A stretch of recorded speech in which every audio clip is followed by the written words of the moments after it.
Greetings, I'm Sampath Veeraraghavan, President Brahmam Innovations. Brahmam Innovation is a pioneering research organization that focuses on delivering large-scale social innovation program. The mission of our organization is to empower 1 million social innovators by 2035. Today, we offer a portfolio of global programs to inspire, train, educate, and transform students and technologists into social innovators. Over the last 20 years, Brahmam has evolved from a humanitarian program into a world-class research organization. Today, we have built a global ecosystem of more than 40 global partners and have access to over 150,000 students in Asia, Middle East, and North Africa and North America region. Brahmam's global offering focuses not only on capacity development, but we also provide opportunities to develop real-world R&D projects by creating an ecosystem of entrepreneurs and innovators. Join us in our mission to serve humanity at large and partner with us to collectively build a sustainable future for everyone.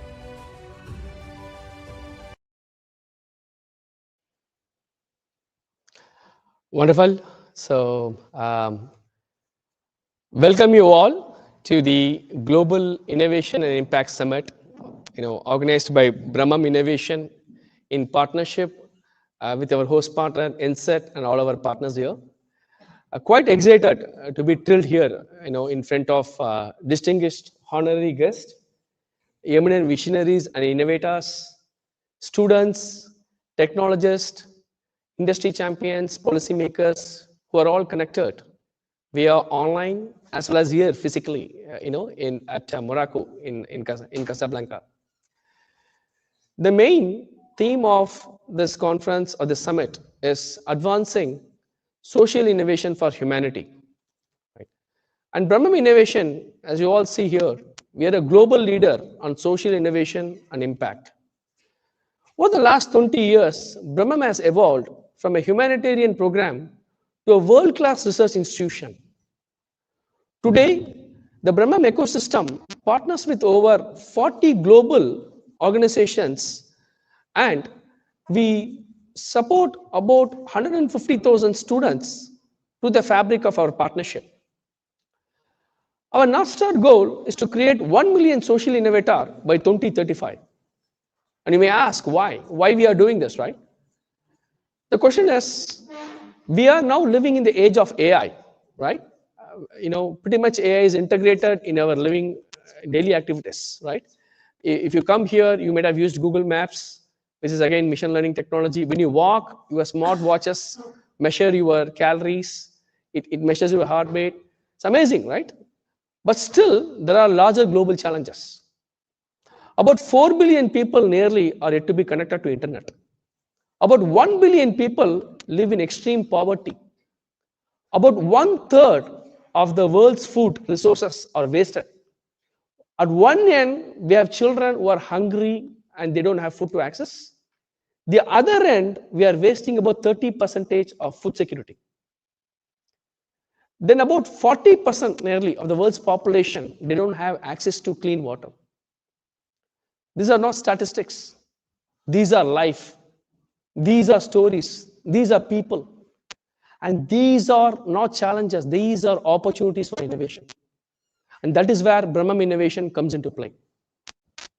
We offer a portfolio of global programs to train, inspire, educate, and create future innovators like the students who will be the change maker, who can think globally but act locally. So with that brief introduction about the Brahmam Innovation, we are very, very excited about the summit happening today in Morocco. The reason is why we choose Morocco, right? Morocco is the gateway between Europe, Africa, and also I would say to some degree, Asia here, right? So it provides the rich cultural one, and it's also evolving as a technological hub in the region. And why NSAT, right? And NSAT is, as you all know, we are celebrating the 40th year of the institution. Such an amazing, long-standing, academic institution in Morocco. And we are really honored to establish this partnership. And particularly, I want to call out and thank Dr. Omar, who have been very instrumental in establishing this partnership with Brahmam. Already last year, Morocco, INSET is part of the Brahmam larger ecosystem. And not only that, this is a pivotal global movement. As I said, we cannot operate in silo. We want to create 1 million social impact. How do we create it? Only by partnering with global institutions. And we have many, many global institutions I want to call out and thank here. Particularly, we have the IEEE, the world's largest engineering forum. We have Srikanth representing here, the Blended Learning Technology Program, which is a close partner with Brahmam. We have ICESCO, Dr. Adil here, Smita. We just had a wonderful collaboration between ICESCO and Brahmam. We launched an Apathon program across all the 52 Islamic states, and we had 200 student registrations, and we selected the top one, just like less than 72 hours. Again, we also have online, many top institutions and global leaders joining us. For example, the National Academy of Engineering. Today, you will be listening to them. And then we have Ambassador Philip Tiago, again, the technology envy of Kenya, the President Office of Kenya is going to be joining us. And then yesterday we had Mr. Samit Chauhan, who is the Director of United Nations International Computing Center. If you have not joined the session yesterday, it's all like available online, where we spoke about open collaboration, why it's important to work together, act together, right? So in a nutshell, and we also have, the International Information System Security Certification Consortium, ISC2, which is the global leader on cybersecurity. They're also a partner here. And then we have the UN AI Impact Group, which is also a partner. So you can see here that many, many world organizations have come together and joined hands as part of this Global Innovation and Impact Summit. Why? Only one thing. The problems are common. We all may be separated by different geographic boundaries, language and other thing, but we all are unified from the concept of humanity. We are all one voice. That is exactly what this summit is planning to do. We want to provide a global platform where we could bring together visionary innovators, we could bring together, international organizations, so that we all could collectively advance technological solutions, foster collaboration, and deliver meaningful impact at the grassroots, so that we don't leave anyone left alone. We bring them together, so that we could be the voices of the unheard. How do we connect the unconnected? So that is the primary vision and goal of this summit. Okay, we are extremely thrilled because the inaugural edition not only brought all these world leaders together, but world organizations together. We got about nearly close to 7,000 registrations all over the world, which is kind of record breaking. We got students from India, Mexico, Egypt, Morocco, Dubai, United Kingdom. The list is huge, actually. I mean, we will come back with the results.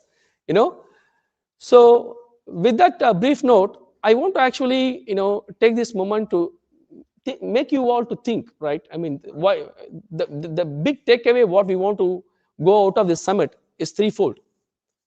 Think about how you could leverage emerging technologies like AI, quantum. What can you do, right? How can you leverage this emerging technology? How can I solve common problems faced by my local community? Right? There are many, many issues which are common. Maybe what solution you develop in Morocco could be portable to help people in Africa. Same way, you can partner with a team in Africa. Maybe you can take that technology here, right? How do we support this cross-border collaboration, right? So that is the second aspect. How do we support cross-sector collaborations? And we have, you can see the lineup of the world organizations here.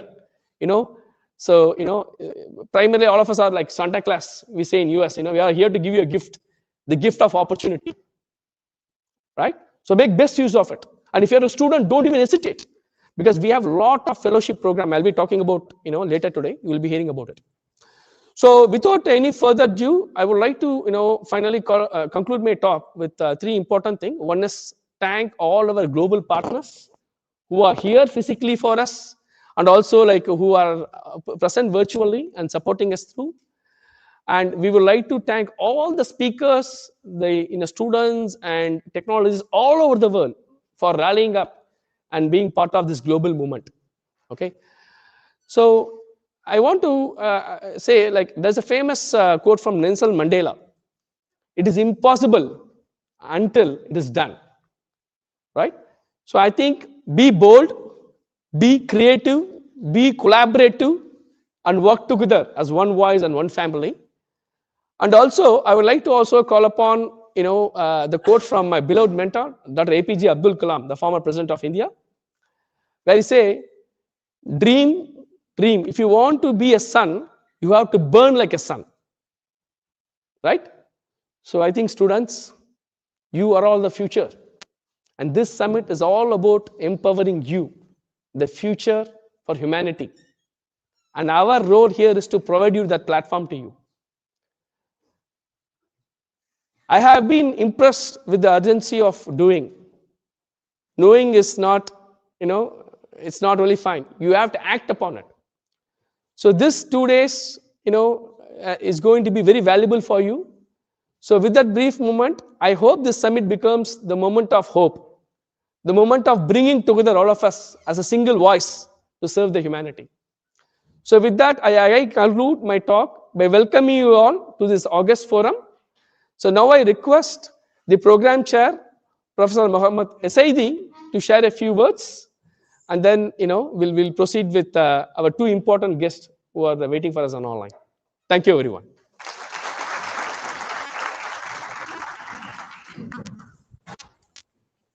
Before him, we'll ask Mr. Mustafa. Yes, yes. Yeah. Depending also on your time zone, it's a real pleasure for me to share some thoughts in framework of this opening ceremony.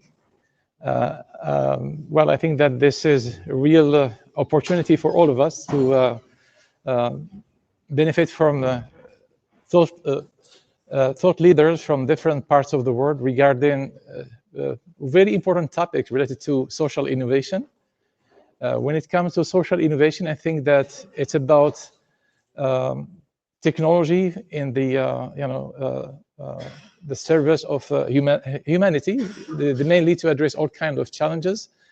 So, we have, if in Africa, in different parts of the world, different challenges related to education, healthcare, poverty, and so on and so forth. And I think that the framework that was put forward by the United Nations, especially I'm referring here to the UN Sustainable Development Agenda that's trying to be achieved by 2030, is an amazing framework for development. In fact, there are many countries who formally adopted this framework as essential framework for national development strategies. And I think that technology could be also key in advancing all kinds of SDGs, either for education, healthcare, and so on and so forth. There is a recent report from the UN showing that most countries are still lagging behind in terms of achieving sustainable development goals, and less than 20% of SDGs have been achieved. But this is also an opportunity for universities and research institutions, but also for students. A recent report showed that, for example, technology like AI can contribute beyond 70% in accelerating the process of achieving sustainable development goals.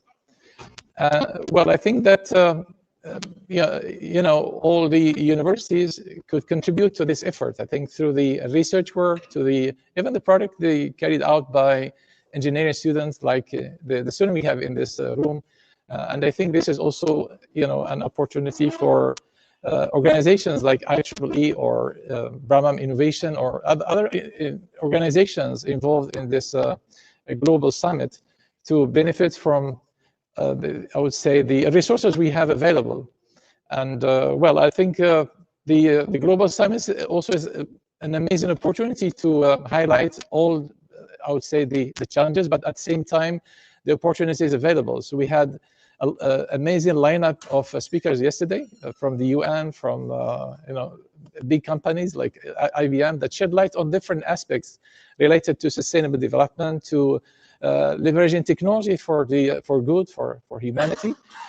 Today we have also amazing lineup of speakers from different perspectives, from international organizations like ICESCO, from the National Academies of Engineering in the US, as it was outlined earlier. And well, I'm very confident that everybody will be enlightened by the different thoughts shared through the different, I would say, presentations today. Thank you so much for all the speakers, and thank you also for the audience. Thank you.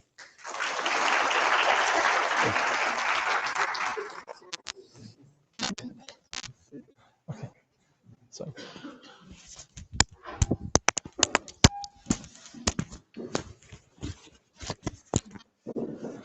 Good morning, everybody. So before giving my talks, I would like our Vice President who is in the Sahara in Dakhla to give his opening talk. So please ask Mustafa to give his talk.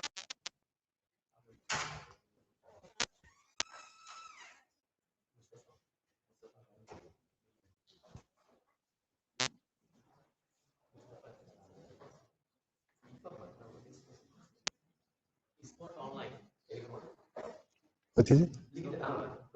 Yeah, he's online.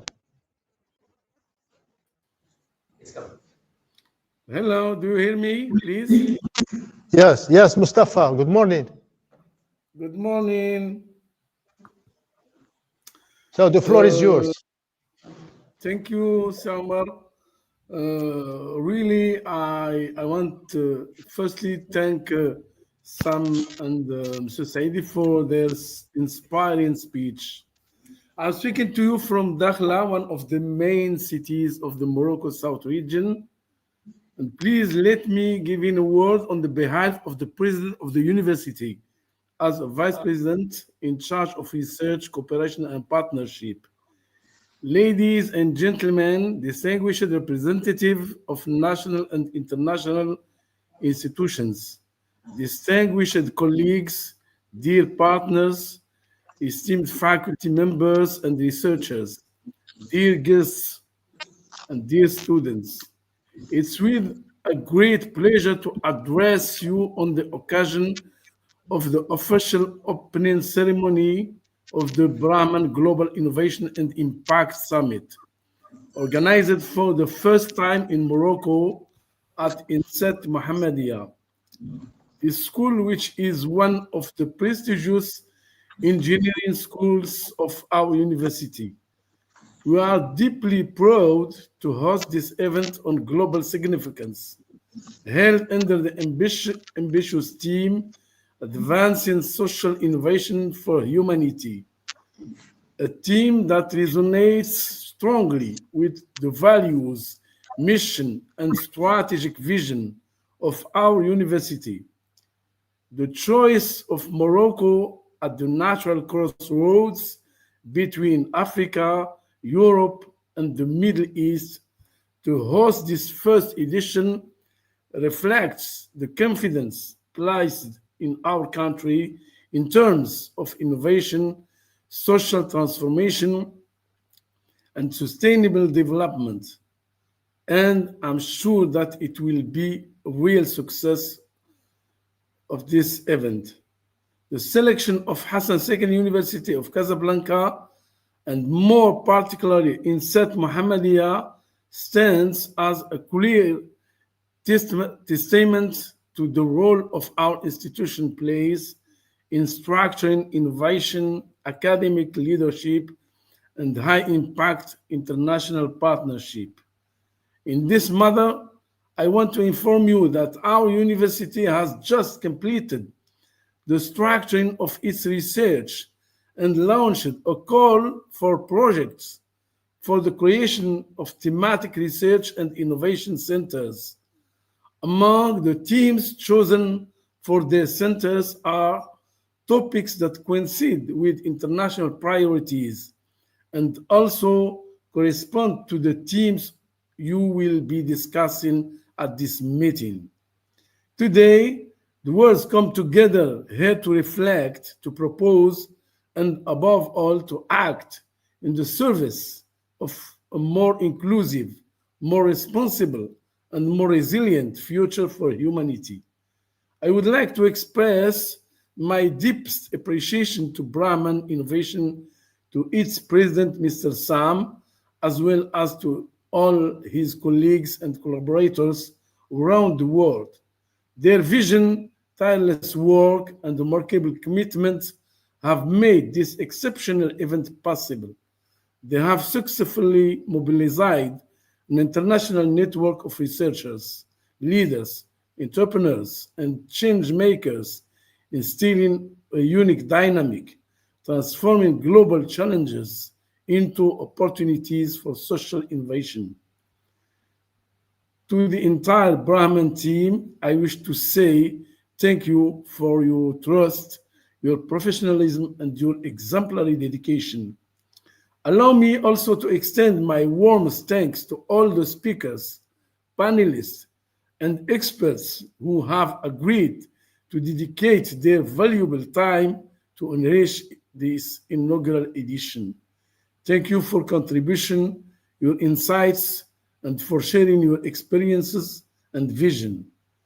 Your presence honors our university and elevates both the scientific and strategic level of this summit. For several years now, Hassan II University of Casablanca has been firmly committed to a proactive policy of pedagogical, scientific, digital, and societal transformation. This summit is fully aligned with our institutional DNA, promoting social entrepreneurship, supporting the young talents, developing high-impact projects, strengthening our presence in international networks, cooperating with organizations that share our values of equity, ethics, and commitment to humanity. Today, we are taking a new step forward by joining a global movement that places innovation at the service of the common good. By launching today the first edition of the Brahman Global Innovation and Impact Summit, our university reaffirms more than ever its commitment to building bridges between knowledge, technology, innovation, and societal impact. I wish you all a summit rich in exchanges, inspirations, and opportunities for sustainable collaboration. Welcome to Hassan II University of Casablanca. I hope you will enjoy, particularly Mohammedia and Casablanca and Morocco in general. Thank you for the organizing committee, particularly Sam and Omar, and congratulations. Thank you.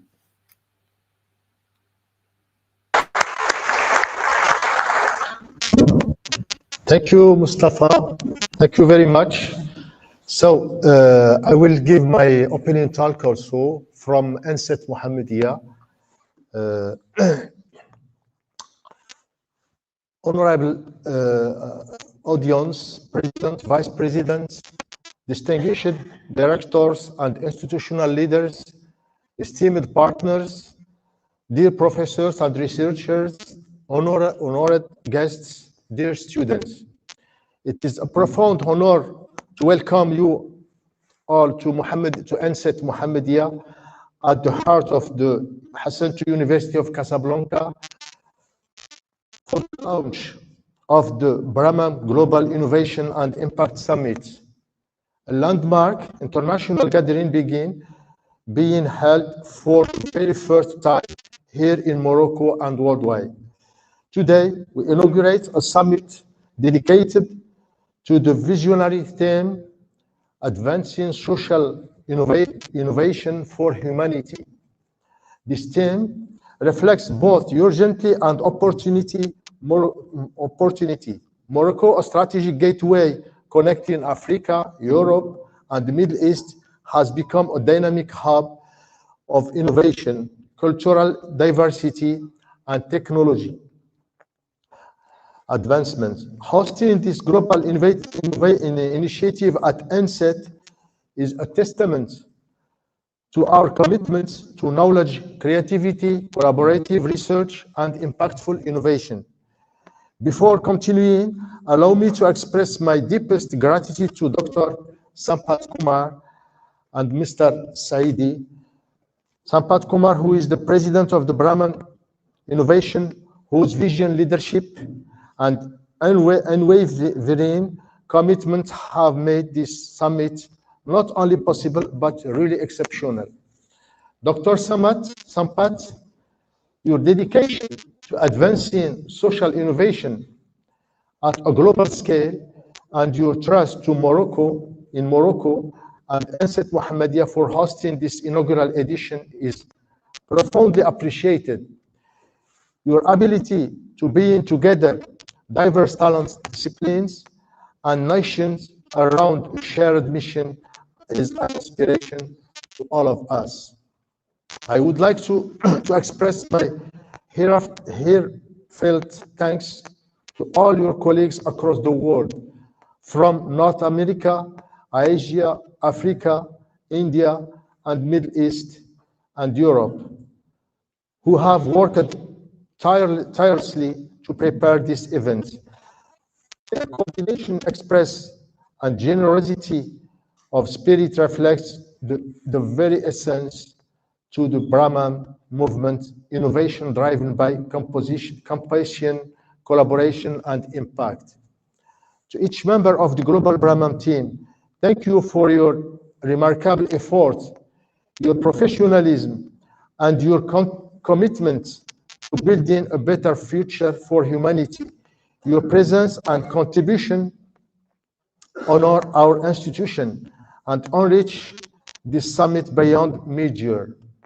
In partnership with Brahmam Innovation, an internationally recognized organization in social innovation, we bring together today an exceptional assembly of global leaders, visionary thinkers, entrepreneurs, researchers, policymakers, investors, and emerging social innovation from around the world. Throughout the summit, participants will explore and debate critical questions shaping the future of humanity, responsible artificial intelligence, emerging technologies, climate resilience, healthcare innovation, social impact, entrepreneurship, and inclusive digital transformation. The summit aims to facilitate cross-border collaboration among startups, institutions, governments, and investors, showcase breakthrough innovation, and develop actionable roadmaps. As emphasized by Mr. Sampath, President of Brahmam Innovation, the summit is more than an event. It is a movement that places innovation at the service of humanity, equity, and sustainable progress. This partnership reflects a shared belief that technology and human creativity must serve community, empower youth, and generate solutions that improve lives worldwide. Hosting this inaugural summit marks a beginning of a deeper collaboration that position Morocco and INSET Mohammedia and Hassan University at the center of the global network of social innovation and change makers. Dear students, the summit is especially for you. You are the next generation of Moroccan and African innovators. Your creativity, your questions, your ambition, and your commitments will shape the solution of tomorrow. I encourage you to participate actively, engage you with speakers and partners, and seize every opportunity. One conversation today may become a global project tomorrow. Thank you for panelists and speakers.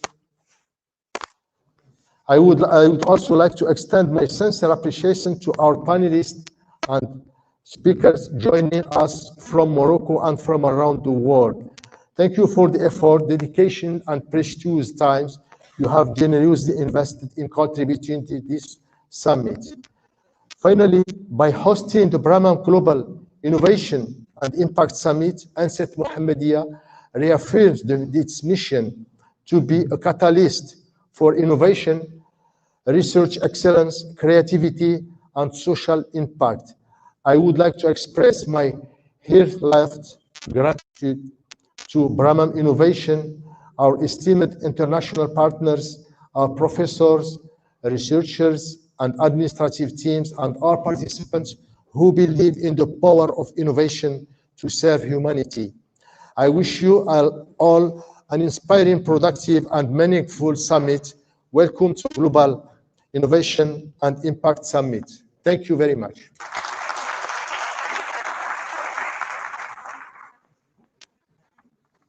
Wonderful.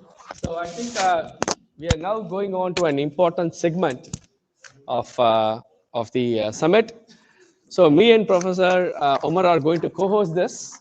We have Dr. Iyer, who is a former minister, you all know, a very, very prominent leader, in policy as well as technology. So Dr. Iyer is here with us. So she's, of course, she's very well connected to NSAT. She was the former president here.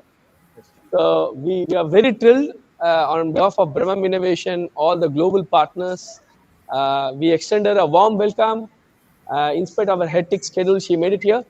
So we welcome you, madam. We are very thrilled to have you with us today. So thank you so much for joining us. I will now request Dr. Omar to give a formal introduction of Dr. Iyer, and then we are going to listen an exciting special address from her. Okay, thank you. Come again. Yeah. Thank you, Sampat. So thank you so much, Dr. Awatif, my friend and the friend of ANSET Mohammedia, His Excellence Ministers. So I will give you a brief biography and introduce our guest, the Minister Hayar Awatif. Professor Awatif is expert in social policy and artificial intelligence, powered, inclusive, sustainable, smart cities and territories, strategic advisor and presidency of University Mohammed VI Polytechnic on artificial intelligence-driven smart cities, in charge of AI-powered smart campus project UMCP. Former Minister of Solidarity, Social Inclusion and Family between 2021 and 2024. Awatif Hayar was appointed President of the University Hassan II Casablanca, Morocco, from June 2019 till October 2021, and is the second female in the history of Morocco to occupy this position. She received with honors as the first Moroccan the degree of agrégation in electrical engineering from École Nationale Supérieure de Cachan in 1992. She received the diploma of études approfondies in signal processing, image and communication, and the degree of engineering in telecommunication systems and networks from ENSET of Toulouse in 1997. She received his honor and PhD degrees in signal processing and telecommunication from Institut National Polytechnique in Toulouse in 2021. She was research and lead teaching associate at Eurocom Mobile Communication Department from 2021 to 2010 in Sofia, Antipolis, France. Awatif Hayar has an HDR habilitation à diriger la recherche from University of Sud Toulon, VAR, from France on cognitive wideband wireless systems on 2010, and HDR on green telecommunication from University Hassan II Casablanca on 2013. Awatif Hayar has professor position of engineering school ensign of University Hassan II, Casablanca since 2011. She is also member of Casablanca Avant-Garde City Tank and chair of Frugal Social Smart Cities Casablanca IEEE Core Smart Cities project. Her research interest includes fields such as cognitive green communication systems, UIB systems, smart grids, digital developments, e-governments, open data for citizens, frugal social small cities, social policies, artificial intelligence, power smart cities, and territories. So thank you very much, Dr. Awatif, and the floor is yours. Thank you very much, Professor, Mr. Director, Professor Omar Bouatsan. It is my pleasure and honor to join today. I would like first to thank Mr. Sam, President of Brahman's Innovation and Impact Summit, and also thank the co-chairs for the invitation. I'm very pleased, as I said, to join today. And also, I would like to say hello to the co-chairs, to the experts, to my colleagues, professors, to students, to the audience. Assalamu alaikum wa rahmatullahi ta'ala wa barakatuh. I'm very happy to join at INSAIT. You know that INSAIT holds a special place in my heart as my school. And I'm very proud to always join initiatives from INSET. So today my talk, I will be brief. My talk is about frugal social sovereign artificial intelligence. And this is a new approach that I proposed here in Morocco, and I will develop more about it. So to build a more inclusive, social, and ideal city was the dream of the humanity since 1,000 years.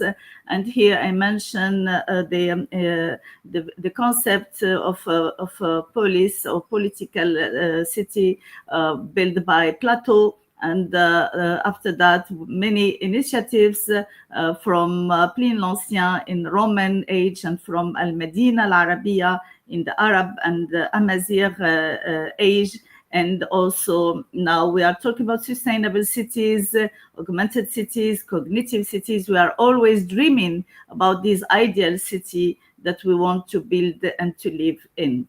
And but unfortunately, many challenges are facing us, especially big shifts from rural area to the cities, which raise challenges like unemployment, living, security, transportation, and also create a lot of social challenges, especially problems of population living outside the development process, and we need to build inclusive future. Also, the countries in the world, through United Nations, they launched an initiative in 2015 about Sustainable Development Goals to aiming to achieve these goals by 2030. But we are just now 5 years from 2030, and we are still far from these goals. So it is very important to use science to accelerate achievement of these goals. So smart city could be one enabler of achieving sustainable development goals, and hoping or aiming to maybe to help us to achieve this ideal city big dream.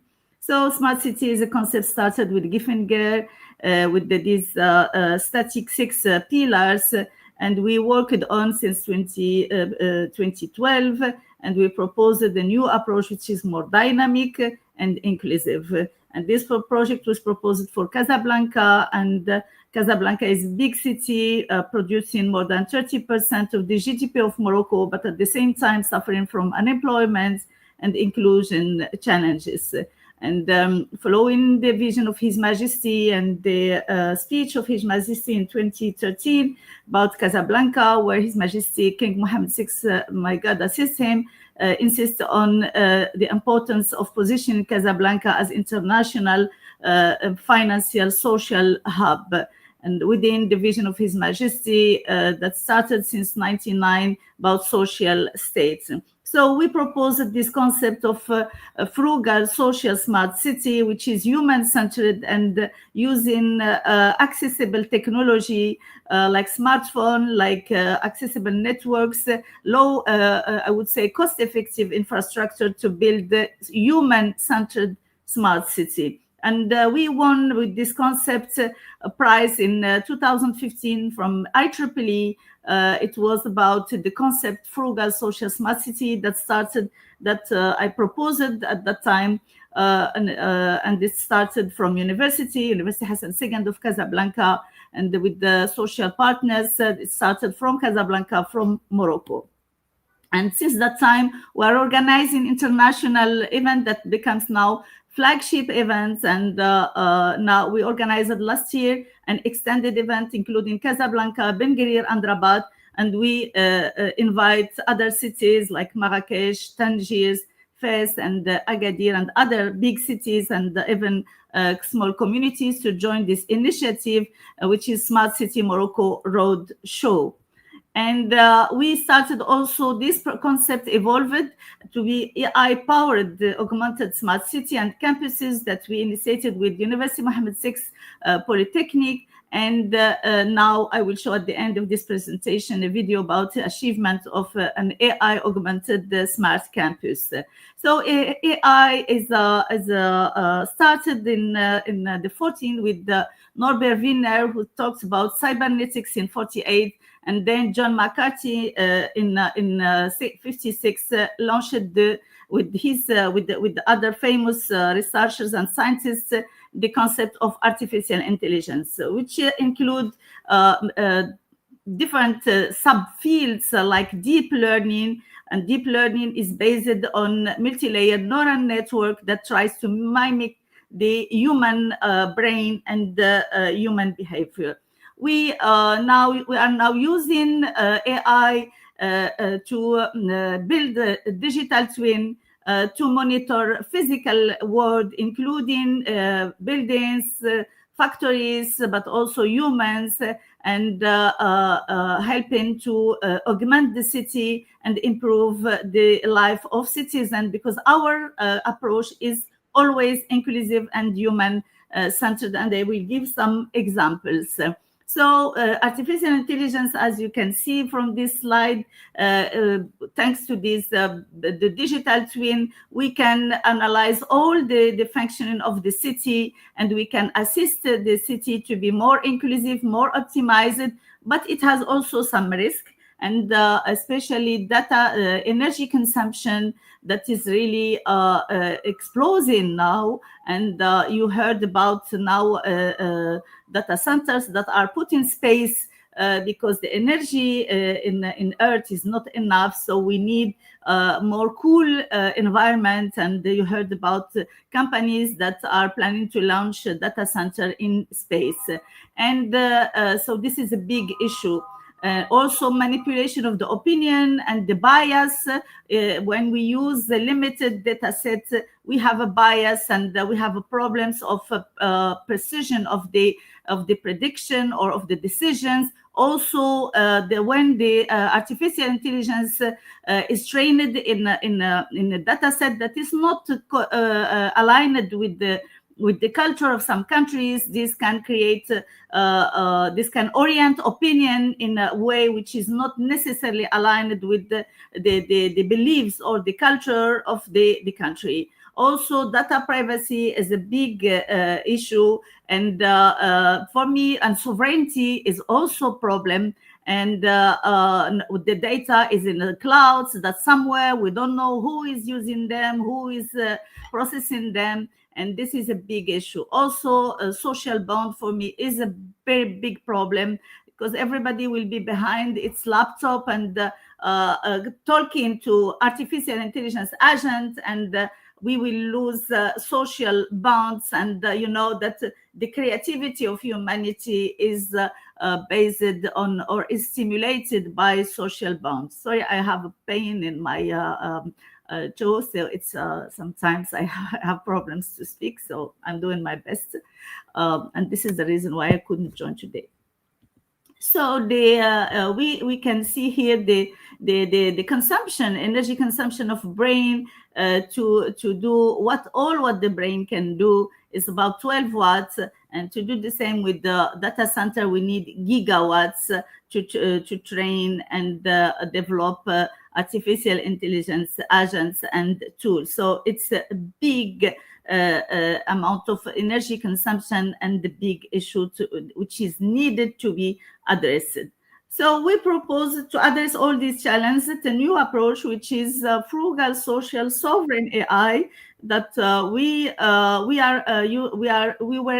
I was inspired by the philosophy of Sophie. The Sophism in Morocco is like a frugal approach where you intentionally are using your own energy, time, and strength with purpose and reasons to create value without excess. And also in Asia, we have different philosophies that are also adopting this frugal approach. And I can cite here the Mahatma Gandhi, and he was one of the very well-known person in the world adopting publicly this approach. So this approach I tried, and we tried to implement it or to adopt it in technology. And the philosophy here is that we use an artificial intelligence engine that collects data from everywhere, from websites, from open data, from all the open data that we can find, and analyze it and focus on social needs. We are not building social technology only. We are working on social innovation, working on social needs, and we start from local needs, cultural needs, and environmental needs. And we adopt a frugal approach to develop solutions through universities, from our local experts, our local students, our local researchers and engineers, through universities, so that we adopt a frugal approach, cost effective, but also we are building local capacity and capabilities, and we are building local resilience. Of course, we recommend to adopt ethical approach and to develop solutions that are human-centered, are inclusive, and for the well-being of the humanity. And then we have this Maslow cycle to come back to other needs through, and the central machine is engine is this artificial engine that is frugal, social, and sovereign. So as I said, we start from human needs, we target human well-being, and we take into account environmental respect and ethics. And here I will go beyond inclusiveness. I'm not talking only about inclusiveness. I'm talking about the future of artificial intelligence and how we will keep the control, how humanity will keep the control. So I recommend to the researchers, to students, to experts, to work on hybrid intelligence. And I'm working on a frugal, sovereign, hybrid, social, cyber physical system. We always talk about cyber physical system. Here I introduce a new concept, which is hybrid, social, cyber physical system. Cyber physical system means that cyber means in Greek control. So we control physical system. I'm talking beyond that, how we put in the loop social and human actors that take decision and keep the control on the artificial intelligence machine. So here we are talking about augmented intelligence, how artificial intelligence will not replace human intelligence, but will augment human intelligence so that we can accelerate the achievement of sustainable goals. We can address the big challenges of the humanity with this augmented intelligence. So we need to work on maths and on layers and neural layers, taking into account human in the loop, low complexity algorithms located in the sovereign architecture and a cloud. This concept, I propose it here from Morocco in the context of universities with the support of University Mohammed VI Polytechnic and Hassan II, as I'm still belonging for research to this university. And so we also invited other universities, and we launched this last week from Dakhla, from our Moroccan southern region in the Sahara. In Dakhla, we launched the first Frugal AI initiatives with this Frugal Social Sovereign AI Alliance, gathering University Mohammed VI Polytechnic, University Hassan II, University Hassan I, University of Rabat, of Mohammed V, University of Ibn Zohar, University Abdel Malik Sadi was also present with us, and we are open for other universities from the world, from India, from US, from Europe. We are open to work together in this Frugal Social Sovereign Alliance. So the Frugal AI means that we work to develop simple, accessible, cost-effective AI-based solutions, optimized algorithms, and lightweight platforms and systems with low complexity algorithms and sustainable and sovereign technological model. I'm here. I will to use 1 or 2 minutes to give examples. I used this approach when I was minister in the Ministry of Social Solidarity, Social Integration, and Family. We built a strategy which is based on digital and on AI, and we developed a solution for augmented citizens. When you have vulnerable women in the village, on the mountain, we can deliver them courses through online, and we use artificial intelligence to help them to sell their products without an extra effort or without a specialized training or education. And I can give here examples. For example, here we developed the platform where more than 80,000 women were registered from all the regions of Morocco, including rural and mountain regions, and these women were helped to build their entrepreneurship projects and to connect to clients in the world using artificial intelligence that can translate automatically from Arabic or Amazigh to English, and so that we can connect to India, to China, to world clients in the world. Also, we have when I was president of University Hassan II of Casablanca, we have also developed very quickly a platform, online platform that was inclusive for students that are in a rural area that cannot pay the connection. We had an open access to the students and free, and we have developed also developed an e-learning platforms in all the faculties so that students can access for free from this platform. So for social field, we can have also artificial intelligence agents or robot helping isolated people, but still I insist on social bonds and on social workers that can this connection, social connection is very important. And I will conclude with the smart campus that we have, AI-based smart campus that we have developed at University Mohammed VI Polytechnic. If you want, we can show the video. It's few minutes video so that we can see concrete implementation. And again, we are open to collaborate with the Brahmam Innovation and Impact initiative and with other universities from Morocco, Africa, and the world, because we believe that this is like our duty to humanity as researchers to develop solutions that are inclusive, but also to develop solutions for the future where human will keep the control over the artificial intelligence and oriented to the well-being of humanity. Thank you very much.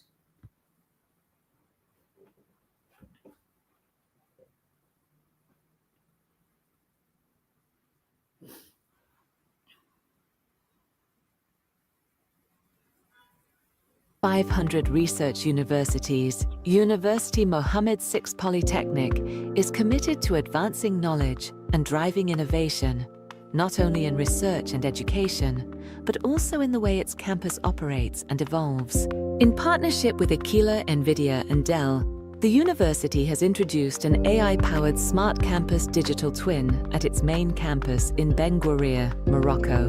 This platform brings together data, artificial intelligence, and simulation to better understand and optimize building operations, supporting efforts to reduce environmental impact while improving comfort and safety for all who live, work, and study on campus. At its core, the digital twin is a dynamic living model of the campus. It continuously collects and processes data from energy systems, security infrastructure, and the surrounding environment, creating a digital foundation for smarter management and planning. This capability is made possible by combining Aquila's AI and data platform, NVIDIA's Omniverse 3D simulation engine, and Dell's high-performance computing. Together, these technologies enable real-time insights that extend far beyond building management, helping to reveal complex interactions between space, environment, and human activity. Through real-time connection with the campus's monitoring systems,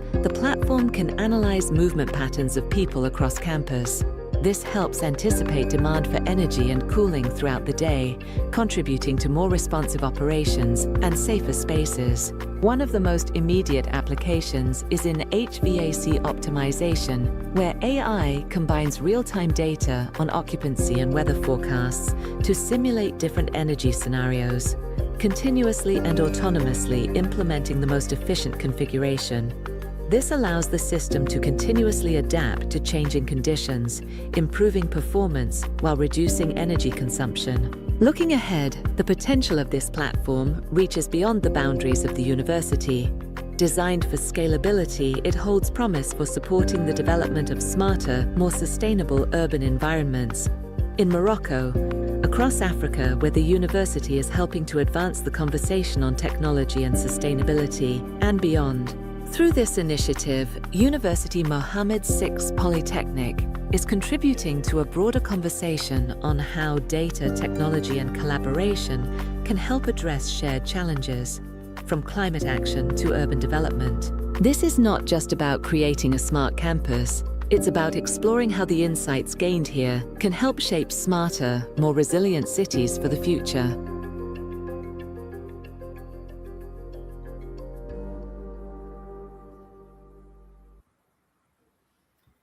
Thank you. Thank you for your attention.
sorry. Okay. We got it. So it takes an army of engineers to solve a mic issue and a camera issue always, Wonderful. So again, we would like to thank Dr. Haya for that excellent presentation. Really, we are, proud of her, what the impact she has made, and also like a special call out and appreciation to Dr. Mohammed Asadi, the program chair of the summit, and to our host partner, Omar, for the excellent briefing this morning as part of the inaugural and Dr. Mustafa, most important, the Vice President of Insights. Excellent, inspirational, motivating. Okay. So what we'll do is, now I had to be on fast track, so I'll try my best to put you on again, on track in the program. So this keynote, I'm going to focus about what is Brahmam. We have been hearing this word right from the morning, and we have been talking about various programs. So you have seen a few videos. So fairly you got an idea. It's a world-class research institution, all this thing. So what I want to do is now play the role of Santa Claus. I want to show you, the students and to the technologists out here, what are some of the programs we offer, how you could be part of it. So the next slides, Monolith, I think it would be good to share the slides. I'll just wait for the team to bring in the slides.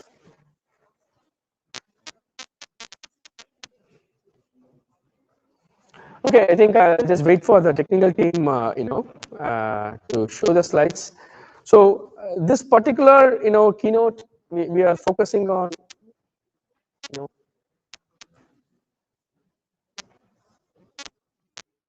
okay, it's coming. Okay, so decoding the Brahmam ecosystem, I think I'm going to move a little bit around so that, okay, no, they are presenting, okay.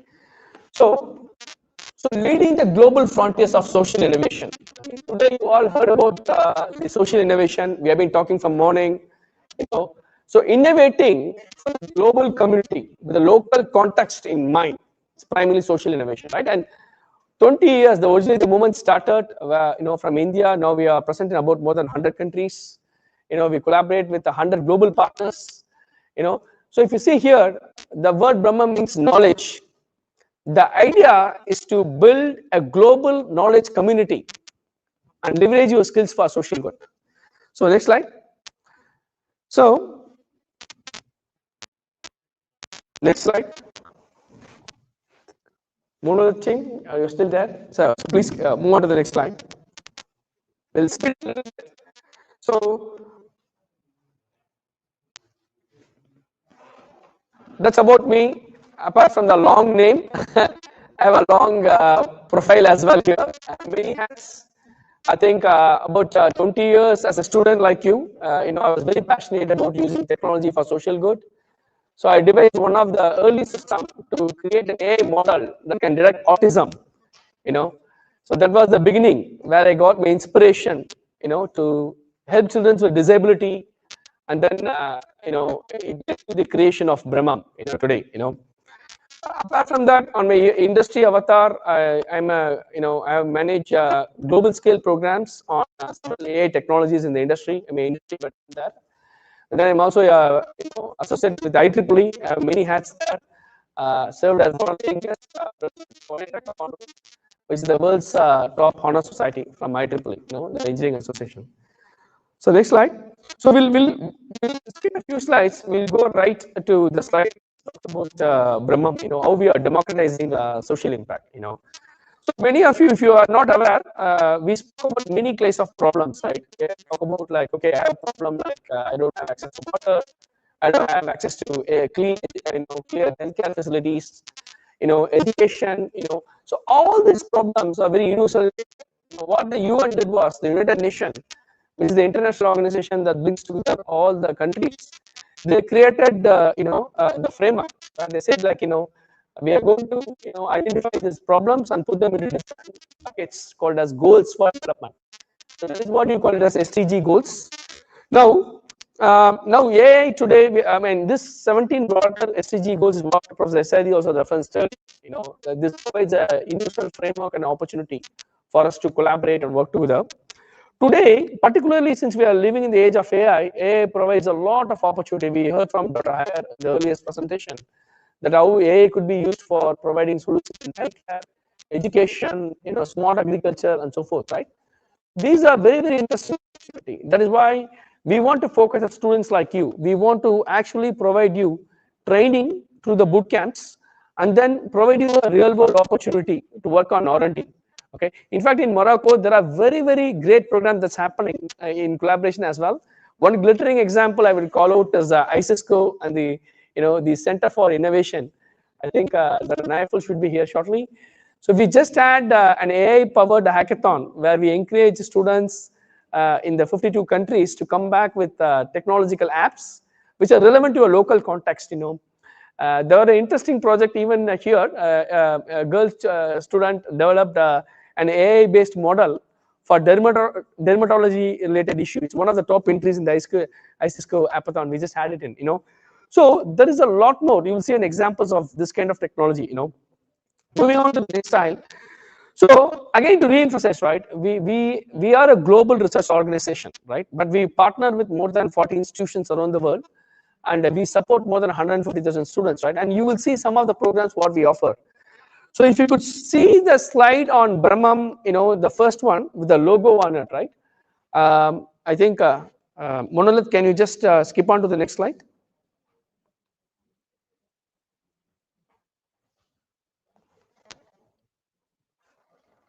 Okay, just go back to the previous one where you have the wheel of program. So you see here, right?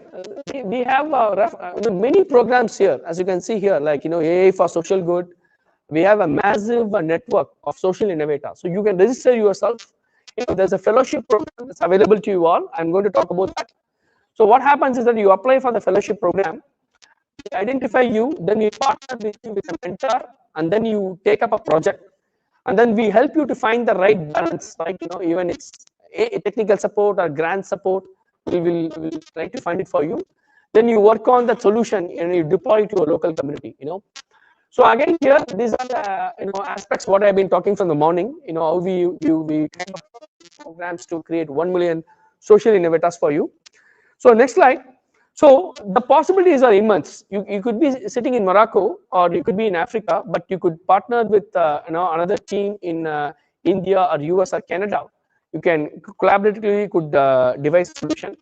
But the heart of our program is to democratize social innovation, right? We don't want to get constrained by the limitation of geographical boundaries or barriers. We want to provide the global platform, just like what the summit is doing today, right? That is the motivation. And we have many, many world leaders, including like Professor Saidi, many people who are part of the movement, who wants to actually create this global opportunity for you all. Next slide. Now, in terms of what is out there for you, you can see here the programs are centered primarily around the intersection of engineering, the community needs, and also most importantly the policy. We want to make sure that you abide by the law of the land.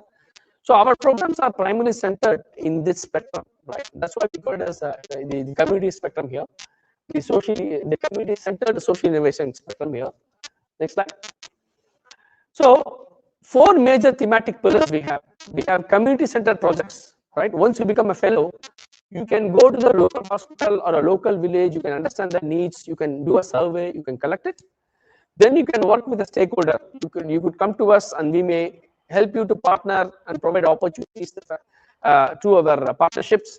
Maybe it's the Center for Innovation or even NSAT or ICESCO. You may be working on a real-world project there, right? And then we have the R&D projects where we train you on quantum or AI, and then you will be working with your professor. For example, in universities, in NSAT, for example, right? They are a partnering institution. You will work with your professor right here, but you will be learning all the skill set completely free. Nothing is costed to you. Right? The third one is the larger ecosystem and the partnership. As I said earlier, next slide, we have over 40 partners. It's evolving very fast. And toward the globe, we have a massive ecosystem which provides you the network, the tools, the access for you to be successful. Next slide. Next slide. Are you still there? I think we can skip this slide. So I think we can skip this slide. So again, the next three segments you'll be seeing some of the AI powered innovation. So just a highlight here. Just we go a little slow.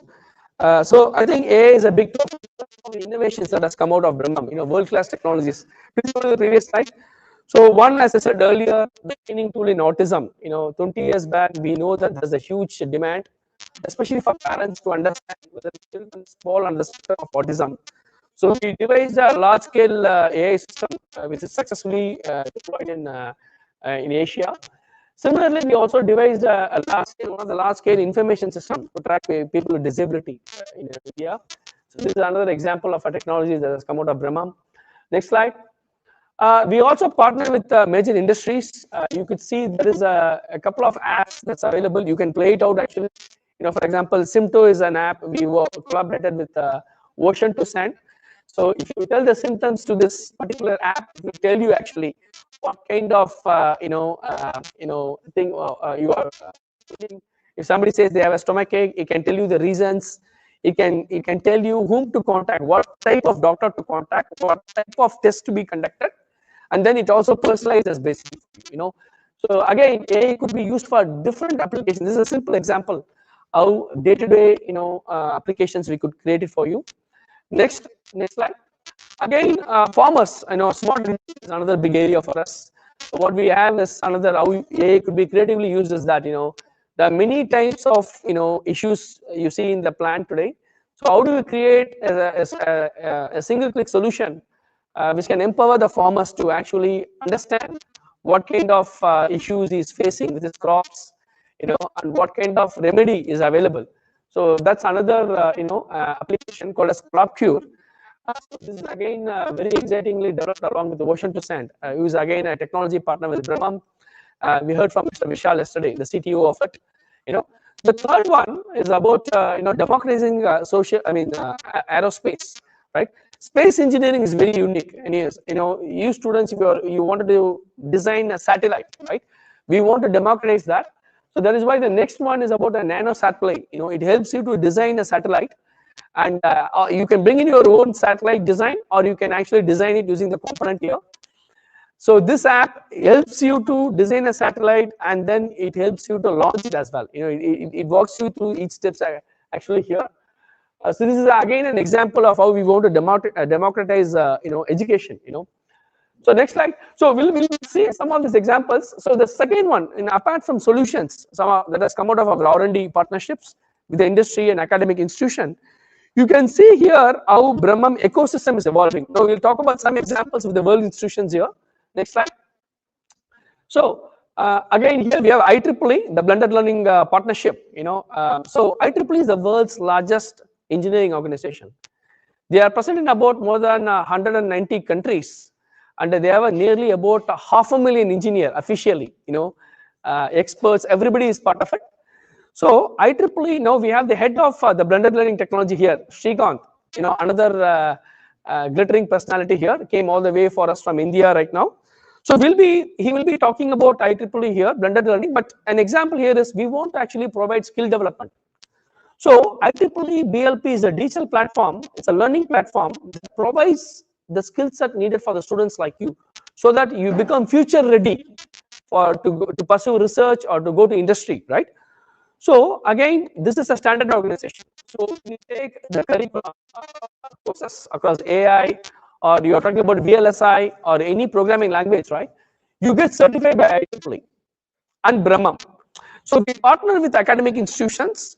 So through this family, it's very subsidized right now. We want to provide the benefits from Brahmam to the students. So this collaboration is primarily centered towards people movement, not more about even the market movement. Right? So that is why we want to provide this solution where the universities can onboard it, and then it is given as a very, very subsidized pricing for them. And then the motivation here is to create future innovators. So if you have 1,200 children here in NSAT, all 1,200 could be like certified by IEEE. right? So when you apply for a job or you want to pursue a research, it actually speaks about your talent. You are certified by a world-class body. She will talk more on that. I don't want to take away his surprise, but this is an example. This is a very major collaboration that's happening between Brahmam and IEEE, and we are looking to expand it in more than 100 countries next year. Next slide. Again, I don't want to like steal away the thunder, but you can see there are 4 major benefit of this program. Immersive learning. You have a hands-on lab that you can take actually. You could be sitting in Morocco, but you can take this digital labs. Second is we also have assessment, AI-powered assessment for professors, right? You can integrate this module into your curriculum so that you can actually not only teach students, but you can also assess them, how they are progressing, how we can personalize it, how we can empower them, and then also some analytics metric to show that where they are good, where they need support and assistance, how we can do it. So it's an example of how you are using AI powered platform for democratizing and empowering education. That is the motivation and the collaboration between Brahmam and IEEE BLP. So next slide. So another big, huge kudos here. I don't know, my friend Nayaful is here, but we just had the International E-Health Forum. It's again a major forum by our partnership with the Center for E-Health Innovation here. So again, last year we had an hackathon. This year we had an hackathon again with partnership with ICESCO. So in a way, we have the Rahul here for us, another global leader from ICESCO. Really, we were very thrilled with the kind of interaction we had with them as well.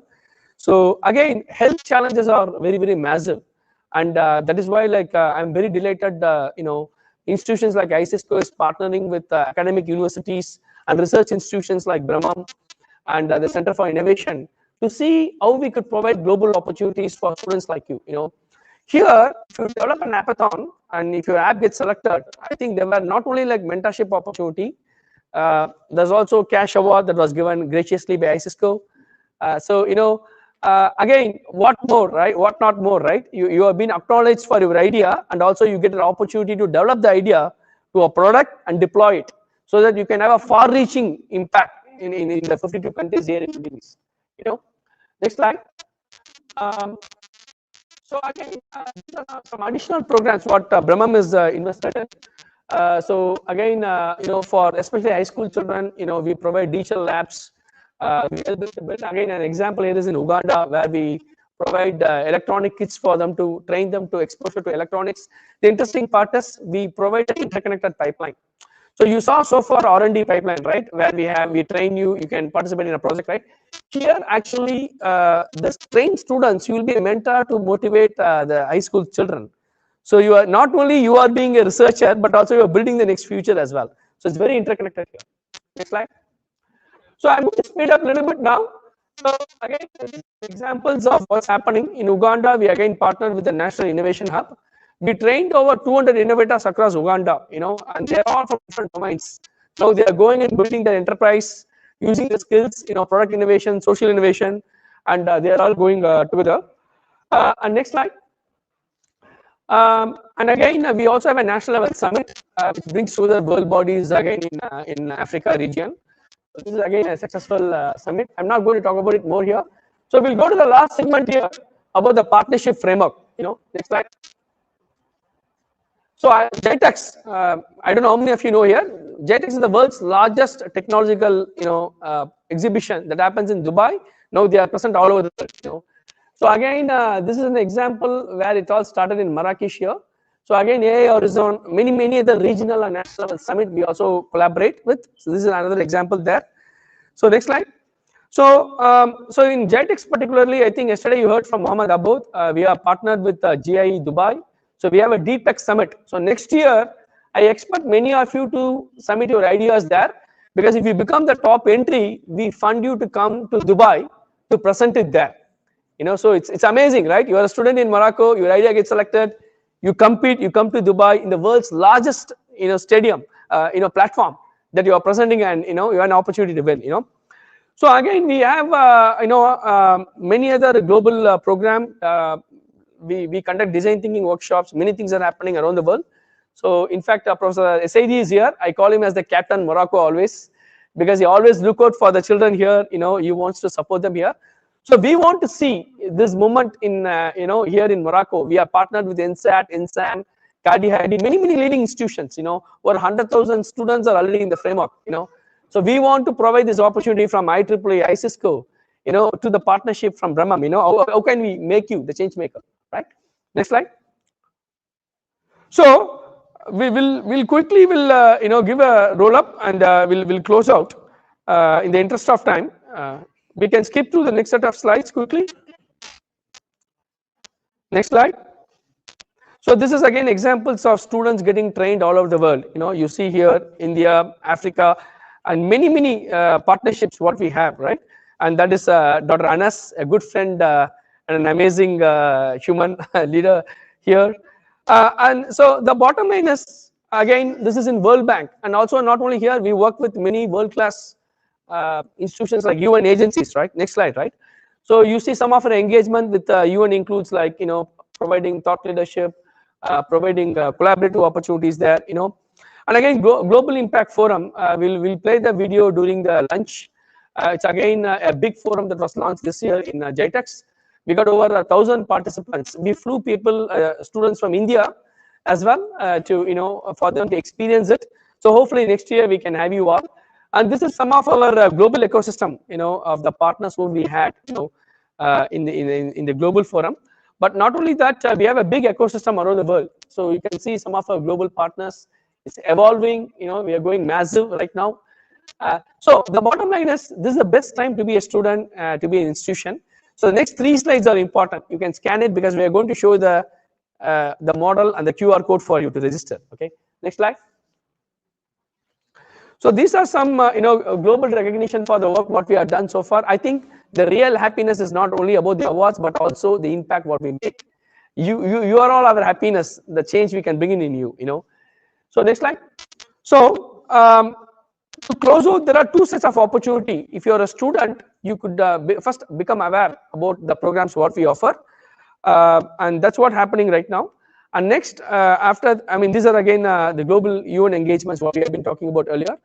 And then you could apply for the fellowship program. Once you get selected in the fellowship program, we take you in, we match you with the global partner program. Last but not least, we also have a partnership model where we work with our partners. We come back with programs which is specific to them. An example here is our partnership with AADCES and ICESCO, how we partnered with them to develop the Apathon program, the model there. So net, we are here. If you are a student, we are here to serve you. If you are an institution, we are here to partner with you, and how we could collaborate, we could scale out our impact. Next slide. So I think we'll go to the last slide, last set of slides. Monolith, can you just skip and go to the slide here? So you can scan this QR code. This is the QR code that you can apply for the research fellowship. Can you please hold on there, the QR code slide? Monolith, yeah. Okay, so you can look into our website. Okay, so I at least want to train at least 500 innovators. Are you all ready for it? And you want to partner with your other friends in Asia, US, and India as a team to work together? Amazing, great. Okay, so I will be here during the lunch break. You want to talk, you can come and talk with us, because the SAG is here, he's heading the programs here. So we'll close out on this. Next slide. And again, if you are a partnering institution, we are open for collaboration. You can come and talk with us. Okay, so with that said, we'll close out. Really, like we are here primarily. It's your journey.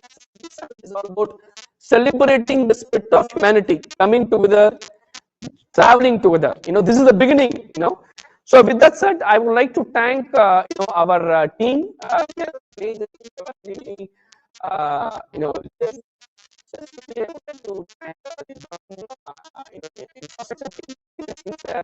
Our host partner, again, INSAT is celebrating 40 years here, being a leader in Morocco. We appreciate them. We appreciate all the speakers and the visionary leaders from all world-class institutions, IEEE, ICESCO, National Academy of Engineering, IBM Research.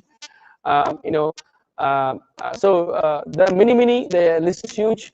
So we really want to thank all of them, for being here with us and supporting us, and especially huge kudos to IEEE Antenna Propagation Society, which is supporting the workshop later today, and again all the leaders out there from this institution.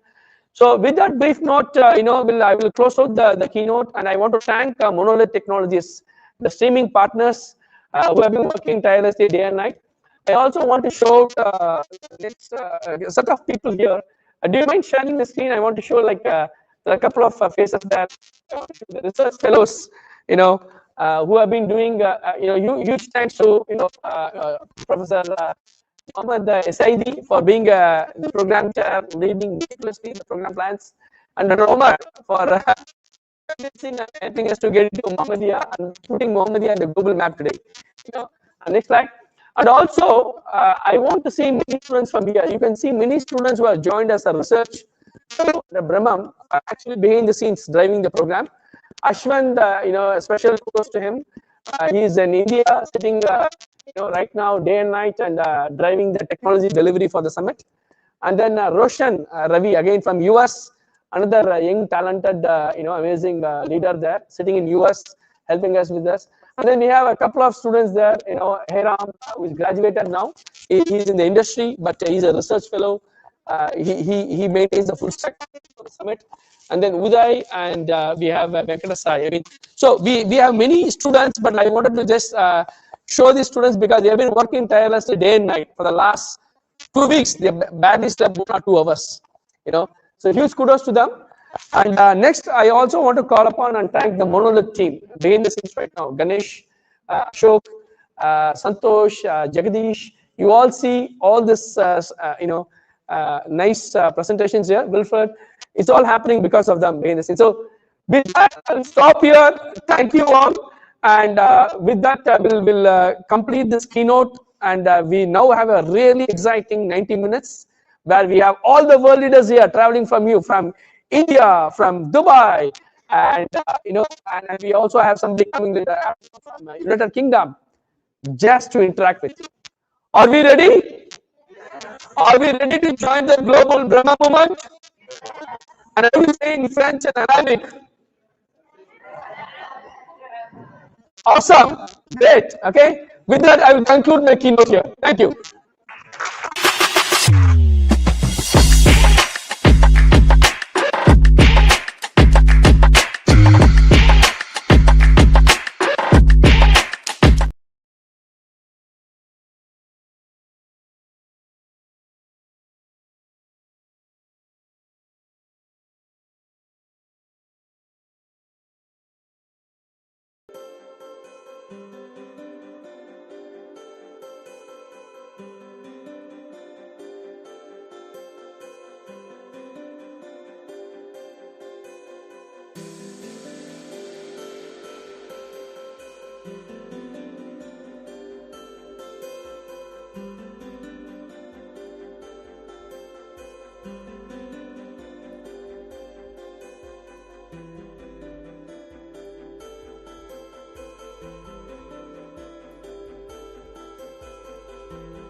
My name is Sri Chandrasekharan.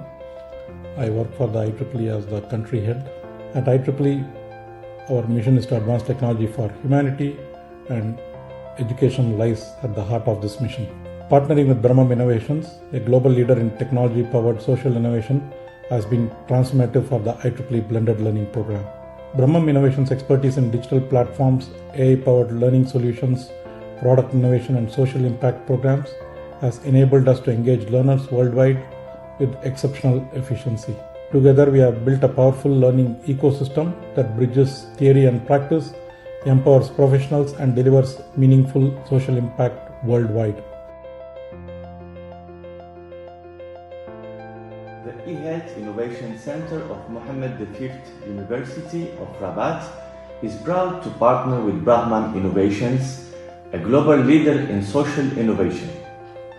As our scientific partner, Brahmam Innovations played a pivotal role in conceptualizing and designing both our national hackathon and international hackathon.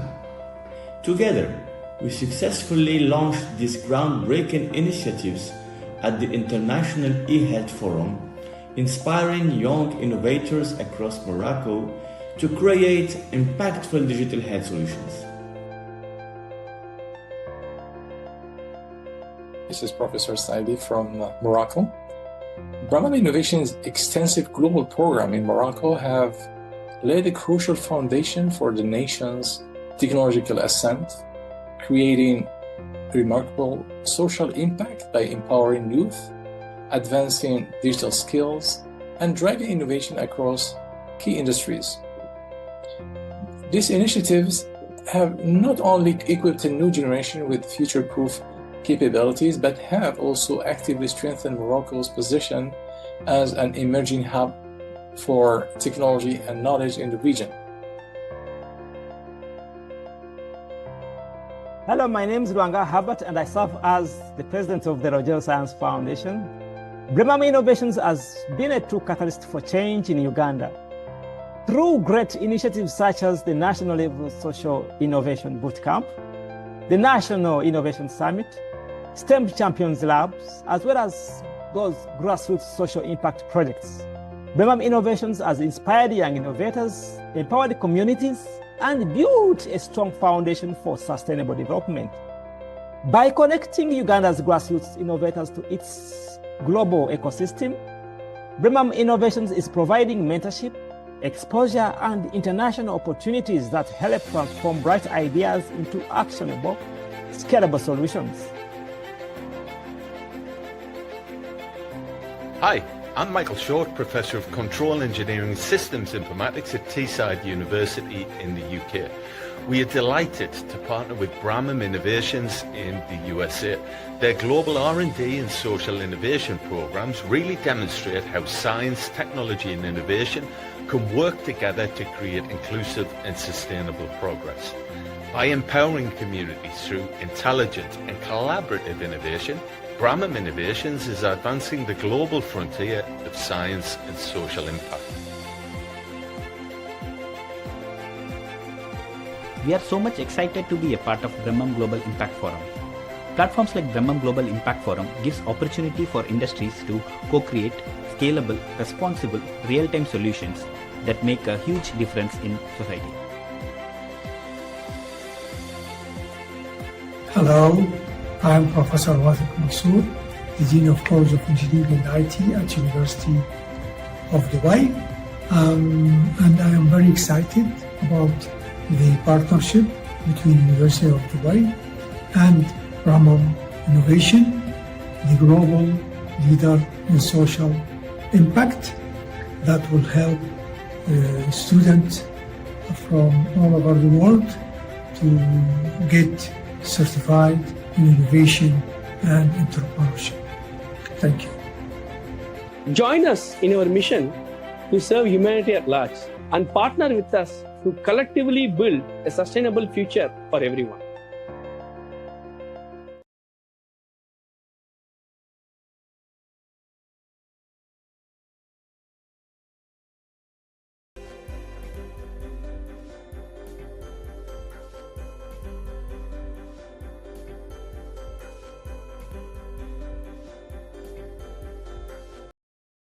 global organization who are joining us today. And of course, Brahmam is being the bridge in bringing them together. The IEEE, the ICESCO, the Mediterranean School on AI and Social Impact. Okay, so we are really excited about this panel where the global organization is going to talk about the transformations. Without any further ado, I'm going to now honored and I'm going to invite first panelist Dr. Mohammad Esadi. Give him a big round of applause. As I said, he's Captain Morocco for me. So welcome you all. Welcome you, sir, on behalf of the Mediterranean School on AI Center and Social Impact. We have Dr. Adil and Shrikant who will be joining us shortly. So primarily, the model is we have about some 20-25 minutes. We will be posting some questions to them, and maybe we should focus. I mean, I will sit there as well. We can focus on the panelist. So we will. It will be very interacting to understand, what's happening at the global stage, particularly, from the AI standpoint, and also from the social innovation standpoint. So, without further ado, now I welcome Mr. Shrikant to the dais. Shrikant heads the IEEE India operations. Is a director with IEEE Standard Association. Is also leading many portfolio programs, global programs. The blended learning technology is one, which Brahmam is part of it. We are just waiting for Dr. Adil. As soon as he is here, we'll welcome him and we will start. Him as well. So just back a few seconds, we'll get started.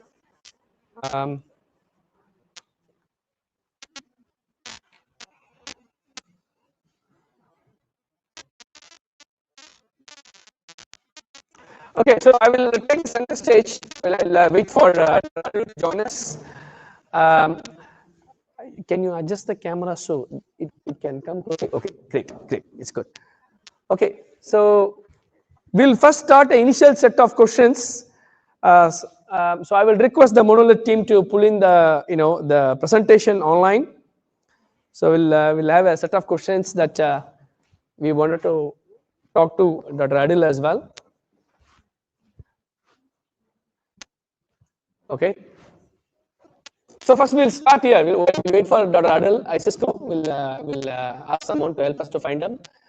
I will probably he should be here in a minute, but we'll start with the first question here.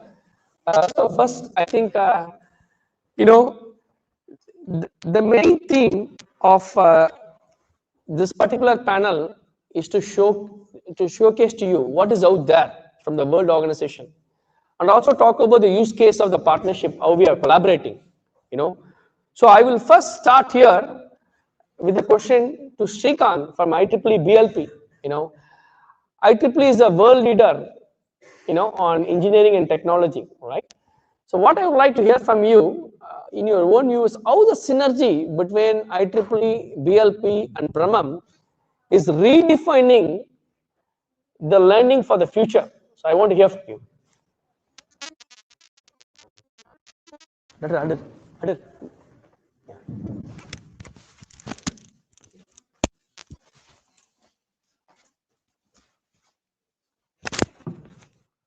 Swap it around, I guess.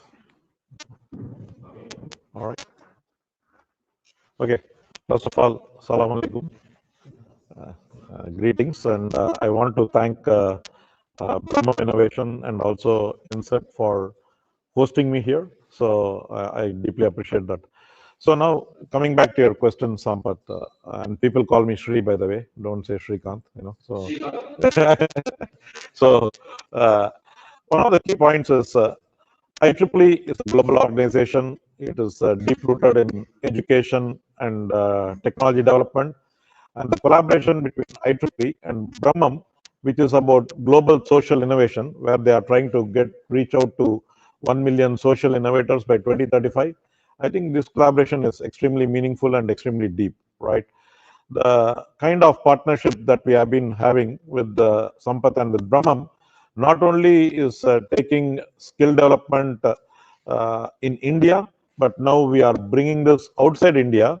And now the plan is to scale by 2027 to about 100 countries outside India. And I think Sampath mentioned about the era of AI. And the era of AI brings in a lot of other concerns such as cyber security. So we are deeply collaborating in both breadth as well as in depth, right? So any program that you talk about with BLP that we are engaging with Brahmam, it not only touches upon the fundamentals, but it also goes into the deep technical skills along with the labs that we are promoting with to the students. And we are living in an age where I think time is of the essence. We have to do all these things parallelly. As you are going through your curriculum within your university programs, the world around you is evolving very fast. And that's why organizations such as Brahmam and IEEE come into play, where you can parallelly, along with your fundamental skills, develop other skills that are required, not only to learn deeper technologies, but how to address the real world problems that are out there. Thank you. Fantastic, free on. Okay, absolutely right. I mean, it's not only about learning the foundations, it's about an opportunity to upgrade. That's why this combination, the synergy between IEEE and Brahmam, the mission of life. Correct. The very good mission is to advance technology for humanity, and our goal is to create innovators who can actually deliver on the goal. So I think if you haven't taken, maybe today you can Google search and find out about the VLP. And what we can do is we can add maybe a quick follow-up next week. I think we have a couple of licenses that we can expose you all students to it. I will open Dr. Omar to probably have a quick hackathon in itself and probably give a couple of licenses. Absolutely. Through the framework of Brahmam and VLP for you all. Thank you, Sri, on that. I want to go to Dr. An amazing leader, as I said. We also spoke with Dr. Rahil, the head of the operations. Very, very amazing what the team is looking. So, Dr. Adil, what I wanted to ask you is, ICESCO being the global leader, you are focusing on taking the scientific and technology advancements in the MENA region, in the 42 Islamic member states. Right? So, how do you think social innovation programs like offered by research institutions like Brahmam are key, and also why it's important to partner with such organizations? The synergy is what we have with ICESCO and Brahmam there. So, what is your view on? Thank you very much, Dr. Sambar. Well, actually, I'm talking about the ICESCO. It's a huge organization with 53 member states, and we have different sectors, different centers. So I'm talking from the point of view of science and environment sector. Actually, science and environment sector, it used to be called science and technology, and because of the environment problems and climate change issues, like 3 years ago, they changed it to science and environment. So. And as you will see later on, we have a huge chunk of our activities in the environment and the climate change issues. Returning to your question, actually, for ICESCO, it's a mainly human-centered activities. All of its activities. And we always, the first thing is be equitable in terms of implementing the different activities. And the, is the clear right now?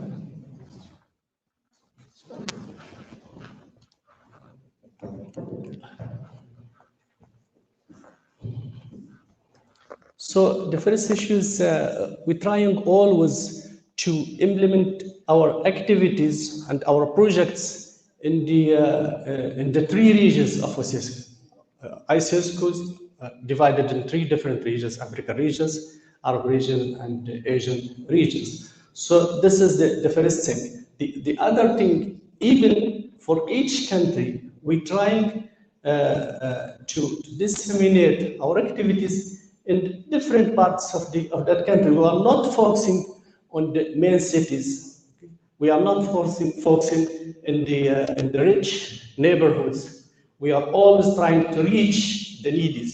And I think this is the main idea of Brahmam. And I like your vision of a human-centric, innovative activities.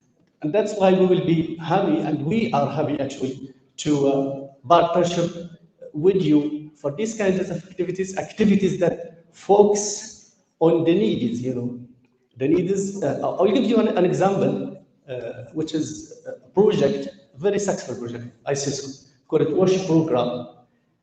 That program actually is intended for schools, but not schools in the rich countries, not schools in the rich cities, not schools in the rich neighborhoods, but for the schools in the rural areas with limited resources by offering them sanitations, clean water, and clean environment to continue their education.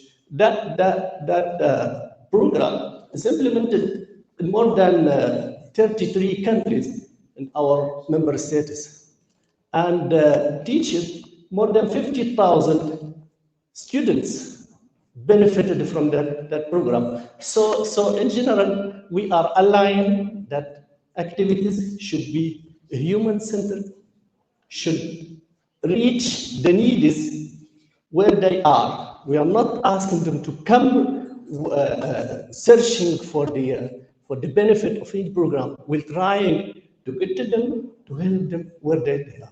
So this is the main vision of ICESCO. Very nice actually. So I think right on spot on, Dr. Adarsh, right? I mean, anything what we do, it's not only products that we say in the industry. It has to be people-centered. I think that's going to be key for us. Now I will go to Captain Morocco, Professor Saidi. Professor, you are a global leader. You have many hats, not only the academic side, in Morocco. The founding father of IEEE here. So I wanted to ask you the social innovation and the fabric of Brahmam. That's insights to the students, how this is important for them, and not only for them, but also for the institutions. There are many leading institutions which are working with us. So you can say something. Okay. How this become a scalable model, which is replicable in Morocco, beyond Morocco, in Africa and other spots. Okay, thank you so much for this very important question, Sampat. So as you mentioned, we have several hats, and we're collaborating with Brahmam Innovation for more than 2 years through different initiatives and programs. So probably I can highlight the work we've done through GITEX, this main GITEX Africa more specifically, that for the two last editions, that focus on social innovations that serve local communities in Morocco, and that involved several participants from different, I would say, institutions, academic institutions, but also from government, from academia, especially when we talk about human-centered social innovations. Actually, social innovation is, by essence, human-centered innovation. So there is a strong interest from government for the perspective, for example, of the problem solving, because, as you know, for policymakers or for mayors, I think if we talk from the perspective also of a city or community here, I think it's very important to adopt this problem-solving perspective, social innovation to address all kinds of challenges, either for education, healthcare, resources like water, electricity, and so on and so forth. So we had several events during the last couple of years. At least I mentioned GITEX, but we had also other big events with the universities, with some of the communes, territorial communes. We call them municipalities here in Morocco. Use the term territorial communes. We had also the Mediterranean Center for Social AI and Social Innovation that's also working with different cities to leverage AI for social good to address all kinds of the that I mentioned. So, for example, with the fund, we have established a living lab, including with the province of municipality and the university. Actually, living labs involve all kinds of local stakeholders. They require to build solutions for the city and to address all the challenges. We're working also with the city of Zatat, with the governor there and the university, Hassan the first. So I've seen that Dr. Har is doing the same in Casablanca, also in Benguir. So I think this is good effort to leverage social innovation to address all the challenges at the community level. Thank you so much. So we have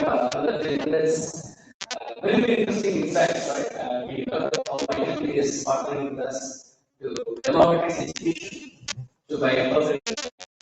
We also heard about the importance of human-centered innovation.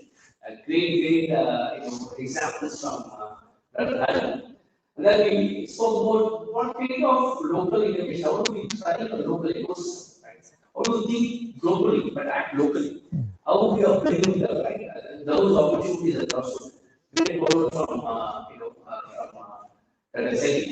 now let's start from student standpoint, right?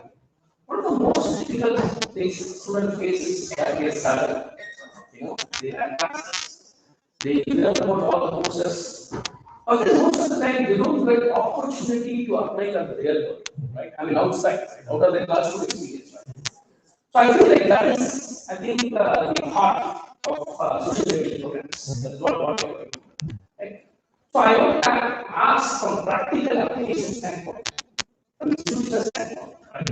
What kind of offerings do you institute offer today?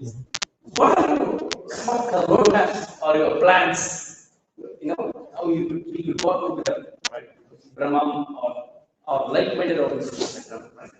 So for students out there, if I have to ask you the top 3 programs that you want to promote, encourage them today to sign up. What is that? Okay, I will start from the human-centered approach. Thank you so much.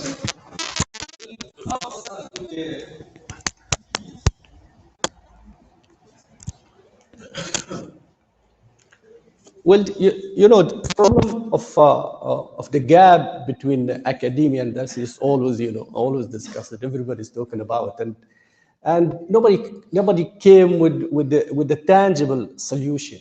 But there are different approaches in order to narrow that gap. For ICESCO, I'll just give you 2 simple examples, and after that I will end with a very big program, very solid program. We're proposing a workshop, well, actually a training program for the students and freshly graduated students to benefit from the AI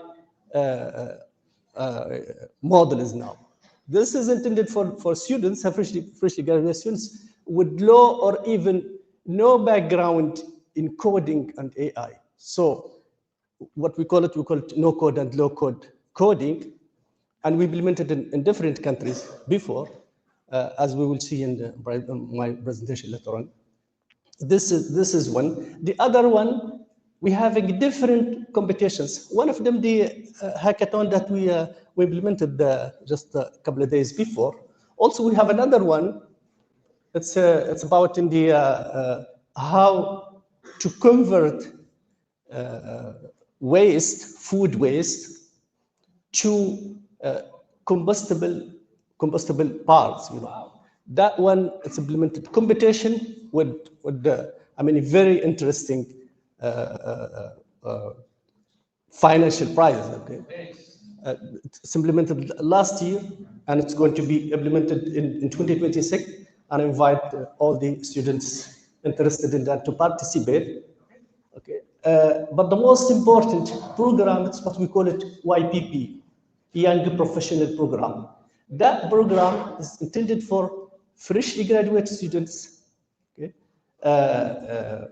It is a program for 2 years where ICESCO, some sort of training and hiring freshly graduate students for 2 years with a real salary. So they will work in different sectors. Like for each 4 months, they will stay in a sector. Later on, they move into the other sector. So they understand and learn all the initiatives of ICESCO. And they will stay at ICESCO for 2 years, totally covered, salary, healthcare, flight tickets, and this is implemented before the first implementation is finished last year, and we just start the second one. Like I remember in the last implementation, we had a student graduated from University of Al Akhawain. He spent with us 2 years, and at the end, after finishing, he got a work in international organization. He got to work in IOFS, Islamic Organization for Food Security. So it's a training. It's not a training program. It's working and training for 2 years. And actually, the idea, you will find it also in other international organizations. We are not inventing the wheel, but we try to use it. It's the same program. You can find it in UNESCO, and also I think the Islamic Development Bank, they have the same program. But it's I think that one it's a very important, very interesting for freshly graduated students. Thank you, sir. Thanks a lot. I mean, very amazing programs what you have gone on, especially converting the food into compostable volumes. This is a very global problem. So, and we are turned equally to part of this. So we are looking for more scalable partnership. Really, in this to come. So, thank you again. Thank you. Now I will go to Sri, the man in the golden chair. I wish so. Knowledge training, the clarify, the blended right.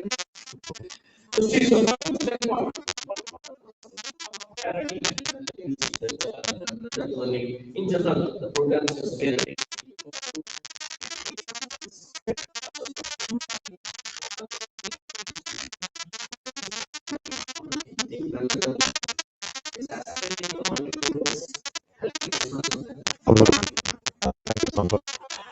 Today, we are living in a very complex world, right? Any application you take, it has a myriad of technologies that are, right? So, if I have to pick a top three, it's a very challenging question because everything I think about has an impact, right? But still, I will try to address it. So, we are living in a era of integrated technologies, right? So, Internet of Things is very pervasive. It is there everywhere. And I think it gives you a perspective of how different things come together. And as students, when you are doing research or even when you are developing systems in an industry, you need to understand that whatever you are developing is not going to be the end product. It is probably going to integrate the ecosystem, right? So you are constantly working in an era of IoT. So I think within BLP, we have program on IoT, right from sensing to compute to application level to database. So it's a complete 10 course program where you go from start to very advanced courses. So I think we are living in an age of IoT. I think we need to understand that. What does IoT bring along, right? Whenever you have something connected to the internet, cybersecurity becomes an immediate challenge, right? So I think today, right, people say that children are born with a cell phone, right? And whether you are looking at children, whether you are looking at aged parents and everyone in between, we are constantly battling the threat of cybersecurity. So from that perspective, I think we have a very significant program on cybersecurity, including what we have launched recently, cybersecurity for school children, right? Schools are getting used to tablets, online training, everything. So cybersecurity is a very important program. And the third aspect of this, the new wave of AI, machine learning, and deep learning. IoT and cybersecurity, one aspect of it, AI, deep learning, and machine learning is going to not only scale all these significantly. Today we have ChatGPT, large language models. All the problems that took years to solve is now becoming months and days to solve, right? We have really removed some of the severe issues out of it through the use of AI. But it brings not only a technological advancement, but we also have courses which address the ethical impact of AI. You talked about human-centric design, right? And IEEE is about advancing technology for humanity. So in the era of AI, we are not only looking at the technology aspects of machine learning and deep learning, but also we have system level design thinking where how should ethical impact of AI should be addressed. And that dovetails very well with what you talk about social innovation, right? So I think when we learn technologies, the hands-on becomes very important. How do you apply these technologies to solve real world problem? I think that's where the critical aspect of it. With that, I will stop here. Thank you so much.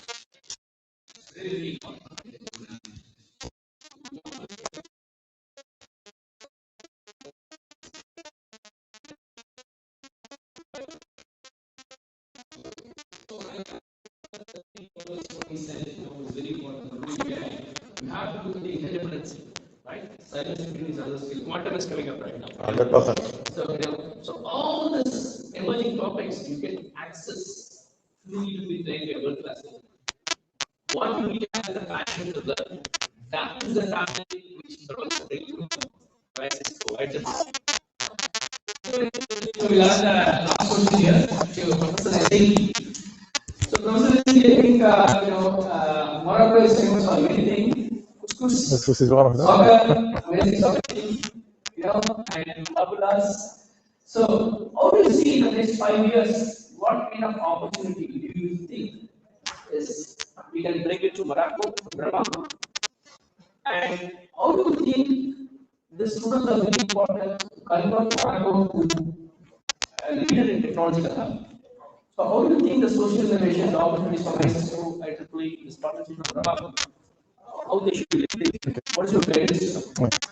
Well, I think in 5 years we're reaching the very important date. We're talking about 2030. It's a very important date for Morocco for several reasons. One of them is the finance. This is that will take place. It's also different strategies, national strategies that are targeting this date. We have the Morocco Digital Vision Morocco for 2030. The strategic framework for Morocco to leverage AI, digital transformation for all kinds of sectors. We have also certainly other strategies having this date as a milestone, important milestone. But I think, listen, those strategies and also other big events Morocco will have represent an amazing opportunity for all kinds of I would say social innovation related projects, because after all, social innovation is at the heart of the the development I would say strategy of the country itself, which is aligned I would say perfectly with the Sustainable Development Agenda of the United Nations, which is also targeted 2030 as an important date to reach out all the SDGs. So in short, I can say that all those amazing projects present real opportunities for students, the students we have here in this room and all the students in Morocco, for innovation hubs or research centers for universities. So in short, we are in front of amazing opportunities for social innovation. Amazing, thank you. So with that, we're going for the last 1 minute of rapid fire round for each of it. All over the world right now, who are listening right now, what should be, why they should be their efforts in acting together as towards like management? What is the one word you make this up to do right now? Well, I think the only one word I would say, don't be afraid, dare to do it, and if you believe in something, you just go for it. I mean, like now, right now, everybody's talking about AI and the potential that AI opens. If you are not even graduated from computer science background, you can engage in the experience of AI and benefit of it without even going deep to the technical issues. Don't bother learning like neural networks and all these mathematical issues, but you can use it as a model and benefit of it. So if you want and if you are interested in something, don't be afraid, engage in it, and we are here to help you. Here I'm talking about Brahmam, IEEE, ICESCO, all international organizations and regional organizations. They have their programs in these kind of things, and they will be very happy to help you on that. Thank you. Thank you, sir. Sri, come or Sri, please. Sure. All right. So we can always learn, right? I think the real result of the learning is we are to start learning to do innovation and create impact. So whenever you are learning, you always think about key elements of how that learning you are going to use, how you are going to change the society. Be bold, be curious, and that's what I say these days. Okay. Well, social innovation requires to break, silos, because all the times social innovation, is related to multidisciplinary topics. If we take any, I would say, challenge, you can certainly find its relation to different disciplines. That's why it's very important to include this, multidisciplinary approach. You should also think out of the box, be innovative in the approach to bring on board all the stakeholders required to develop solutions for local communities. Okay, thank you. Thank you. Collaboration, right? So they will people be curious to be hungry to learn new technology and then collaborate. That's the core essence of Brahmam's vision to advance technology to serve the humanity through the fabric. So, esteemed guests and panelists, thank you so much for sharing your expertise on behalf of the Brahmam, Innovation Global Innovation Summit, Impact Summit. We are really thrilled to have you all here with us. We thank ICESCO, we thank IEEE, we thank the Mediterranean School on AI and Social Impact for joining us and being a partner on this amazing global stage for us. Give them a huge round of applause,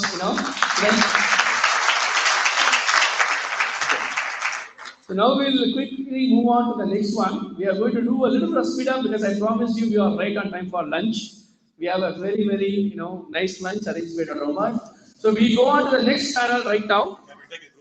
Yes, we'll take a group picture of the panel and then we'll go on to the next one.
Awesome. So very interesting, right? We have a company sitting in India and they're working through here, covering folks from all over the world now. So, awesome. So, okay. So maybe I will stand or sit, whatever is easier for me. So we'll start with first the question, leveraging AI here for social good. So again, there is 4 different dimensions that's coming out here, right? We have Dr. Omar, who is a well-respected academic leader here, scientific leader here. So we'll talk about the importance of AI in Morocco from him, and we'll have Naifal, as I said, the AI-powered, innovation that's happening in the center. Then we want to hear from a lot of great things are happening in Middle East, especially in University of Dubai, the partnership with Brahmam and your esteemed institution, which we had it a few months back. So we'll be hearing from them. So without further ado, I'll start with first with Dr. Amjad. So I want to ask you, so how do you think AI education is changing landscape?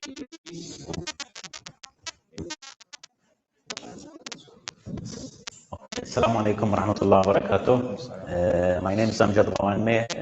I'm from University of Dubai, but I'm originally from Jordan. So it's my pleasure and honor to be here first in Morocco, great country with great people for the first time. And I would like to thank Professor Sambat for inviting me for this Global Innovation Summit, and also for the host, Professor Mohammed and Professor Omar, for also hosting us. So answering your question, I would like to start here to the title of the summit, which is about global innovation and social impact. And I like the word social impact as a representative for innovation. And I would like to mention like a small story from my childhood. So imagine if you ask someone to run for like 100, 200, 300 meters, and then people will just put their full energy and run. And you may think, how can this be innovative or inspiring? But when I was 9 years old, I watched a girl. She was around your age. I'm addressing students in particular because they are the future innovators. So I watched a girl running for a few hundred meters, but she was doing it in an exceptional way and very inspiring way. And this girl, she ended up being the first woman in Africa and the Arab world to win an Olympic medal. And she was Nawal al-Mutawakkil, the Moroccan pioneer. And she was an inspiration for the whole generation from all over the region in Africa and the Middle East in particular. So simply by running with passion, running with big ambition and with a target in her mind, she was really innovative.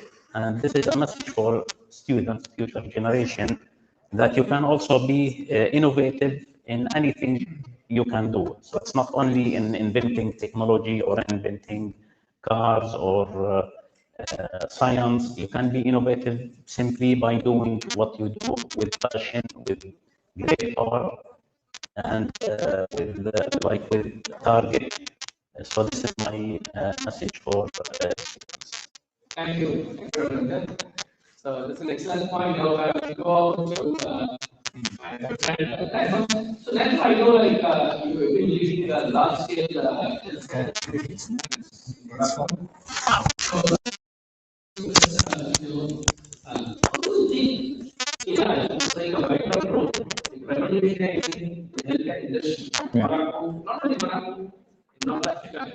Yeah. And what kind of things that help students like collaborate with others, great students. So I want to hear.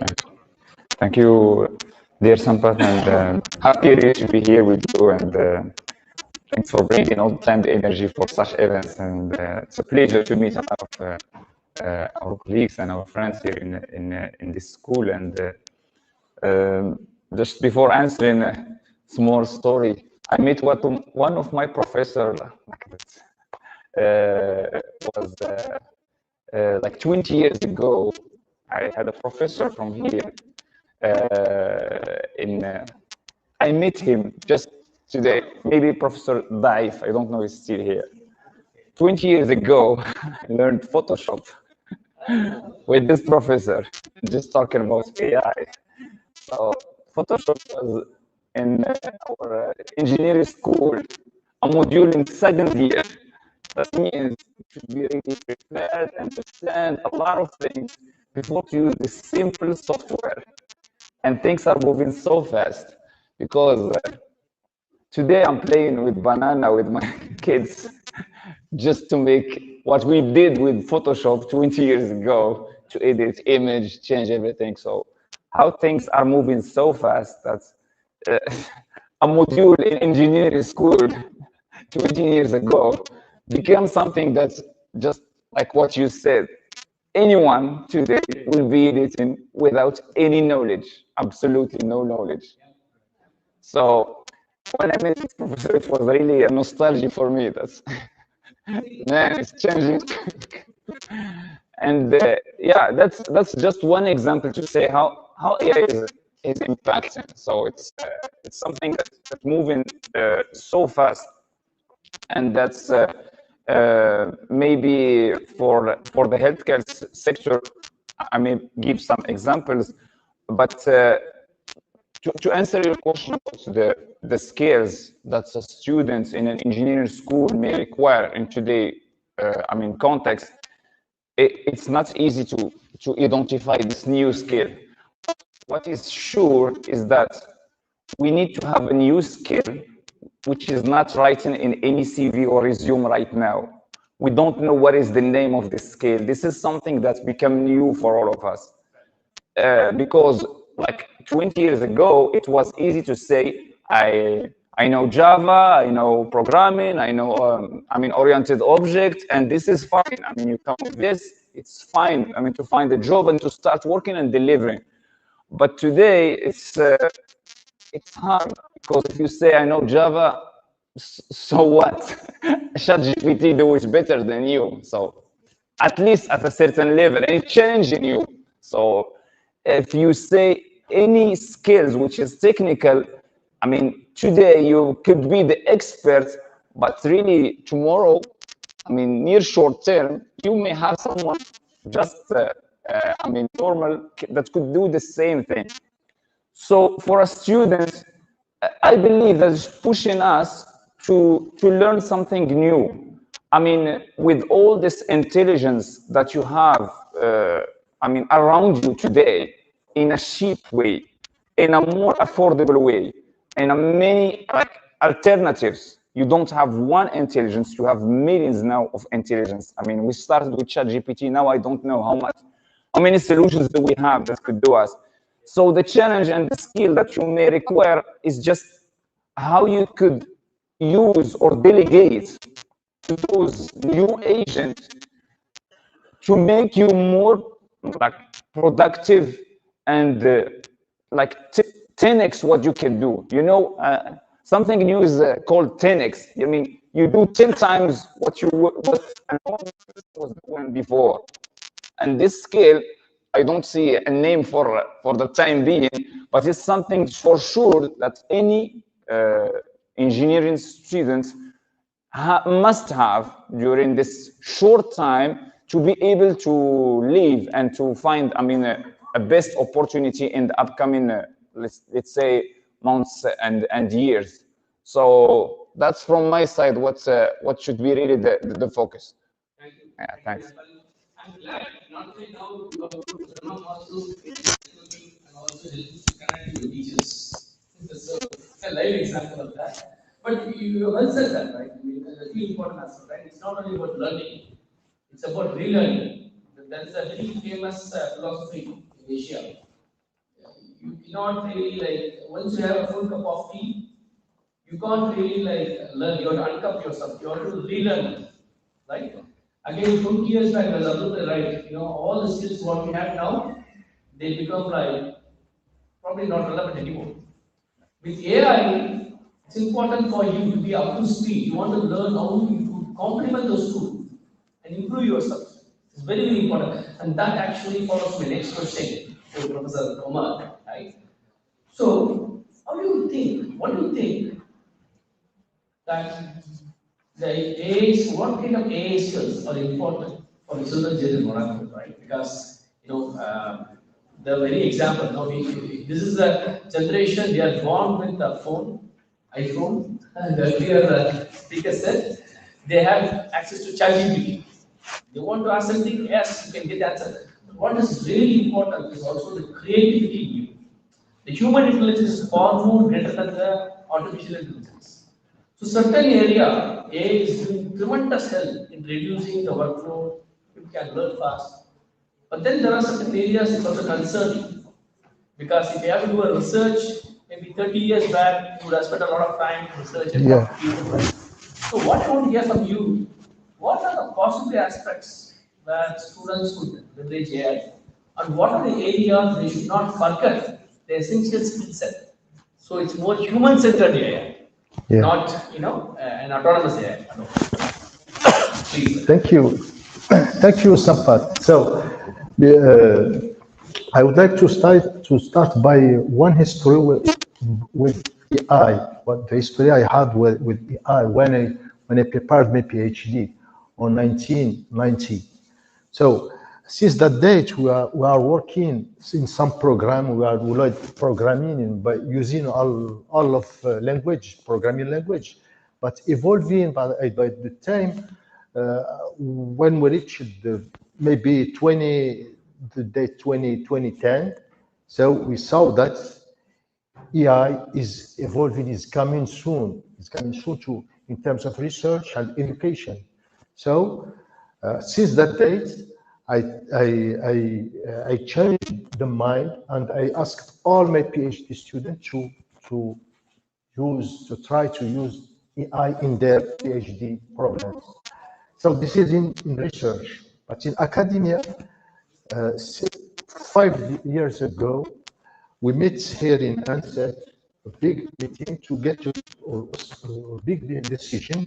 That is, we have to introduce AI in all the programs of ANSET. That means that if at any program in ANSET, the first year, the students must learn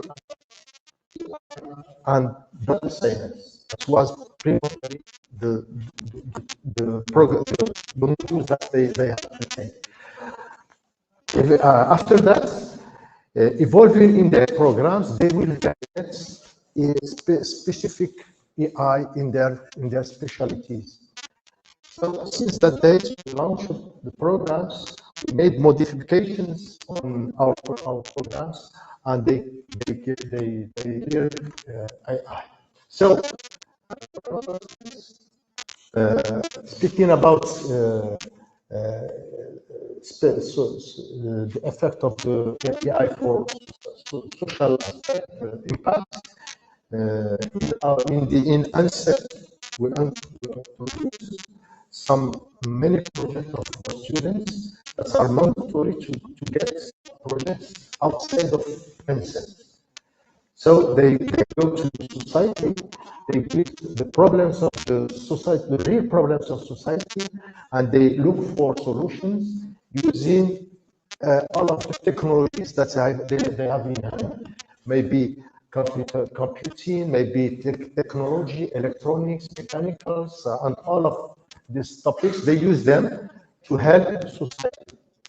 So that's it seems that we have done a good choice to include AI in education and in research. Great.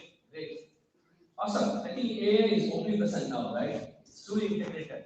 If you have a smartwatch, you walk, which is your reality.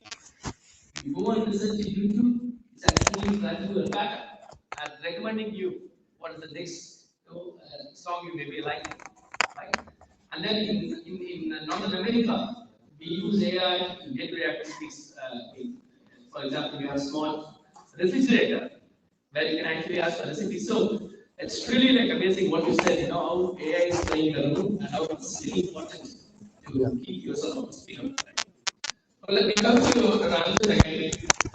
So Ramzan, we had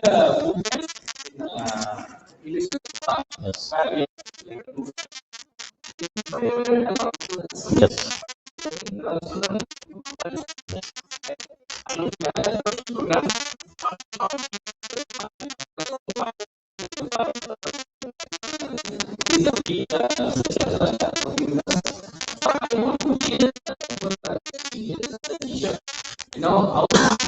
was very helpful for the students.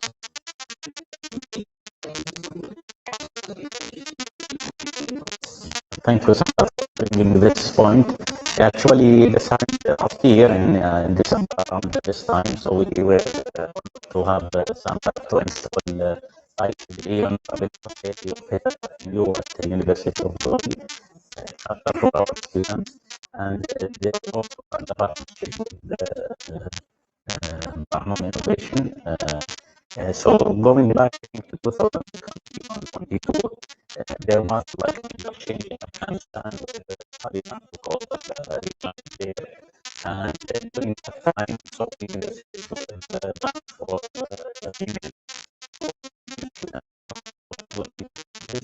and one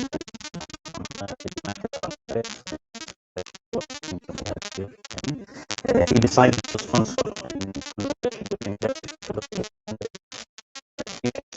come and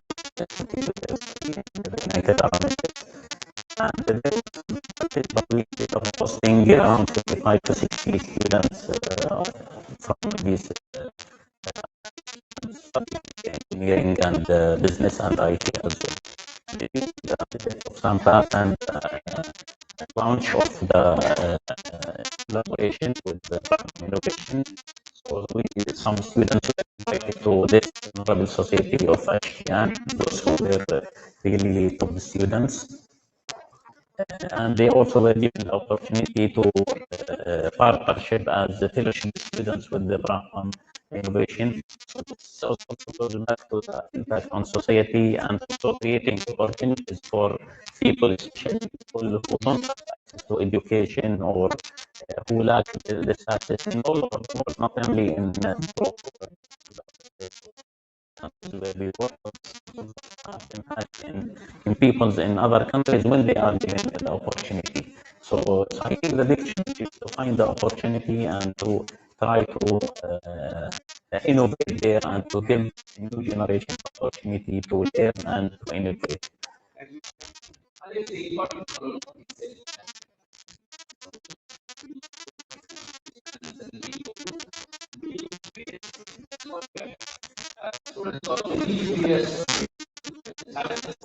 They are more passionate about learning. Now,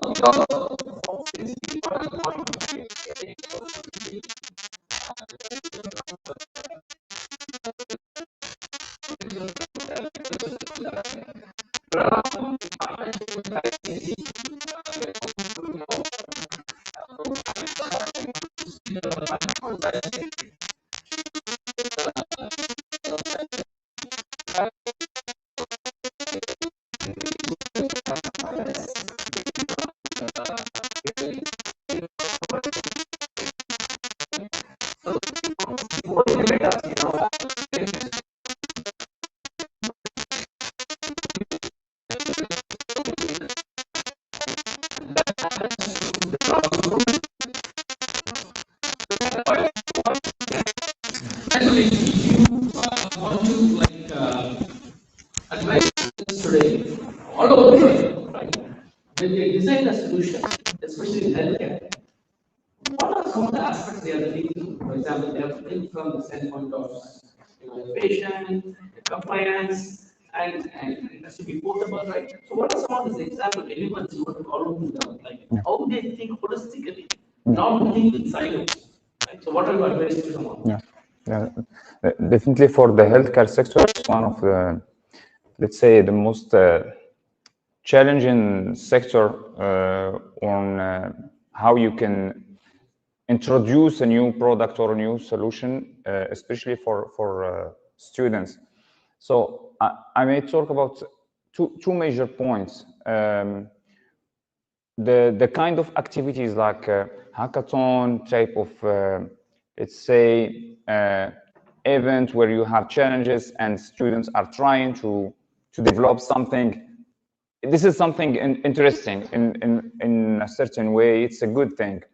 The idea is that now we are expecting more from such activities than just, I mean, a project and like a piece of software or a piece of solution. With all the technologies that we said existing right now, and all the, I mean, the assistance that you could have, and that you could use, we can say that the limit is the sky for the students. The limit is just what you consider for you the limit. So really, when we are inviting students to participate on any of those events, for me, I mean, again, 20 years ago, the best thing that I could wish is to have 20 in a note. That would be the, I mean, note and such module and be validated would be the best thing. But today, I mean, you could consider that it's something that could be more than just an academic context, and that you could really move from an idea in a hackathon, in a test, to a proof of concept, to a solution, to a startup, to moving in the market. It's just depending on what you have as a mindset and what is the limit for the students. This is something that before was so challenging, but today, I mean, it's something that's become more and more achievable. And especially when you are in touch with such organizations that make things, I mean, close to the students, because the world is outside the school. You are developing for a world which is not here in the school. You are working to serve the people outside the school. So how you could serve people that you don't meet, that you don't understand their challenges? So if I'm asking you a question, what is the challenges in the healthcare sector in Morocco? I have some answers, but maybe for you as a student, do you know what are the challenges that we have in Moroccan healthcare sector? Does anyone have an idea? I was like your student, didn't have the same idea. I was not really interested to know what's happening outside the school. So maybe this is the beginning, is to understand what is the challenges in any sector before to start developing, before to start bringing a solution.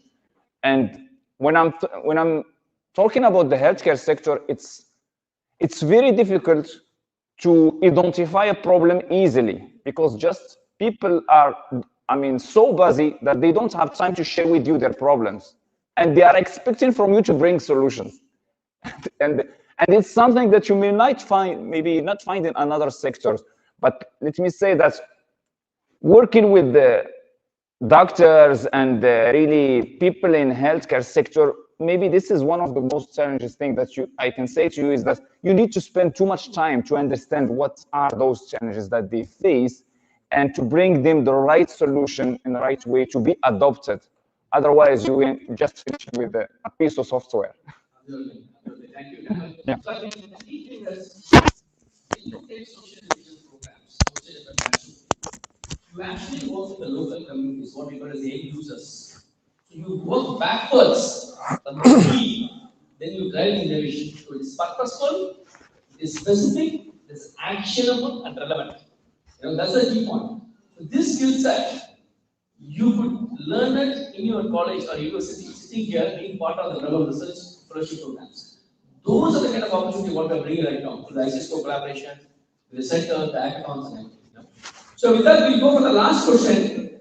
If there's one advice you want to give Dr. Omar to the current generation, the future generation, on how responsibly they have to use AI, what is that? It's a big question. Maybe I will speak for our students, for the students. So the students may have the responsibility to know that tomorrow you will have an agentic assistant to help you to learn. So I don't say that you don't need your teachers, but you have to get your own teacher. The same thing goes for the medical aspect. Tomorrow you will have your own doctor. What means to have this? This is the AI. This is the fruit of the AI. So we have to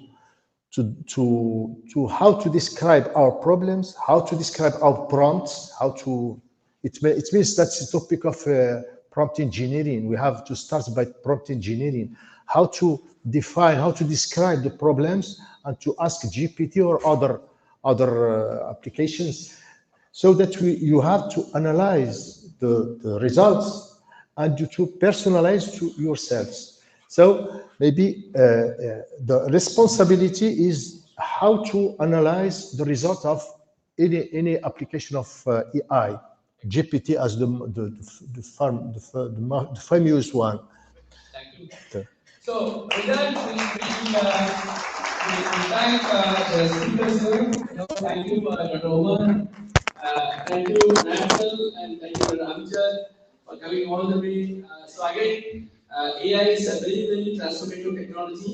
It's also in the hands of whether you use it for social good or in a negative way. As you hear, it has a lot of potential to have a positive impact. The negative, the positive aspects override the negative. So build the skills, apply the, participate in the programs and apply it to serve your local community.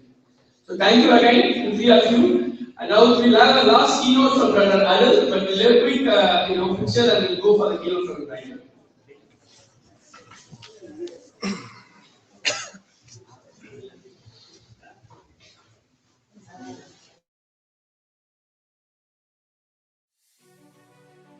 Greetings, I'm Sampath Veeraraghavan, President Brahmam Innovations.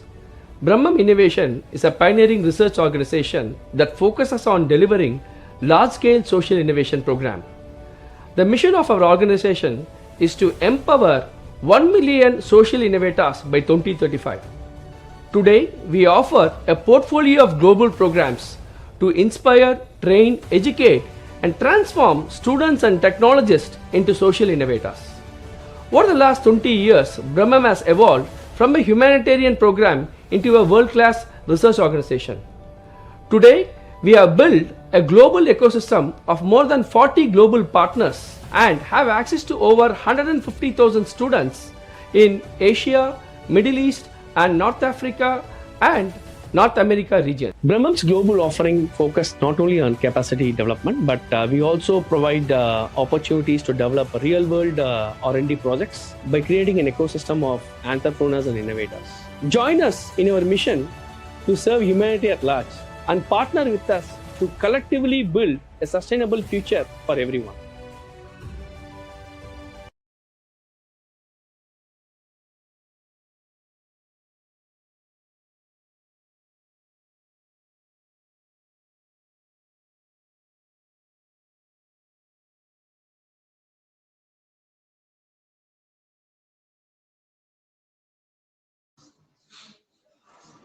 Okay, so we'll be momentarily connected.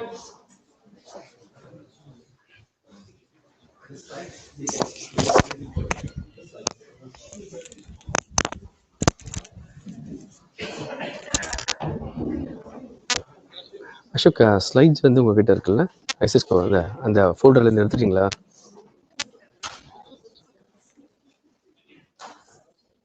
அந்த date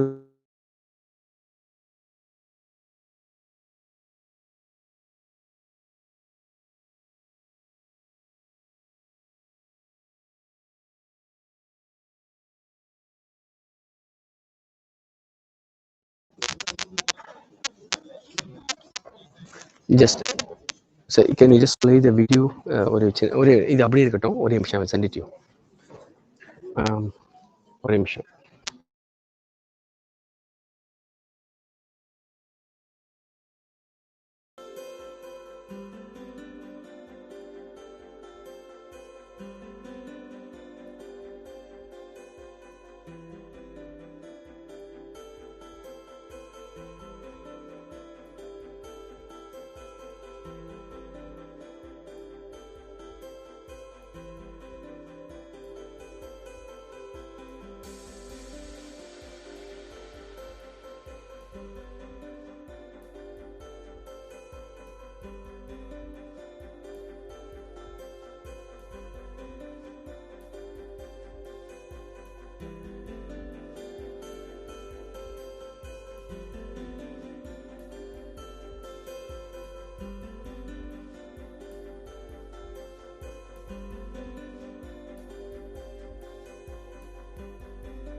Smita here. Is a very, very respected leader. So let me take the honor to introduce him, and then I will start momentarily. Thank you for your patience. I think there's a small technical glitch. They just addressed that. We should be starting again shortly with the presentation here.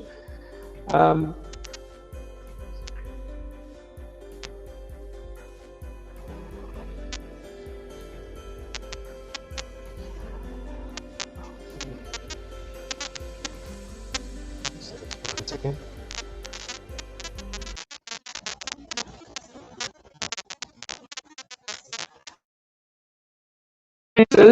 Here to welcome Radal. Radal is a very accomplished computer scientist, engineer, and academician.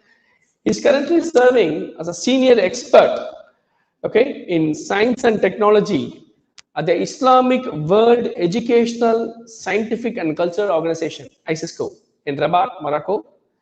He holds a PhD, in computer science, and he has a very extensive experience and very, very sterling, notable career spanning academia, research, and most important, international diplomacy.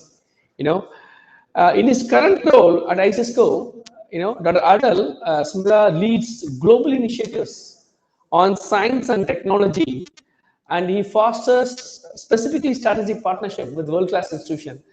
And he represents the organizations in several global forums like today. So without any further ado, I welcome Dr. Adel to the Global Innovation and Impact Summit, and he will be delivering a special address showing us the scientific impact that ICESCO is making. Over to you, sir. Welcome to the stage.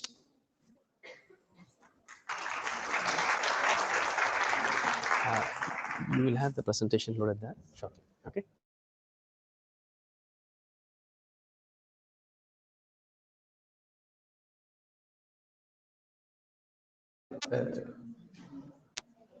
Yeah. It's a pleasure, and always a pleasure to be with you in all of your activities, and all of them are inspiring. And I'm thrilled to be with you. Actually, this is my first time in the city of Mohammedia, unfortunately. Even though I live in Rabat for around 5 years, but I always go to Casablanca. But a friend of mine, Dr. Omar Hilli, he said you have to stop in Mohammedia. There is a very delicious fish, the most delicious fish of there is Mohammedia. So I think today it's the time. So actually it's almost difficult, to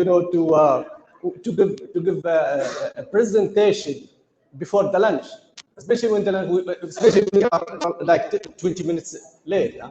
But I will try to make it short, and I promise you maximum 15 minutes. Could you please start the presentation slides, please? So, as Dr. Sambat Kumar just mentioned, I work as a senior expert at ICESCO in a sector called science and technology. Well, science and technology, before it used to be called science and environment.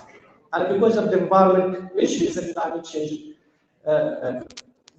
the consecutive meeting of the governing ICESCO decided to change its science and environment. So, a huge chunk of our activities will be focused in environment, even though I myself, I came from, as Dr. Sambat just mentioned, I came from the computer science background, but I coordinate with my colleagues. We have other two experts that came from the environment background, so we work together in order to see how emerging technologies in general and technology, how can we use it to harness or to solve the problems of climate change. Could you please start the slides?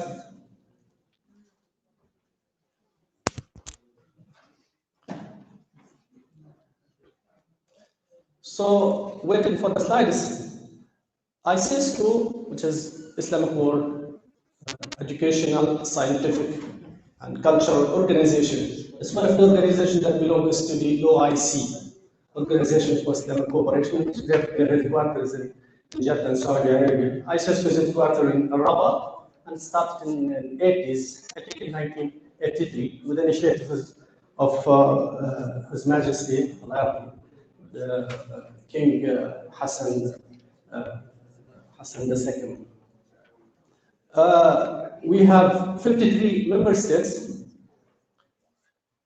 divided three different regions, the African region and the Arab region and Asian regions. We have two countries from the Southern African also, but they consider them as part of Africa, I don't know why, Suriname and Guyana. Also, we have two countries from Europe, but they are considered as part of the Asian region. We have three observer countries, Brazil, and Germany, and the last one is Russia. So, since the organization is mainly, as I mentioned, education, science, and culture, the main three sectors of the organization is the education sector, culture sector, and the sector that I work in, which is science and environment. But in the 2022, in the ministerial conference of the ICESCO, they added another sector, which is social science sector, because now we are focusing on the social issues in our society. In addition to these four main sectors, we have different centers, like for Center for Arabic Language for non-Arabic speakers, Center for scholarships, also Center for Foresight and Strategic Planning, Center for Islamic Heritage, and Center for Cooperation and Partnership, another center for scholarships. I mentioned it. So, and in addition to that, we have different departments, just departments. So now, waiting for the slides, I hope that coming soon. Could you please go to the next slide? Next, I think we finish this one. Yeah. Next also. Yeah. So function the sector where you work in, which is science and environment sector, which is mainly working in science and technology, and how science and technology be a tool, innovative tool to achieve sustainability. This is mainly all of our activities. Next slide, please. So, in science and environment sector, our goal is to come up with innovative initiatives. Some of them could be training programs, others maybe projects that we implement in the ground, others symposium or forums to address specific topic. But we try to be inclusive. We try to, cover all the issues that we think our member states they need to be covered. Actually, before we start our action plan, we call action plan, we ask our member states what topics that need to be addressed for this year or for these 2 years, for the coming 2 years, and based on their ideas, we started to come with the initiatives, with solutions that we proposed for them. So we consider our service as an excellent center, actually, with different, as I mentioned, with different experts in different domains from different countries. Like in our sector, we have a colleague from Indonesia, myself originally from Libya. The head of sector is from Pakistan, another colleague from Morocco, and another colleague from Lebanon, but living in Germany, and another expert from Germany, originally from Pakistan, and two ladies from Morocco also. So next slide, please. So here I'll mention the main. I cannot see. I cannot see. I don't know. I can see. Let me follow with my laptop so I can see what I'm talking about.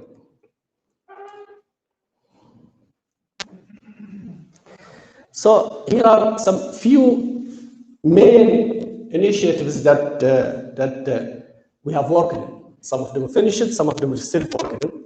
The first one we call the flagship programs. The first one is accelerator program. It's for entrepreneurship program. This one is intended for youth. Well, actually, let me mention something that I forgot to mention. ICESCO each year focuses on either a group of people or on certain topic. Like in 2022 was the year of environment. So most of the activities in the 4 main sectors was in the environment. In 2023 was the year of women. So most of the activities focuses on empowering women. In the year 2024, it was the year of youth. So most of the activities was empowering youth in general. The year 2025 is the year of Industry 5.0. So all the technologies related, all the emerging technologies that we think that's going to be part of the Industry 5.0, starting from artificial intelligence, robotics, etc. So these are the initiative programs that start with the accelerator program. As I said, it's a program for entrepreneurship. This program is implemented in 20 different countries, where more than 1,800 applications come up with the program. You can see that 88 startups came out of this program, and this program is going also. So it's again, it's intended for you, students or freshly graduated students. The other one is in space science.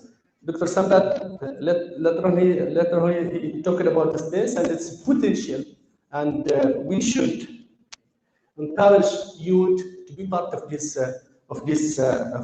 scientific domain. We have our space program, where we have a workshop that teach participants, youth in general, how to build a training satellite. We call it CanSat. CanSat, it's can came from the CanSoda, so it's a training satellite. It's implemented in different countries, and the next will be implementing a real satellite. What we call it, cube satellite. It's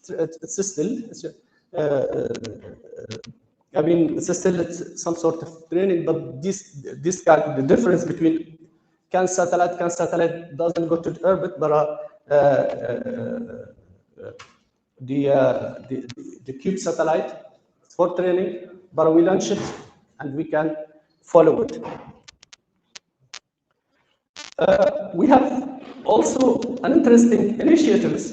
This is for fight desertification. It's about the the gum arabica. If you know this tree now, it's becoming the product of this tree is becoming very demanded by the market, because now they use it for the cosmetic, and they use it for the medicine also, and it has the specificity of resisting down. So this is started a few years, and it will keep working. My colleagues in the environment are taking care of it. We have the one program I mentioned later on, which is intended for school or rural areas that they don't have the resources to improve the life of their students, in terms of water, sanitation, and this kind of things. This is implemented in many countries, more than 10 years actually. This is 10 years. It's a little bit old. My presentation, and around 500,000 students benefit from this program. Also, another interesting program is smart agriculture. I'm taking care of these initiatives, which is mainly based on implementing a training center for the idea of smart agriculture is how emerging technologies can be used to increase the productivity, can be used to improve the outcome of the small farmers. So this is it's implemented in 3 countries where 3 training centers is already installed there, and they are working. It started 2 years ago. One of them in Africa region, in Nigeria. The other one in Kazakhstan. So it will work for the area of Kazakhstan, which is the Kazakhstan, Uzbekistan, Kazakhstan, and Kyrgyzstan. The one in Gabon is intended for the Congo Basin. So there will be Gabon and Cote d'Ivoire and other countries. They will benefit from the center. And the third one was in Nigeria, and actually it's intended for the country itself. Since Nigeria is a huge country, so but it's next year also it's planned for our activities of the coming years. We have the no-code, no-code program I mentioned later on, which is how youth with little or even no coding background can benefit from the digital economy. So the idea here is that instead of building their applications from scratch, how they can use, there are different tools, and I'm sure that some of you know them. Have you ever heard about Bubble? Or something called Glide? Microsoft, they have their own tool. So this is the idea, It's how can you build your applications with little or even no coding background using these tools. So we are using a tool called for this program. We are using a tool called Glide. Why? Because it's mostly free. So after we finish the workshop, or the training is just for a week. So we give them the main concept, and after that we ask them to start working by themselves. I mean the participants. So we use Glide, as I said, because it's 80% of the capabilities of the tool. It's free, so they can keep working and they can start producing their products, or even start selling them.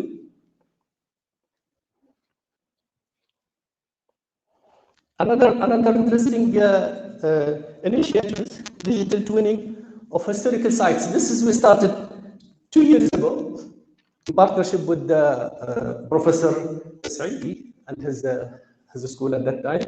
And actually we implemented in the city of Marrakech, where 3 different historical sites, digital tools, Jam al-Fna and the Khattabiya, and the third one is the Badi' Palace. Now it's going to be for other cities and other countries. Why we choose Marrakech? Because 2 years ago, Marrakech was the capital, what we call it, the capital of the Islamic culture.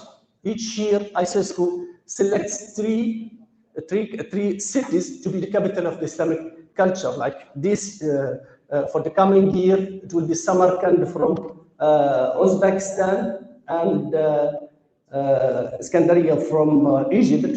And the third one should be from the African region.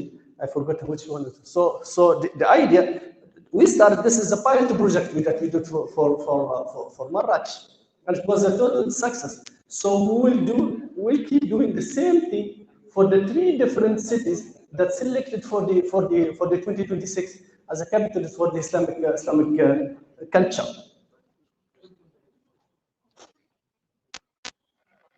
Other programs in general, we work in science diplomacy, how science can be a tool for collaboration, for peace, and some sort of what they call soft diplomacy. We have a program in cybersecurity we just started last year, and it will be continuing now. Cybersecurity, as you all know, it's it's becoming a big issue, big problem. Please go to the next slide, please. Next slide.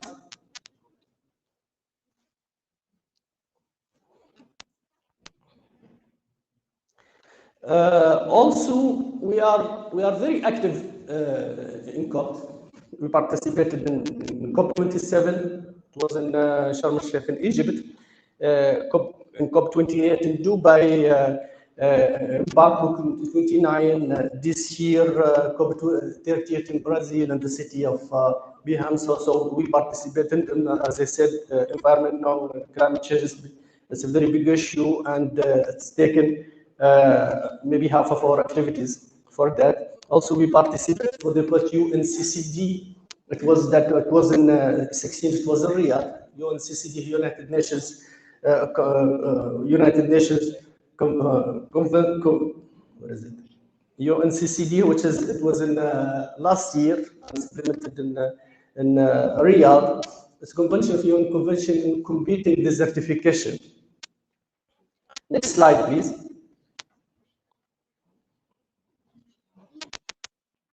So, no, the previous one, please. The previous one. Thank you.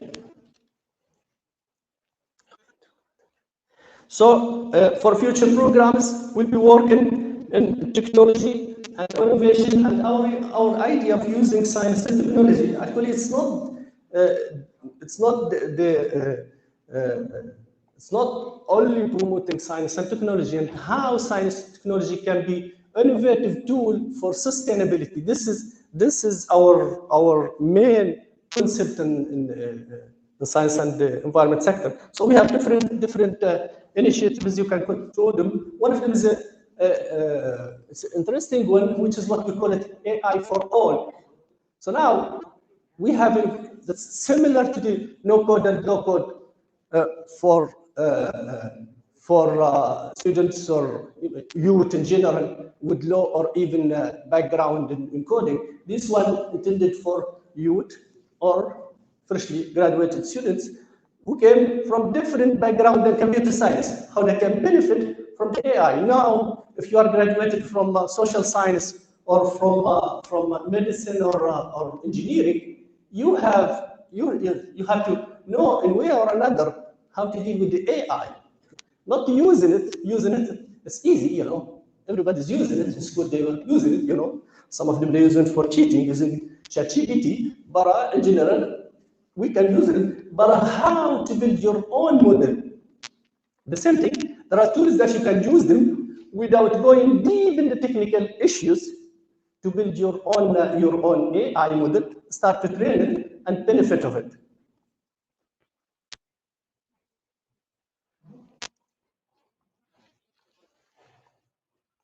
And also, as you can see, we have different initiatives in the 50 of the initiatives in the domain of environment. As I said, environment issue, climate change is becoming a huge issue, and we have to address it. And this is based on the recommendations and demands of our member states. Next slide, please. This is in fast the common activities.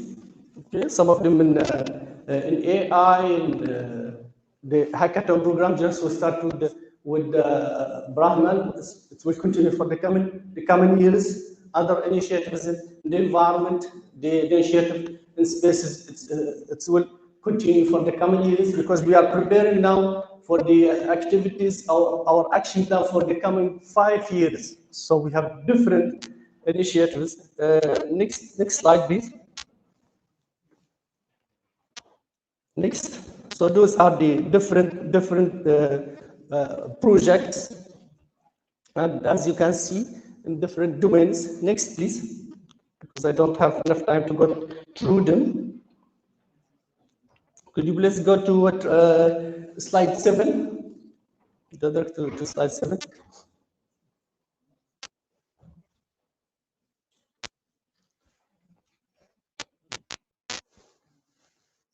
No, no.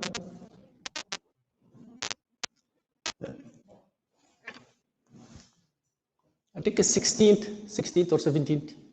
Yes, go on. Yeah, oh, no, the previous one. Yes, thank you very much. This is another program that we're taking care of. It's what we call it ICESCO chairs, which is a university chair hosted by a university studying a certain scientific, talking about our sector, or maybe culture or education or social topic for the other sectors. It's totally sponsored by ICESCO with a budget for each year. So for our science and environment sector, we have 6 different chairs.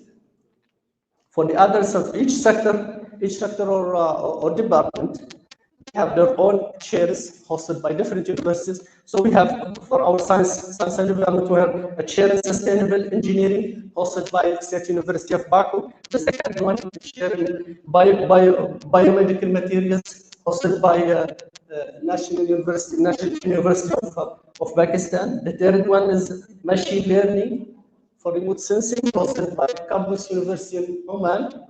Next is big data analytics and edge computing, hosted by hosted by Qaid Arab University in Pakistan.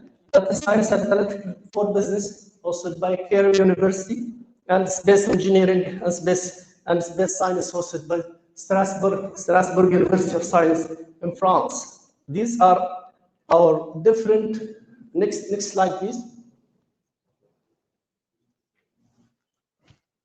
Next, yeah, thank you very much. This is in short our different partners. Here I'm talking about science and environment sector. So each sector, they have different partners. So we are partnered with in addition to those organizations, we partnered with almost all of the Islamic, all of the universities in Islamic world, including Morocco.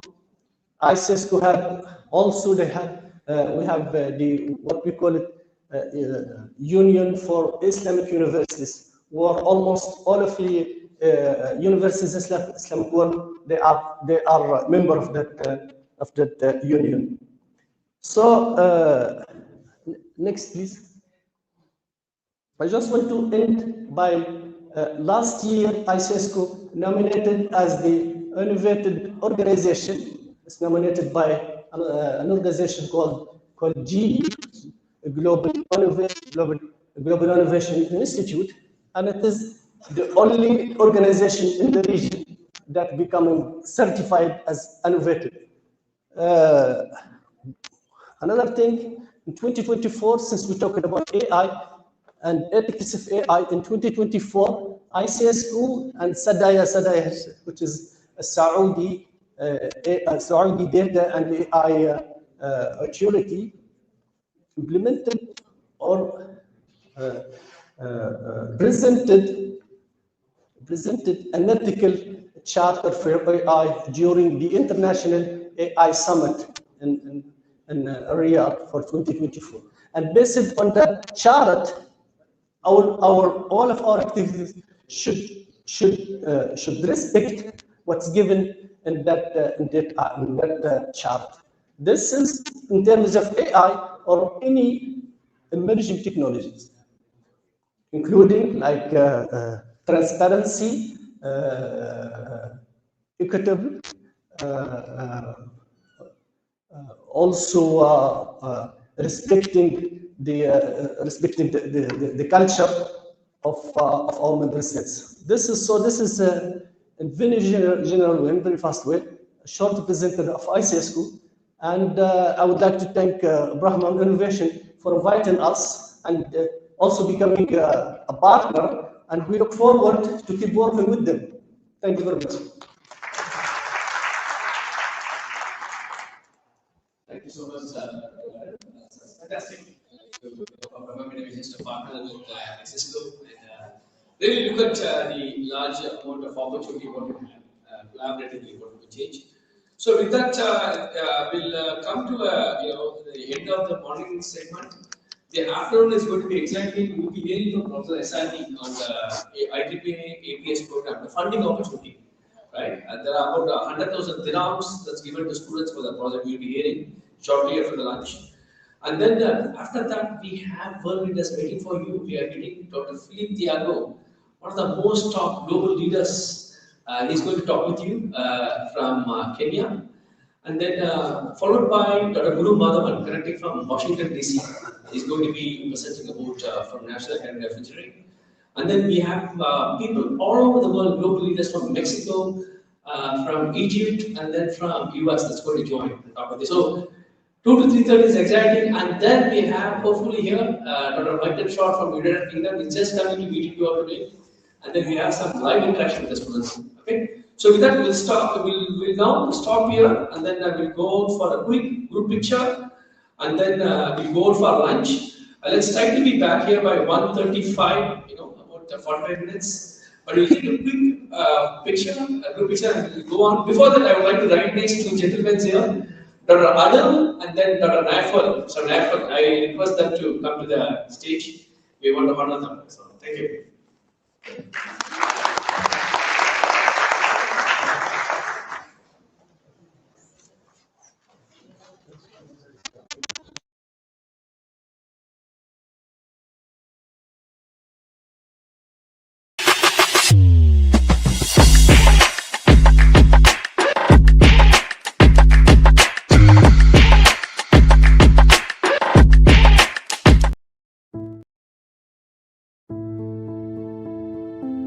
Brahmam Innovation is thrilled to welcome you all to the Global Innovation and Impact Summit at Casablanca in Morocco. The purpose of this summit is to advance technological solutions, foster collaboration, and deliver meaningful dialogue to create impactful global solutions. The theme of this summit is to advance social innovation for humanity, which perfectly aligns with our vision to transform global challenges into opportunities for inclusive progress. This summit is all about ensuring that innovation serves people, community, and our planet, creating real measurable impact. We are honored to host the inaugural edition in Morocco, a vibrant nation that bridges Africa, Europe, and the Middle East. The summit will take place in the Greater Casablanca region on November 29th. The Brahmam Global Innovation and Impact Summit will bring together visionary leaders, entrepreneurs, policymakers, and change makers around the world. Together, we plan to explore breakthrough technologies, sustainable solutions, and transformative ideas shaping the future of humanity. The objective of the summit are showcase transformative innovation in DeepTech, AI, sustainability, and social impact, build cross-border collaborations among startups, corporations, governments, and investors, and create actionable roadmap for inclusive growth and lasting global impact. This summit demonstrates the commitment of Brahmam Innovation to leverage technological solutions for social good, to foster innovative ecosystem to transform lives, and to create change makers at the grassroots level.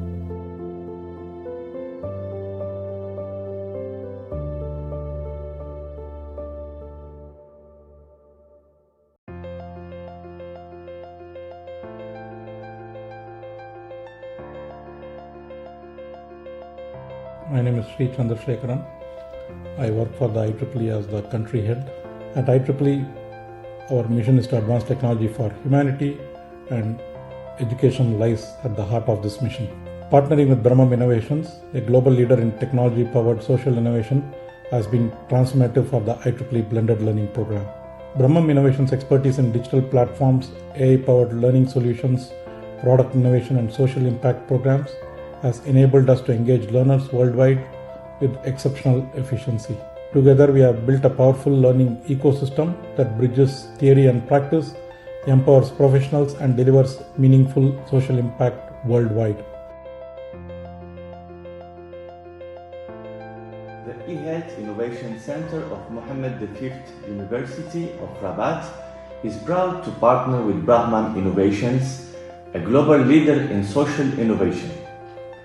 As our scientific partner, Brahmam Innovations played a pivotal role in conceptualizing and designing both our national hackathon and international hackathon. Together, we successfully launched these groundbreaking initiatives at the International eHealth Forum, inspiring young innovators across Morocco to create impactful digital health solutions. This is Professor Saidi from Morocco. Brahmam Innovations' extensive global program in Morocco have laid a crucial foundation for the nation's technological ascent, creating remarkable social impact by empowering youth, advancing digital skills, and driving innovation across key industries. These initiatives have not only equipped a new generation with future-proof capabilities, but have also actively strengthened Morocco's position as an emerging hub for technology and knowledge in the region. Hello, my name is Luanga Herbert, and I serve as the president of the Roger Science Foundation. Brahmam Innovations has been a true catalyst for change in Uganda. Through great initiatives such as the National Level Social Innovation Bootcamp, the National Innovation Summit, STEM Champions Labs, as well as those grassroots social impact projects. Brahmam Innovations has inspired young innovators, empowered communities, and built a strong foundation for sustainable development. By connecting Uganda's grassroots innovators to its global ecosystem, Brahmam Innovations is providing mentorship, exposure, and international opportunities that help transform bright ideas into actionable, scalable solutions. Hi, I'm Michael Short, Professor of Control Engineering Systems Informatics at Teesside University in the UK. We are delighted to partner with Brahmam Innovations in the USA. Their global R&D and social innovation programs really demonstrate how science, technology and innovation can work together to create inclusive and sustainable progress. By empowering communities through intelligent and collaborative innovation, Brahmam Innovations is advancing the global frontier of science and social impact. We are so much excited to be a part of Brahmam Global Impact Forum. Platforms like Brahmam Global Impact Forum gives opportunity for industries to co-create scalable, responsible, real-time solutions that make a huge difference in society. Hello, I am Professor Wafiq Mansour, the Dean of College of Engineering and IT at University of Dubai. And I am very excited about the partnership between University of Dubai and Brahmam Innovation, the global leader in social impact that will help students from all over the world to get certified in innovation and entrepreneurship. Thank you. Join us in our mission to serve humanity at large and partner with us to collectively build a sustainable future for everyone.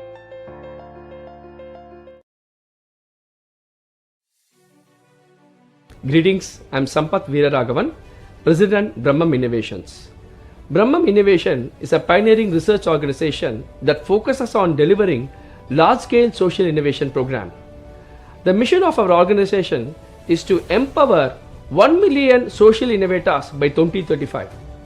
Today, we offer a portfolio of global programs to inspire, train, educate, and transform students and technologists into social innovators. Over the last 20 years, Brahmam has evolved from a humanitarian program into a world-class research organization. Today, we have built a global ecosystem of more than 40 global partners and have access to over 150,000 students in Asia, Middle East and North Africa and North America region. Brahmam's global offering focus not only on capacity development, but we also provide opportunities to develop real-world R&D projects by creating an ecosystem of entrepreneurs and innovators. Join us in our mission to serve humanity at large and partner with us to collectively build a sustainable future for everyone.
Greetings, I'm Sampath Veeraraghavan, President Brahmam Innovations. Brahmam Innovation is a pioneering research organization that focuses on delivering large-scale social innovation program. The mission of our organization is to empower 1 million social innovators by 2035. Today, we offer a portfolio of global programs to inspire, train, educate, and transform students and technologists into social innovators. Over the last 20 years, Brahmam has evolved from a humanitarian program into a world-class research organization.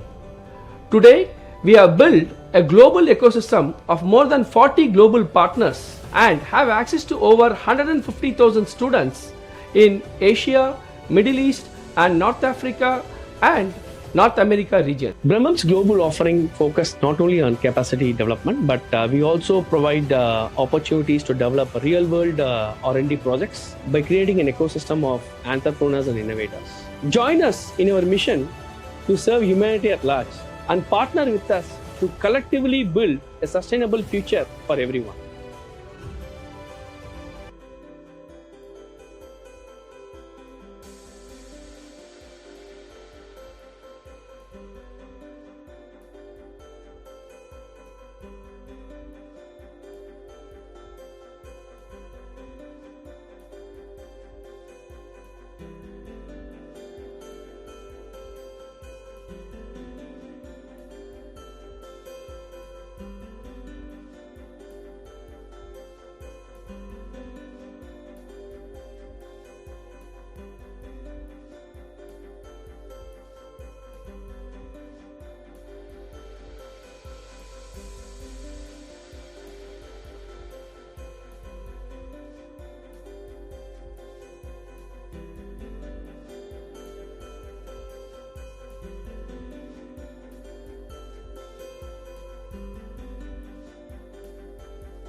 Greetings, I am Sampath Veeraraghavan, President Brahmam Innovations. Brahmam Innovation is a pioneering research organization that focuses on delivering large-scale social innovation program. The mission of our organization is to empower 1 million social innovators by 2035. Today, we offer a portfolio of global programs to inspire, train, educate, and transform students and technologists into social innovators. Over the last 20 years, Brahmam has evolved from a humanitarian program into a world-class research organization.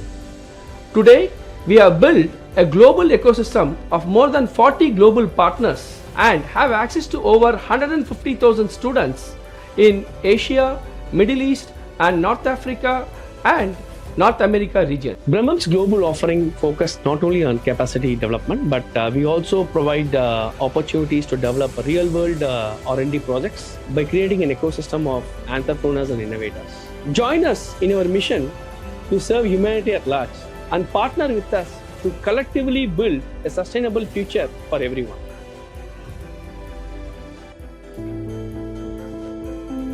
Brahmam Innovation is thrilled to welcome you all to the Global Innovation and Impact Summit at Casablanca in Morocco. The purpose of this summit is to advance technological solutions, foster collaboration, and deliver meaningful dialogue to create impactful global solutions. The theme of this summit is to advance social innovation for humanity, which perfectly aligns with our vision to transform global challenges into opportunities for inclusive progress. This summit is all about ensuring that innovation serves people, community, and our planet, creating real measurable impact. We are honored to host the inaugural edition in Morocco, a vibrant nation that bridges Africa, Europe, and the Middle East. The summit will take place in the Greater Casablanca region on November 29th. The Brahmam Global Innovation and Impact Summit will bring together visionary leaders, entrepreneurs, policy makers, and change makers around the world. Together, we plan to explore breakthrough technologies, sustainable solutions, and transformative ideas shaping the future of humanity. The objective of the summit are showcase transformative innovation in DeepTech, AI, sustainability, and social impact, build cross-border collaborations among startups, corporations, governments, and investors, and create actionable roadmap for inclusive growth and lasting global impact. This summit demonstrates the commitment of Brahmam Innovation to leverage technological solutions for social good, to foster innovative ecosystem to transform lives, and to create change makers at the grassroots level.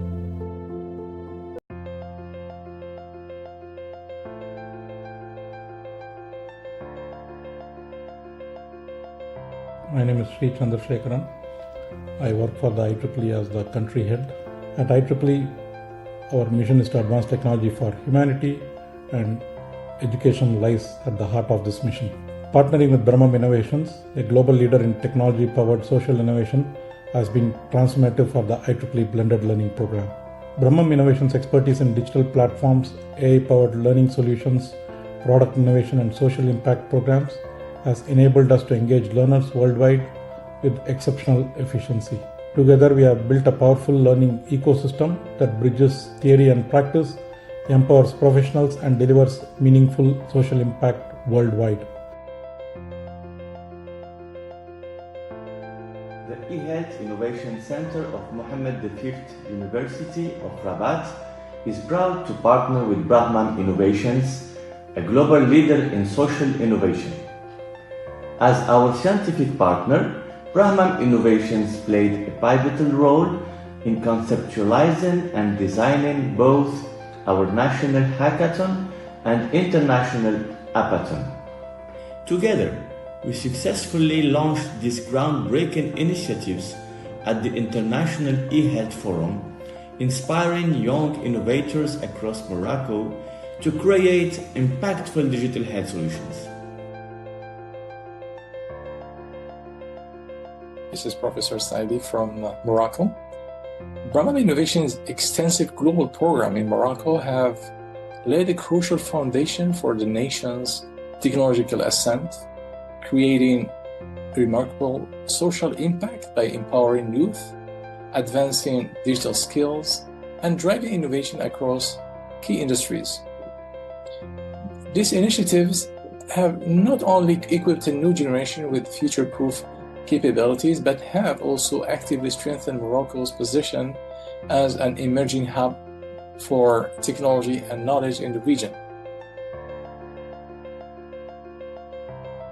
Hello, my name is Luanga Herbert, and I serve as the president of the Roger Science Foundation. Brahmam Innovations has been a true catalyst for change in Uganda.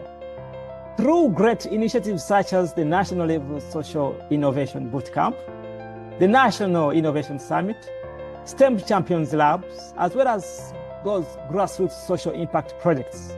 Brahmam Innovations has inspired young innovators, empowered communities, and built a strong foundation for sustainable development. By connecting Uganda's grassroots innovators to its global ecosystem, Brahmam Innovations is providing mentorship, exposure, and international opportunities that help transform bright ideas into actionable, scalable solutions. Hi, I'm Michael Short, Professor of Control Engineering Systems Informatics at Teesside University in the UK. We are delighted to partner with Brahmam Innovations in the USA. Their global R&D and social innovation programs really demonstrate how science, technology and innovation can work together to create inclusive and sustainable progress. By empowering communities through intelligent and collaborative innovation, Brahmam Innovations is advancing the global frontier of science and social impact. We are so much excited to be a part of Brahmam Global Impact Forum. Platforms like Brahmam Global Impact Forum gives opportunity for industries to co-create scalable, responsible, real-time solutions that make a huge difference in society. Hello, I am Professor Wafiq Mansour, the Dean of College of Engineering and IT at University of Dubai. And I am very excited about the partnership between University of Dubai and Brahmam Innovation, the global leader in social impact that will help students from all over the world to get certified in innovation and entrepreneurship. Thank you. Join us in our mission to serve humanity at large and partner with us to collectively build a sustainable future for everyone.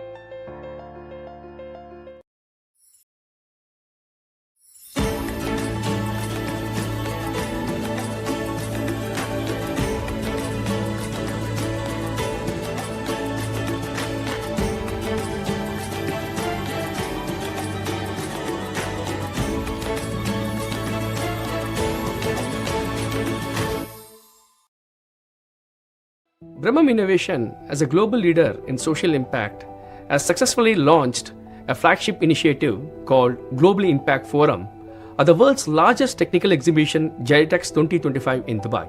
This forum has brought together over 1,000 participants from 50 countries, including deep tech entrepreneurs, AI pioneers, government leaders, investors, and grassroots innovators, all united by a shared mission, advancing technology for humanity. The Global Impact Forum is built around three core pillars: real-world application of AI and deep tech for humanity, building inclusive innovation ecosystem across geographies, and creating actionable pathways from prototype to deployment in underserved communities. Deep tech as a transformative technology must move faster from lab to large-scale impact. At GITEX North Star, Brahmam Innovation demonstrated that when innovation meets intention, technology becomes a force for global good.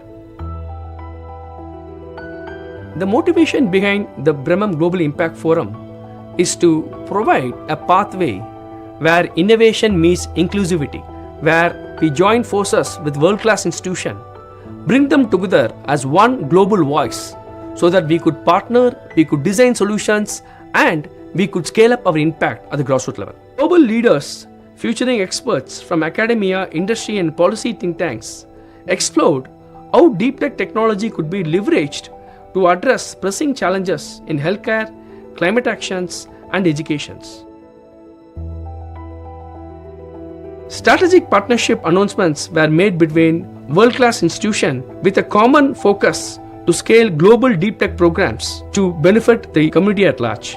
I think the collaboration between Brahmam Innovation and GIE Dubai sets a strong foundation for international cooperation in technology and entrepreneurship. This partnership particularly will focus on deep tech incubation, empowering youth, and support cross-border research alliances. Together, we are building a bridge between cutting-edge deep tech ecosystem and the communities that stand to benefit the most. I am very excited about the partnership between University of Dubai and Brahmam Innovation, the global leader in social impact that will help students from all over the world to get certified in innovation and entrepreneurship. We are so much excited to be a part of Brahmam Global Impact Forum.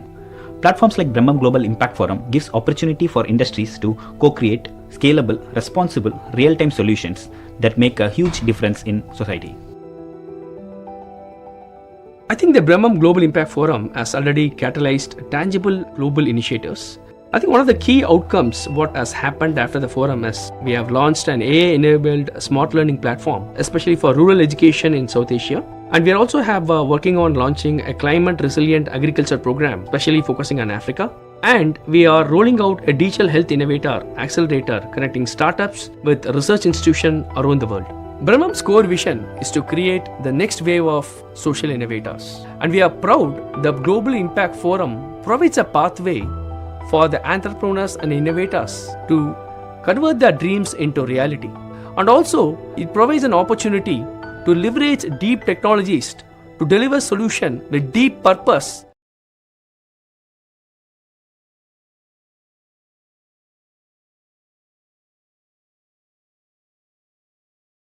We lock it. Greetings, everyone. Welcome back. Very excited to welcome you all to the virtual segment, the hybrid segment, of the Brahmam Innovations Global Impact and Innovation Summit. This segment is very, very important because we are going to hear from global leaders from IEEE, Antenna Propagation Society, and also, an eminent technology leader from Morocco, Professor Mohammed Isaidi, who leads the Global Site Steering Committee. Today you will be hearing from him primarily what are the various opportunity that is available where students could apply for participate in the APS scope program and the site programs. So at this point, we would like to also recognize and appreciate the IEEE Antenna Propagation Society for supporting the in-person workshop and the virtual workshop. So we appreciate the site and the COPE committee of IEEE APS. Without any further ado, I will be inviting Professor Isaidi right now. So we'll have a quick, glimpse of the poster on the title. What is he talking? And Professor Isaidi will be then presenting his talk shortly. Thank you.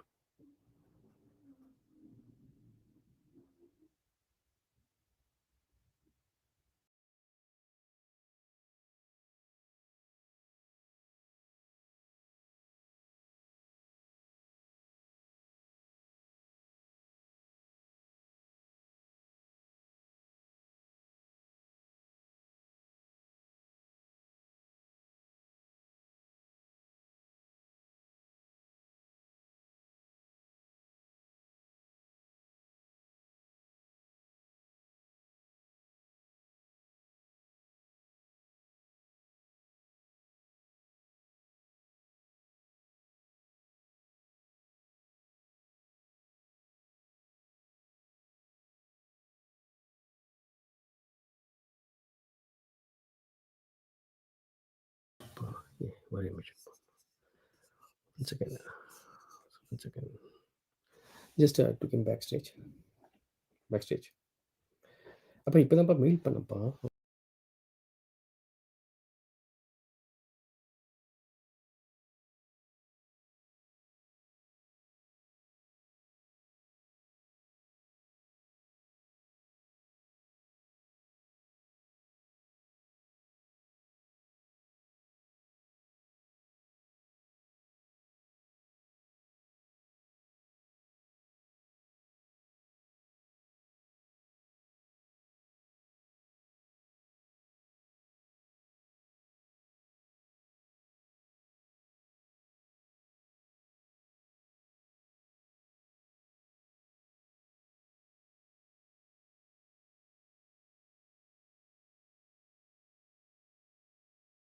Good afternoon, good evening, ladies and gentlemen, based on your time zone.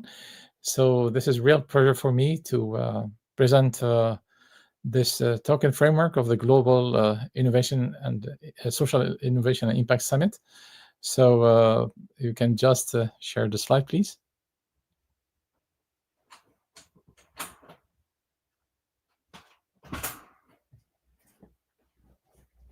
Okay, so I will be talking about bridging the signal divide, antennas and propagation innovation for sustainable connectivity.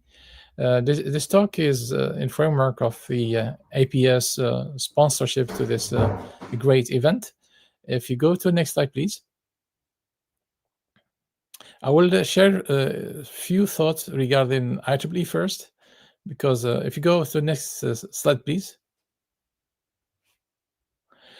Well, we are over 500 members in more than 190 countries, with more than 67% from outside the United States.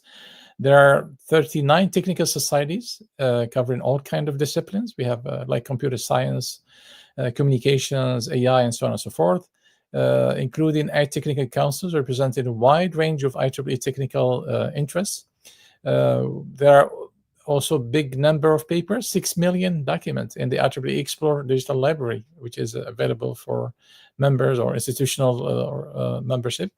Has an active portfolio of more than 1,000 standards and more than another 1,000 projects of standard under development. The IEEE publishes more than 200 transaction journals and magazines. We sponsor more than 2,000 conferences and events in 109 countries, while contributing to over 9 million total conference papers that are published in IEEE Explorers since 1936. So you can access even the archive of publications since a long time, as indicated here. Next slide, please.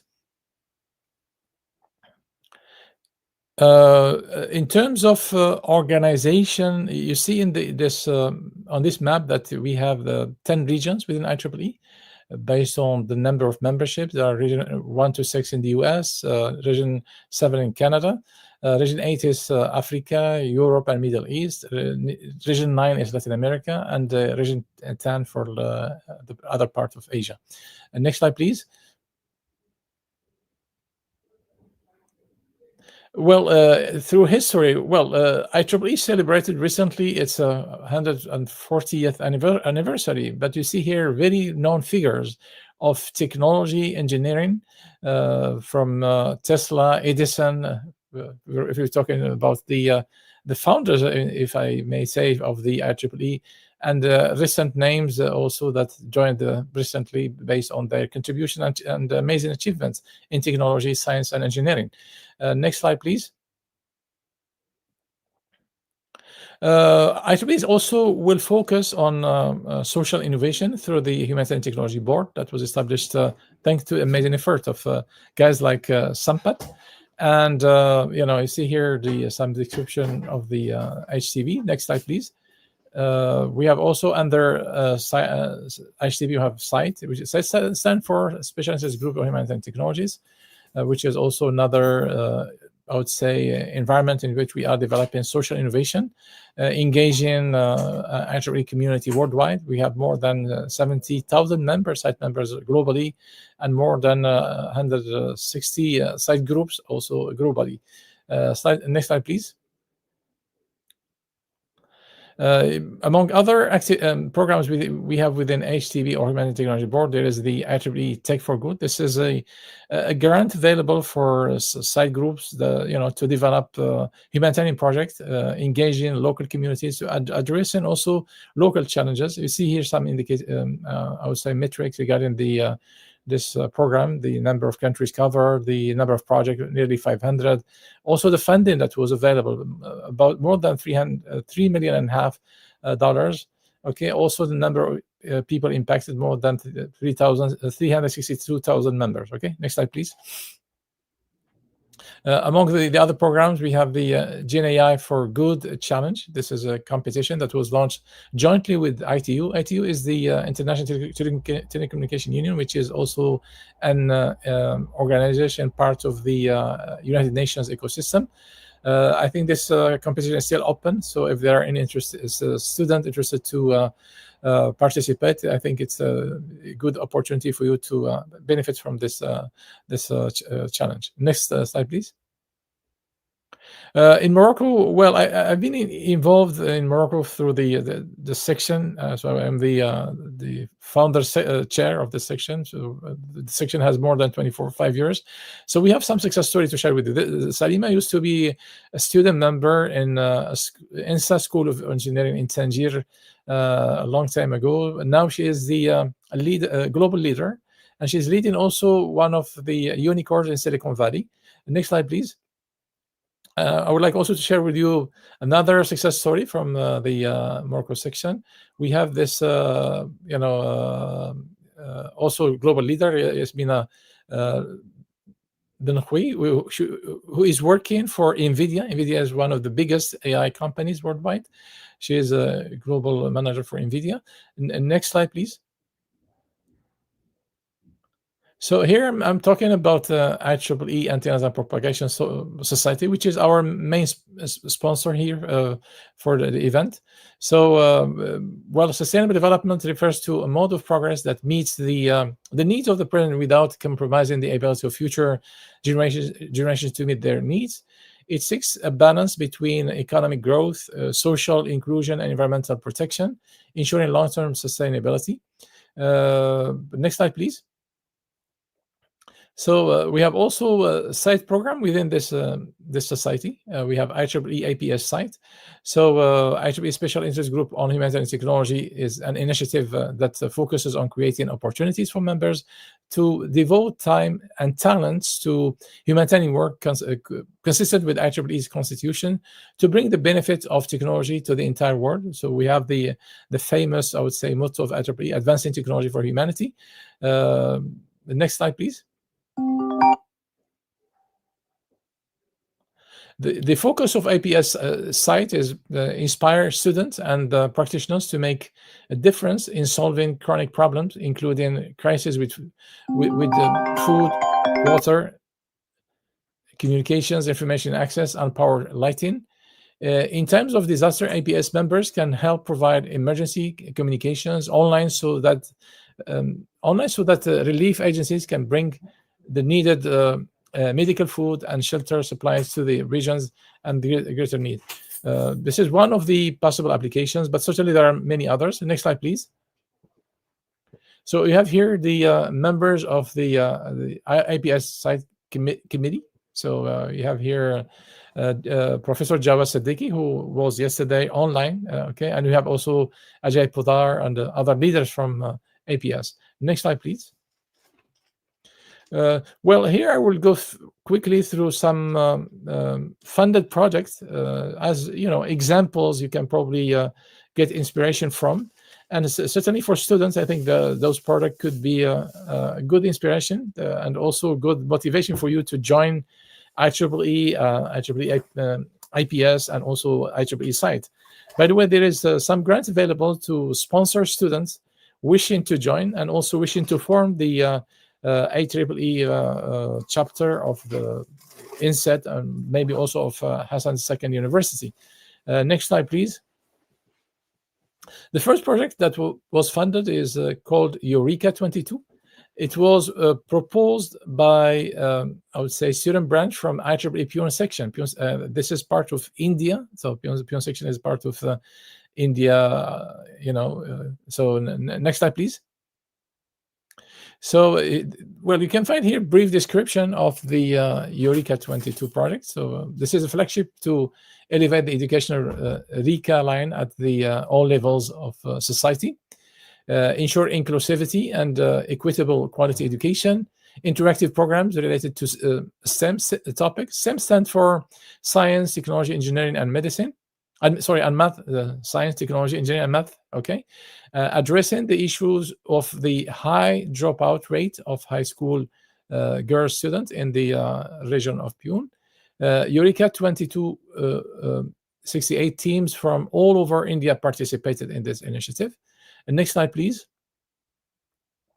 We have also this project from the Islamabad section in Pakistan. The title of the project, Engage Orphans via Technology. Next slide. You have here a brief description of the project. The idea is to engage, orphans through technology, providing training on basics of electric circuits and making brushbot, making an obstacle avoidance robot using ultrasonic sensor. Those are the two projects that were developed in framework of this project. You see also that here the Sustainable Development Goals the project is targeting. For example, you have SDG number 4, etc. Okay, you can see here in the slide. Okay, next slide, please. This is another project from Kolkata section, IEEE Kolkata section from India. So this project focused on the development of IoT, the Internet of Things-based virtual laboratory system. If you can go to the next slide to see the description. So here we have a brief description of the project. So the idea of this project was to develop an IoT-based virtual laboratory system, appending the existing infrastructure of the academic institution. The objective of the project was to enable the students to carry on laboratory experiments of their curriculum using the physical component of the lab remotely from anywhere in the world. So this is the main, having IoT-based lab allows students to access lab from remotely. Next slide, please. This is still another project from India, from Pune section. The name of project is SWAST. Okay, the next slide for the description. Can you move to the next slide, please? Okay, here you can find a brief description. This is an activity for high school students based on learning by doing. Learning by doing is a pedagogical approach. So helping the school children to assemble a low-cost microscope called the foldscope and using it to examine the quality of water and food available to them. This project allows them to have hands-on training, the training workshop on September 24, 2022, attended by 24 participants. There were also 14 workshops for school children in India between September and December 2022. Next slide, please. This is still another project from India, from Kerala section. Light up, spread the light in darkness. We have a brief description of the project in the next slide. So this project is targeting to set a smart street light system in the forest, which uses solar energy and works on IoT implemented using wireless communications. The project allows also to send alert messages on working of street lights, efficient battery lifetime, etc. The system uses wireless communication to ensure efficient working during natural calamities or disasters.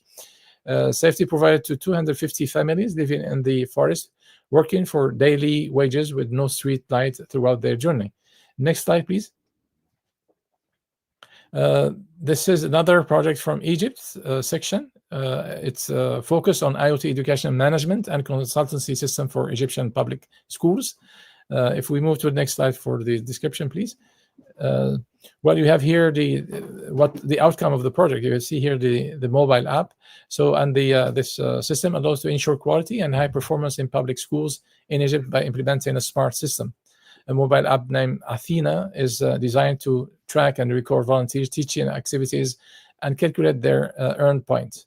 Earn point would be used to redeem vouchers to motivate them to engage in this initiative. Next slide, please. I think we have this project. So, well, we have this project from Ottawa. So, an event in Ottawa organized by also the site group there in Ottawa. You see here the outcome. So, same camp called Youth on the Air, YOTA. 30 youth ages between 15 and 25 for a week-long experience on amateur radio technologies, multiple amateur radio sessions running over 5 days, amateur radio facility at Carleton University in Ottawa, for example. Okay, so so I think that there are a lot of opportunities just to resume within the IEEE site, IEEE APS code programs for students, but also for site groups. So I reiterate what I said before. So there is a very important opportunity for students from INSET to form their chapter, but from different parts of the world. Actually, we are addressing everybody here from different continents. So there is a strong, I would say, opportunity for students to form their site group and benefit from the different programs I've mentioned. Thank you so much for your attention. Thank you.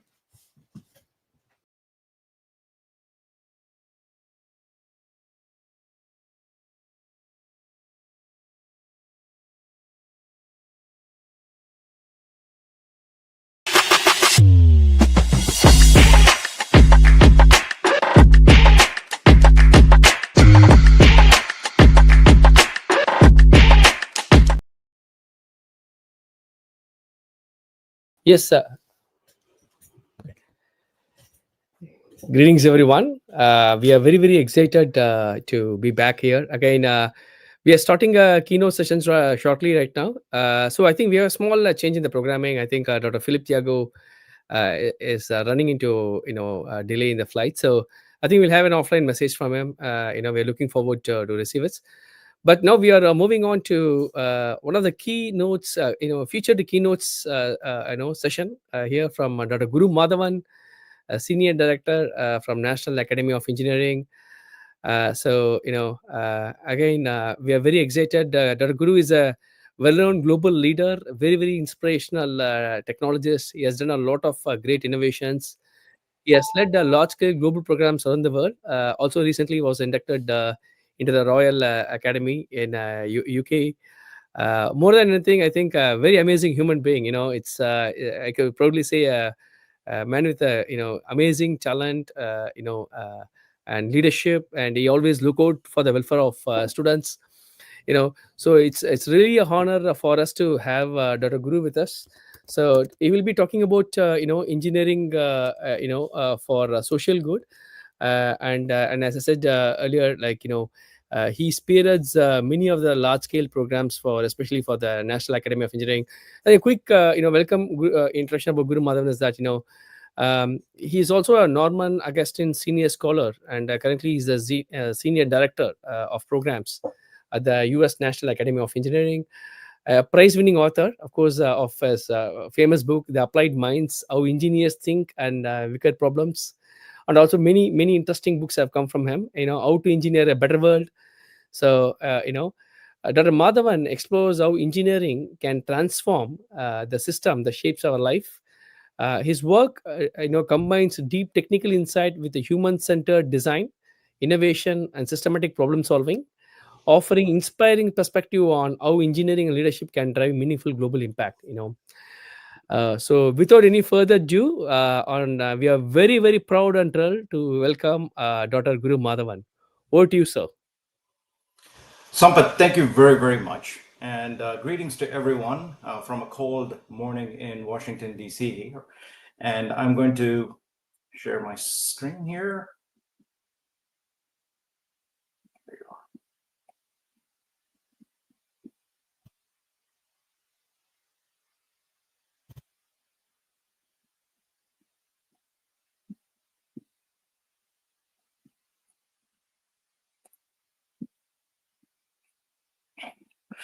So I congratulate the organizers for the remarkable summit, and I appreciate the work that goes into and comes out of Brahmam for the broader good. Today, I thought I could talk about the inner nature and character of problems, how to engage with them. But let me start by observing that engineering is peer-reviewed by reality, and likening it only to technology and not sociology is like saying evolution is only gene-based and not related to culture. And economics is about rationality and has nothing to do with behavior, which takes us to the crux of my recent book that Sampath talked about a moment ago. Now, engineers, myself included, love to call ourselves problem solvers. It's central to our identity. But for wicked problems, one must go beyond mere problem solving. Effective problem formulation requires, first, an awareness of the types of problems that lead to wickedness. Let's see 3 types. Hard problems are bounded and boundable. Scientific principles, market pressures, and sponsor requirements neatly specify them for us. The outcomes are directed, even dictated by customers, consumers, and clients. If you have used your smartphone to check into a flight or used a QR code to order tacos, then these are results from hard problems. They can be solved, literally solved, by remixing, repurposing existing tools and techniques with the worldview that the best possible solution exists and is achievable. Comparatively, soft problems are in the arena of human or organizational behavior. Despite their name, they're anything but soft. With unclear endpoints and thorny constraints, soft problems cannot be solved like hard problems. They can only be resolved. Manufacturing a car is a hard problem. Managing city traffic is a soft problem, which is actually a harder problem. Adding more roads doesn't necessarily clear bottlenecks. Congestion pricing fails if people can't afford it. What works for one bridge might not work for another. And how do we even decide how much our time is worth? Each intervention creates new perplexities, new problem sets. Since soft problems fuse factors much more than technology, such as financial and political psychology, that lead to these conditions in the first place, the best we can achieve is only good enough. No matter how technical they appear, you simply cannot address soft problems without affecting people and policies at large. And this is something that Brahmam knows very well. And this brings up the essential cultural forces at play, which will become even more apparent when we look at the third variety, messy problems, which often emerge from our different value sets, belief systems, ideologies, and convictions. Let me illustrate this with a disease outbreak. First, we have the hard solutions, tracking supplies with barcodes, delivering antibiotics efficiently. Then come soft resolutions. And we all went through that just a few years ago with COVID, mapping how the disease spreads, redesigning indoor spaces to prevent infection. But here's where it gets messy. Pathogens develop antibiotic resistance, or when the disease control intersects with sacred religious practices, as we saw with Ebola outbreaks a few years ago. Unlike a hard problem that can be solved, unlike a soft problem that can be resolved, messy situations may only be abstractly dissolved, which means transforming them into a different, possibly manageable state. Think about this challenge. How do we reframe centuries-old burial traditions to make them safer during an epidemic, while still honoring their deep cultural significance? A hard problem can be optimized A soft problem can be satisfied, which is a portmanteau of satisfying and sufficing. A messy problem needs to be idealized. These problem types aren't separate at all. They're nested within each other. So they need to be solved, resolved, and dissolved. There's hardness within soft problems. There's both hardness and softness within messy problems. And consequently, solutions nest within resolutions, which nest within dissolutions. This dynamic requires us to understand how hard problems become soft, how soft problems become messy, and how all three conspire to create wickedness. And then we humans add our own complexity to these wicked problems. Our bramble of beliefs, our personal biases, our paradoxes, and our prior experiences. And then dangerously, the familiarity trap. We have grown numb to such problems. The term climate change has become so routine, almost comfortable. And in that comfort, we find ourselves evading, even disregarding its daily degradations. What you see is a simple equation to help us think about wickedness. Here, I is the number of states a system could have with n number of elements. Suppose all the components interact with another in a very basic fashion. Then a 2-element system results in 4 states. Add just one more element, you get 64 states.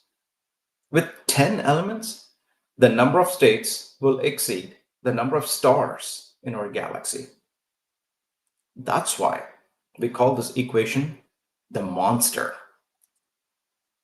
In 1973, scholars Horst Rittel and Melvin Weber cataloged 10 properties of wicked problems. They argued that wicked problems contain no definitive formulation. Each is unique, so no clear start and stop signs. And each problem is a symptom of another problem, so no clear entry and exit points. The so-called solutions aren't true or false, but good or bad. What remains are opportunities to learn by trial and error. If they were works of art, hard problems would be photographs or certain forms of sculpture, offering clarity and directness. And soft problems are like blurry brushstrokes of impressionism. Even the truth seems shaky in Van Gogh's hands here. Look at the way the master separates the natural lights in the ceiling from the artificial lights that are reflected on the river. And messy problems are spilled and splattered abstractions. Interpreting this Jackson Pollock is left entirely to the viewer. And because a wicked problem emerges when hard, soft, and messy problems collide, think of them as a cubist collage, where truth is simultaneously sharp, shaky, and squiggly. Picasso here presents a fragmented nature of visual experience. I'll save you from guessing here. It's actually a pomegranate on a table inside a cafe in Paris. You of course see the words cafe in the image, but the hints are with the seeds. You see these dots in the bottom side of the image. Concept development is the heartbeat of systems engineering, which is a convening mindset to consider all aspects of a problem. A specialist engineer might flee from contradictions, but a systems engineer embraces them with upfront preparation. Wicked problems require a concept of operations, or ConOps, as we say in our trade jargon, which have adapted as narratives about a situation we haven't necessarily experienced. In practical terms, ConOps answers 3 fundamental questions. How would the system work? What functions could it responsibly fulfill? What outcomes should it achieve? In the book, I describe 6 attributes to inform a concept of operations: efficiency, vagueness, vulnerability, safety, maintenance, and resilience. Each chapter goes through their hard, soft, messy versions and how they manifest and what they mean in wicked forms. Engineering approaches to wicked problems can only be realized through multiple criteria. There's no hierarchy among these attributes. Each will produce a revelation and a relationship to the problem, like how good design comes from balance, rhythm, pattern, variety, proportion, and emphasis, and how good composition breeds melody, rhythm, texture, timbre, form, and harmony, all in creative tension. Each of these 6 elements is crucial, similar to how an aircraft moves with 6 degrees of freedom, the position relative to Earth's horizon. Rotational movements are pitch, roll, and yaw. Translational movements are surge, sway, and heave. These motions together form a synergistic 6.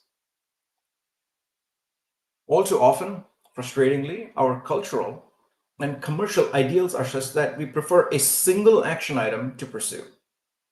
We have developed an addiction for narrow explanations.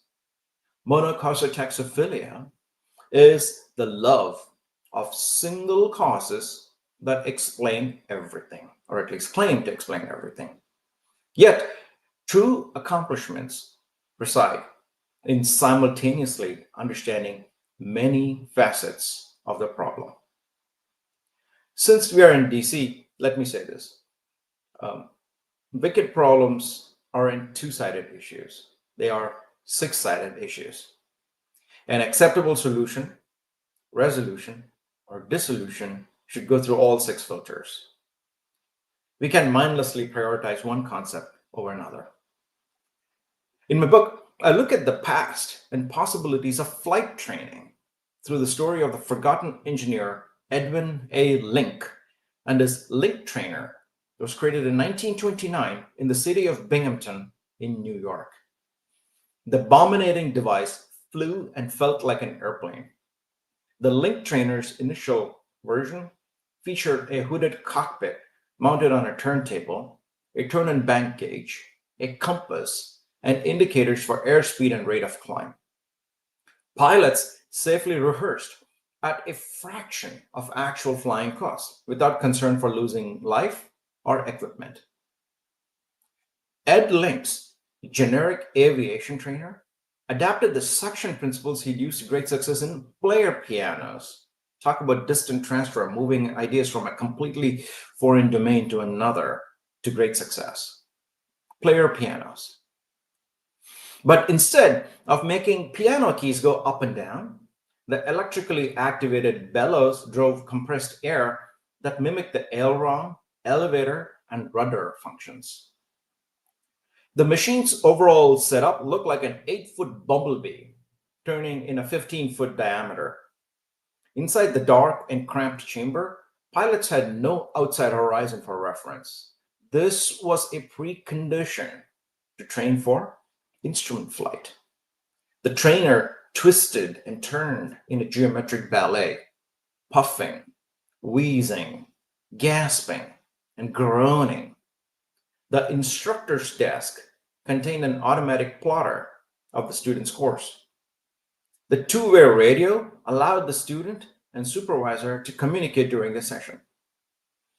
Driven by a motor and 3 wheels, the recorder looked like a crab, allowing the students to review and correct their mistakes iteratively. Pivotally, Ed Link's engineering brought women closer to aviation at a time when they experienced discrimination. As more men enlisted for the war, the United States and the United Kingdom faced a dwindling supply of instructors. Women became a natural fit as link trainer instructors. They initially worked as maintenance clerks at the flight schools, fitting fabrics for planes and parachutes. In flight schools, women were hired as instructors only after they agreed that they wouldn't date any cadets. The synthetic capabilities enabled by the link trainer now underpin the entire aviation enterprise. Today, they've democratized access to education, combining psychology, sociology, and technology to produce knowledgeable and skillful crews in many areas.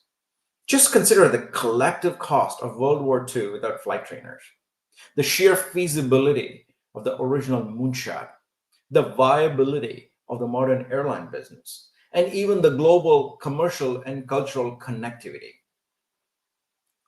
Link's blue box was as much a skill set trainer as a mindset trainer.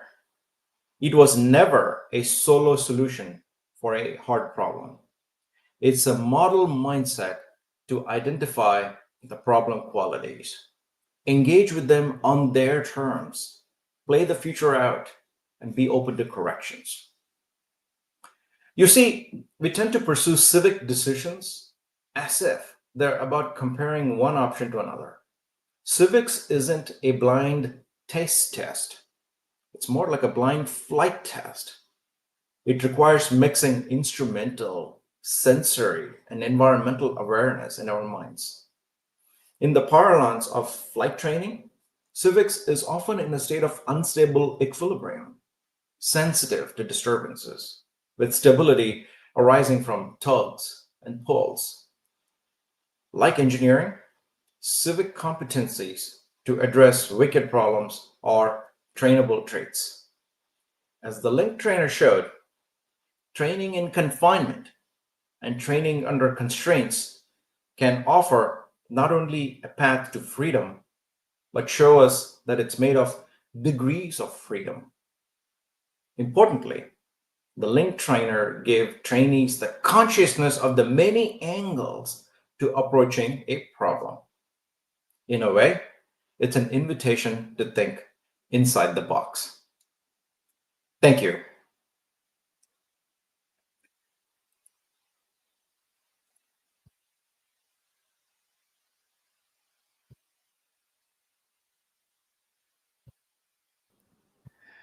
Excellent, amazing presentation, Dr. Guru Madhavan. So it's always exciting to hear from you.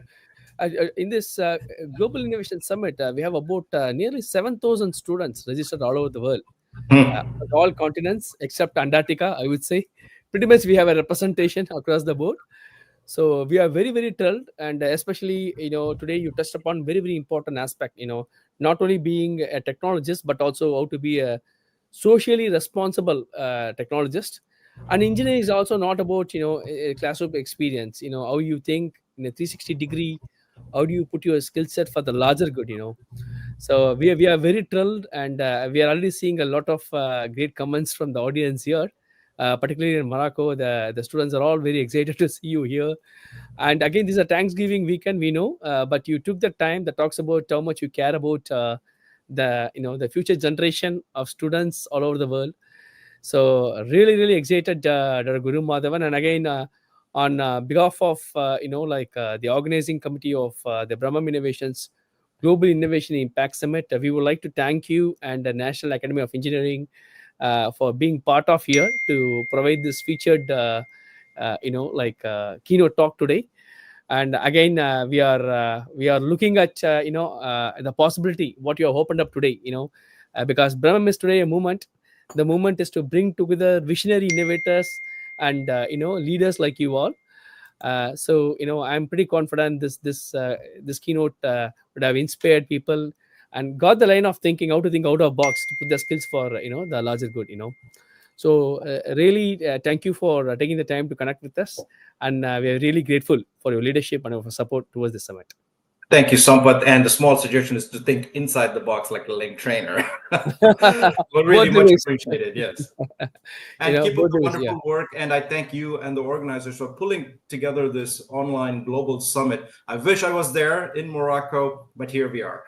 No, we'll have it. As I said, this is the first edition. We already have world organizations like UNICC, IEEE, ICESCO, NAU, you name it. Everybody is now part of it. So Brahmam is now being the global platform to bring them together. So we are very thrilled, and we'll be working together with you. We are very confident of having you next year here, as well as in Dubai. So thank you, sir. Thanks a lot for joining us. Thanks so much, Sampath. Thank you. So with that, I think now we'll be moving on to the next segment. We have a few minutes before the next segment. So again, the next segment is very important because you'll be seeing world leaders coming all over the world, especially from we have a representation from South America. Dr. Ignacio will be talking. So and then we have Dr. Morgan will be connecting us from Texas. She'll be amazing leader on renewable energy. And then we have Dr. Ahmad from Egypt. He'll be giving a 360-degree view on the MENA. So you will get a very unique perspective about in the next session, about the panel section. So I think we are really looking forward for it. But before that, we'll have a quick small video about the Brahmam Summit while we wait for the panelists to come in the next few minutes. So tune in there, and I will be with you momentarily. Thank you.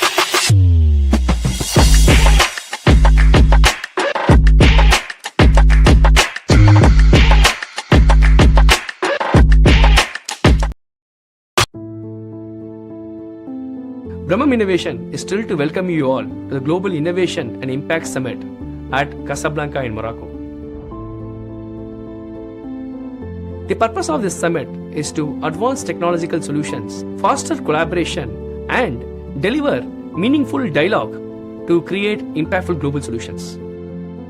The theme of this summit is to advance social innovation for humanity, which perfectly aligns with our vision to transform global challenges into opportunities for inclusive progress. This summit is all about ensuring that innovation serves people, community, and our planet, creating real measurable impact. We are honored to host the inaugural edition in Morocco, a vibrant nation that bridges Africa, Europe, and the Middle East. The summit will take place in the Greater Casablanca region on November 29th. The Brahmam Global Innovation and Impact Summit will bring together visionary leaders, entrepreneurs, policymakers, and change makers around the world. Together, we plan to explore breakthrough technologies, sustainable solutions, and transformative ideas shaping the future of humanity. The objective of the summit are showcase transformative innovation in DeepTech, AI, sustainability, and social impact, build cross-border collaborations among startups, corporations, governments, and investors, and create actionable roadmap for inclusive growth and lasting global impact. This summit demonstrates the commitment of Brahmam Innovation to leverage technological solutions for social good, to foster innovative ecosystem to transform lives, and to create change makers at the grassroots level.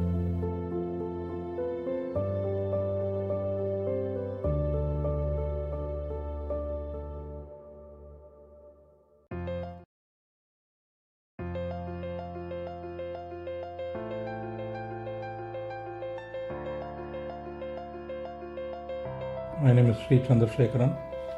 I work for the IEEE as the country head.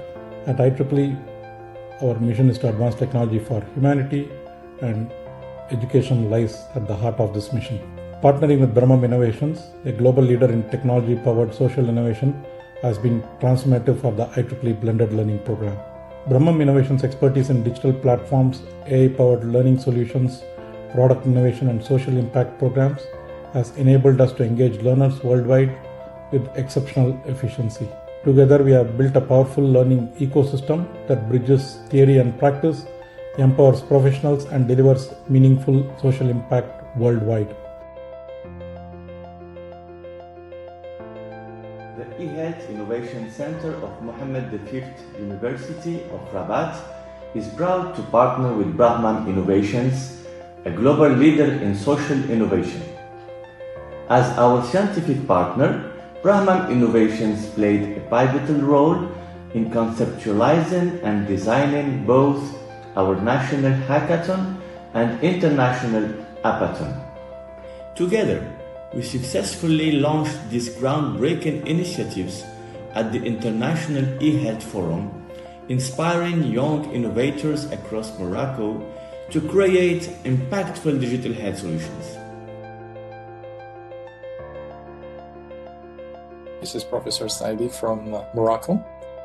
Brahmam Innovations' extensive global program in Morocco have laid a crucial foundation for the nation's technological ascent, creating remarkable social impact by empowering youth, advancing digital skills, and driving innovation across key industries.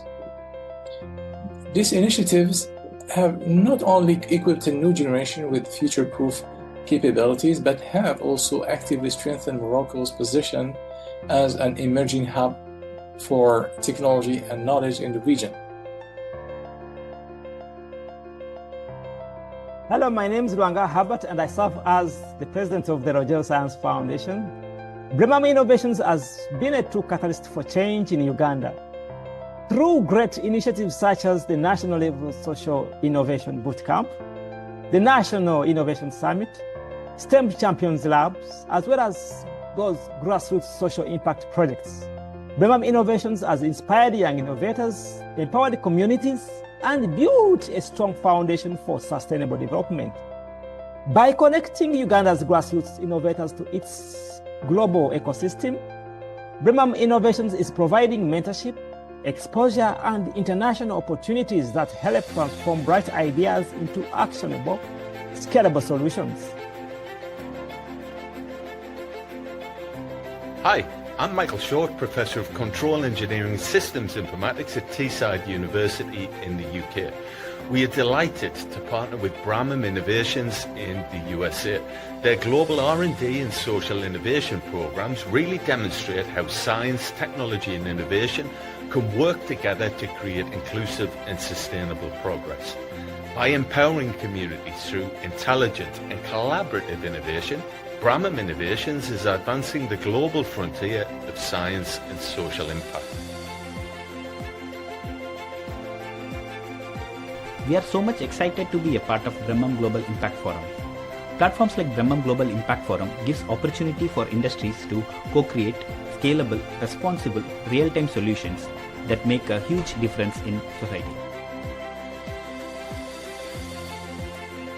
Hello, I am Professor Wafiq Mansour, the Dean of College of Engineering and IT at University of Dubai. And I am very excited about the partnership between University of Dubai and Brahmam Innovation, the global leader in social impact that will help students from all over the world to get certified in innovation and entrepreneurship. Thank you. Join us in our mission to serve humanity at large and partner with us to collectively build a sustainable future for everyone.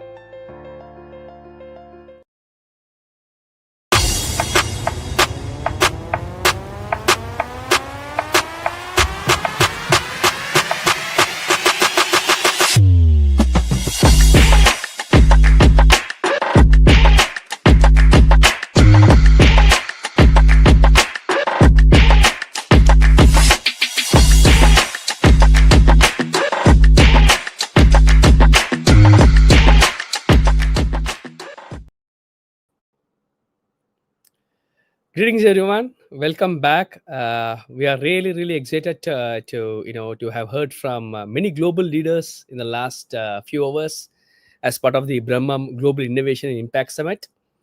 Now we are actually marching on to an important key featured panel as part of this global summit. So this panel is going to look at the social innovation dimension, primarily from different cultural setting and context, basically, right? We have great leaders joining us around the world right now. So I take this opportunity to welcome Dr. Ahmad from Egypt, and we have a good friend, Dr. Morgan is here, and we also have Lavanga Herbert and Dr. Ignacio. I think unfortunately Lavanga Herbert is running into some urgent situation, so he won't be here. But I'm pretty sure Dr. Morgan and Ahmad will provide the good coverage, and Ignacio will be joining us shortly. So I can see here the panel title is Connecting Futures, Connected Futures.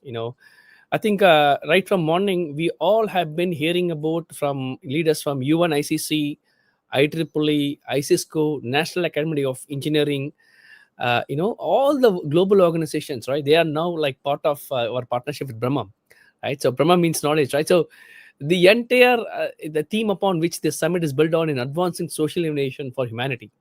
So primarily advanced innovation, but how do we foster cross collaboration? That is what the key aspect here is. Before we get on to the questions, first I will take formally to introduce here two dear respected colleagues. One, Dr. Morgan Kearney. Morgan again is a very, very inspiring role model leader currently from Texas.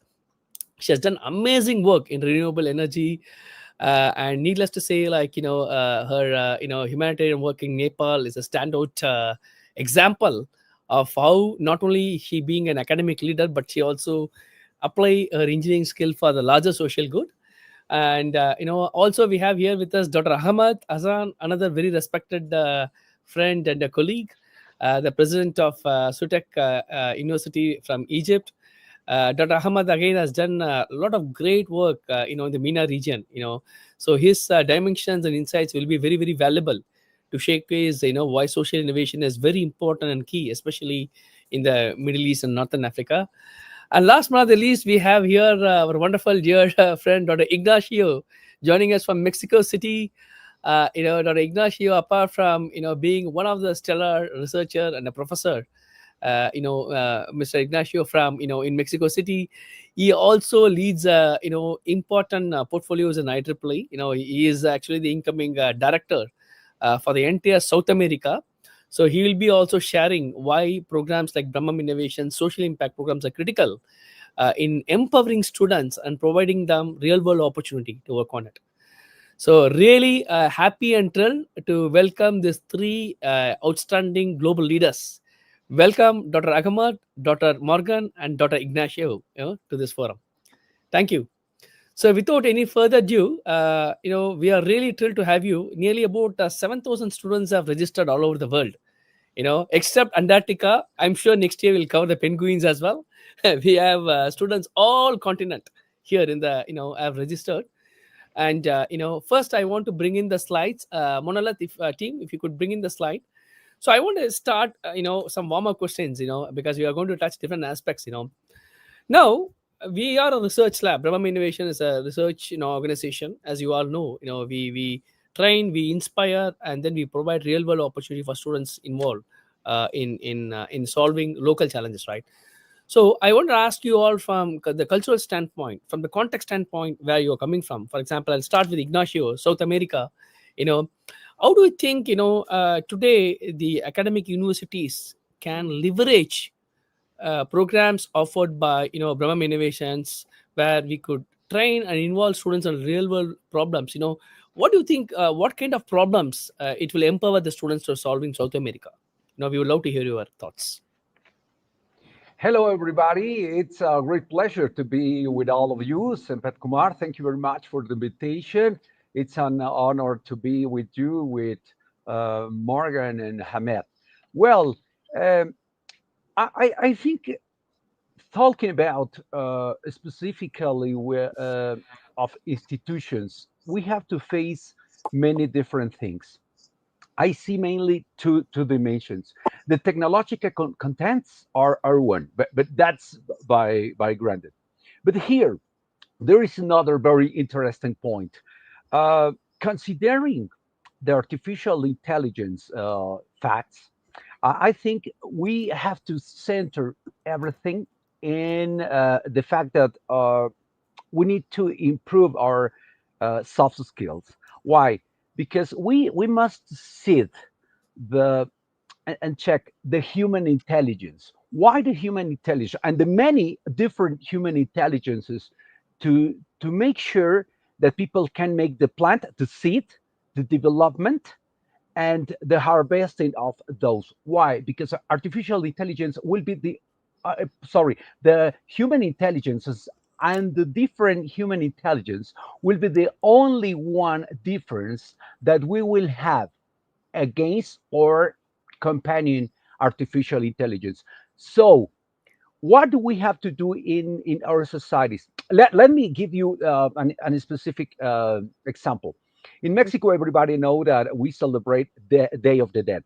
No, Dia de los Muertos. Okay, when you have that such a tremendous impact, some countries maybe cannot make a huge development about artificial intelligence, but maybe using it. But imagine Dia de los Muertos and all the impact inside the societies, all the materials, flowers, decorations, the airplanes, or the activity. A lot of people last November too, I saw a lot of people from Asia coming to Mexico in a way that never happened before. So imagine all the chances that we can have for using artificial intelligence to promote the inner culture, because at the end of the day, it could be a soft power. No, Mexico, for example, and Latin America in general, we have not the hard power, but we can explode the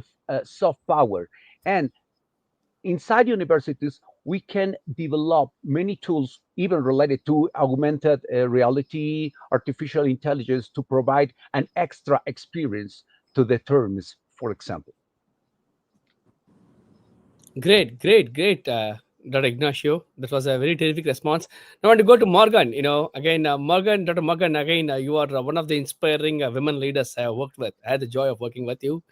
So I want to talk to you about, being, a great women leader. Like, how do you think programs like the social innovations could empower girl children, especially in poor resource settings, where women and girls don't have a lot more opportunity, and given even we are talking in the age of AI, still there's a digital divide, huge digital divide, right? Not women leaders are equally rewarded. So what I want to ask you is, how can we provide a complementary opportunity for them at a grassroots level to the social innovation programs like Brahmam, or the one you have been working all along?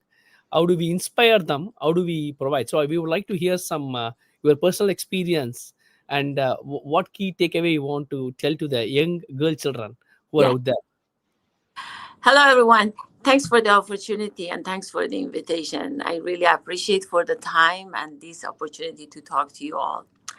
Again, my name is Morgan Kiani. I'm a professor at TCU in Texas.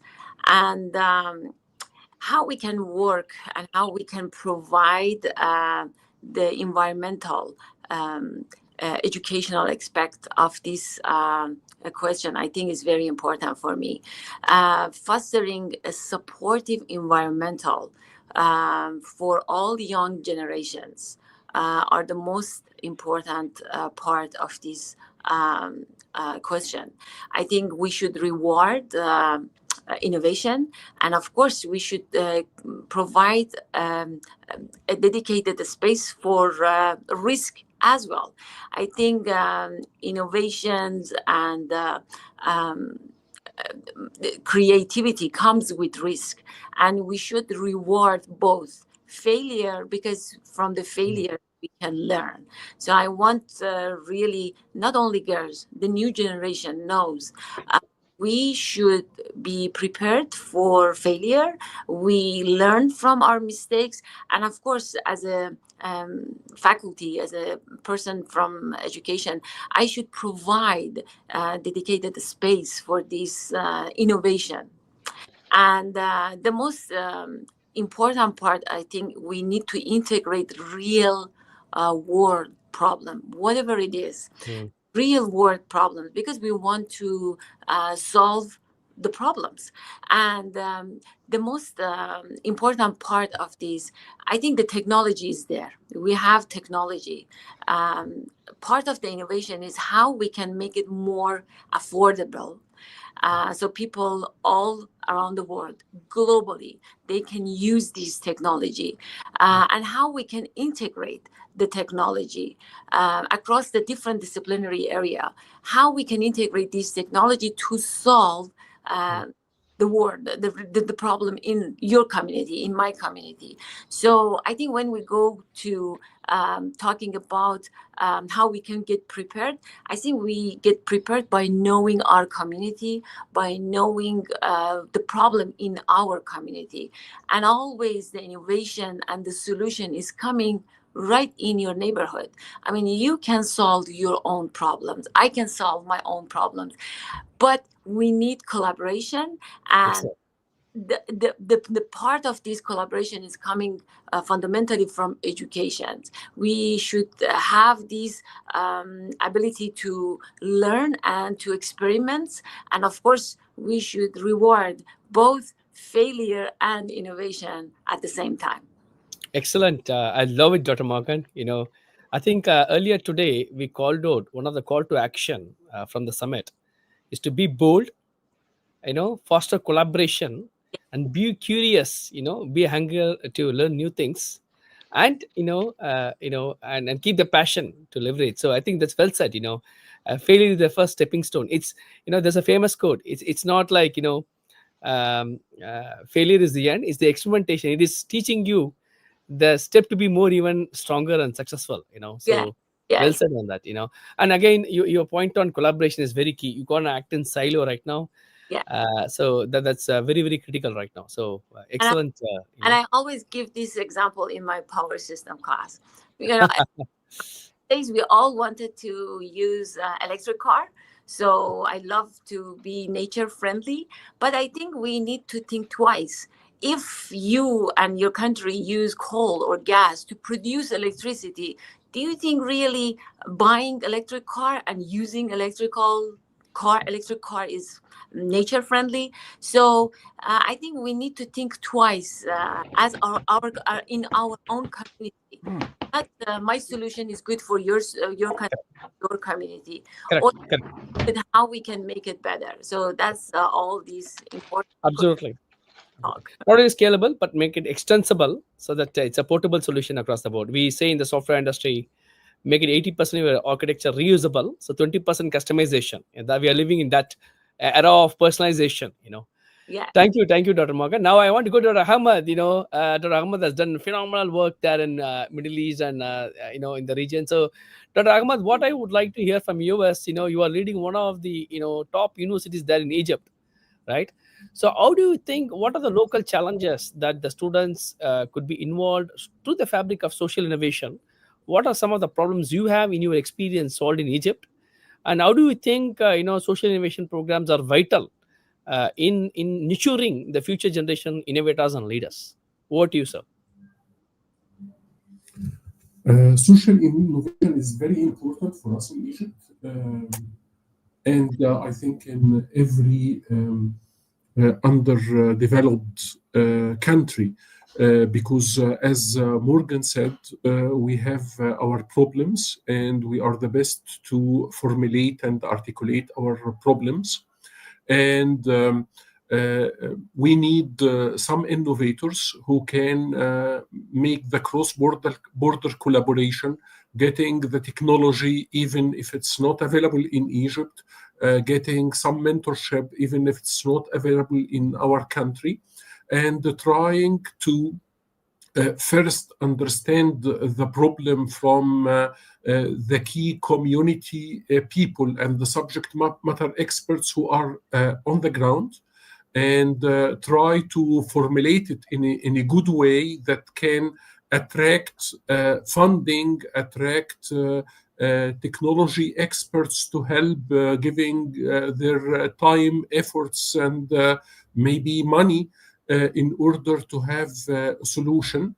And then re-engaging the community again in the testing phase and the implementation phase in order to